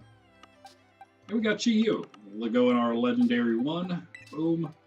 Finally be able to finish off the top of this box next stream when we get our mightiest mark. Yes, mightiest mark Quaquavel to go along with our 2 Meowsy in the Safari Ball that we were gifted. I believe that was also Superior End, wasn't it? He gave us that along with our Pupitar and our Skelly Level Ball because I couldn't think of anything else that would go with him. Quaquavel will probably get a Heavy Ball, although I already used it, so we're going to need to get the next. I didn't even think about that. We could use the Moon Ball on him. It wouldn't be as good. I think I want the Heavy Ball on both characters. So since I caught Munchlax in the Heavy Ball, I guess we're going to need to get the last, find 9 more Kitakami Pokemon and get that one. That won't be hard though. We'll probably get that just from evolutions we can probably do. Or maybe just raids. Or just catching some common Pokemon like Phantom. We haven't more Peko yet. How is that? Oh, good. Never mind. That's an exclusive. I'll bring the exclusives over here. That'll be 3 right off the bat. We'll catch all this stuff as we go through Kitakami next time. So, oh man, I guess we'll have to figure out what exactly we'll have to get to that first. I hope I remember before we do Quaquavel, or else we will not have that Heavy Ball. Maybe I'll get those Pokemon beforehand. We'll see. I mean off stream. Because again, that'll be next. Quaquavel, finishing Kitakami. And alright. Nerds Templar, Randy. I'll see you Thursday, Saturday morning as well. 9 a.m. Eastern Daylight Time now. Ugh. And we will be back. I'm going to do Poke Rips, and then I'll be back I'll probably do the one today. I meant to do it Monday and Wednesday. Probably do it today and then Thursday just to space them out, and then be back for Friday evening Pokemon stream, which again we missed TCG stream last week, so sorry again about that. TCG is just so ridiculous right now. I'm really not happy about it, but we're gonna get what we can and open what we can while we can. Stuff I have coming is taking forever to get in, so that's one thing setting me back right now. I guess I'm gonna have to take a Walmart trip and see if I can find something at all that's worth opening. Anyway, yeah, that's it, guys. I'll catch you later. Randy, Nerds Templar, peace. Bye. Like and subscribe.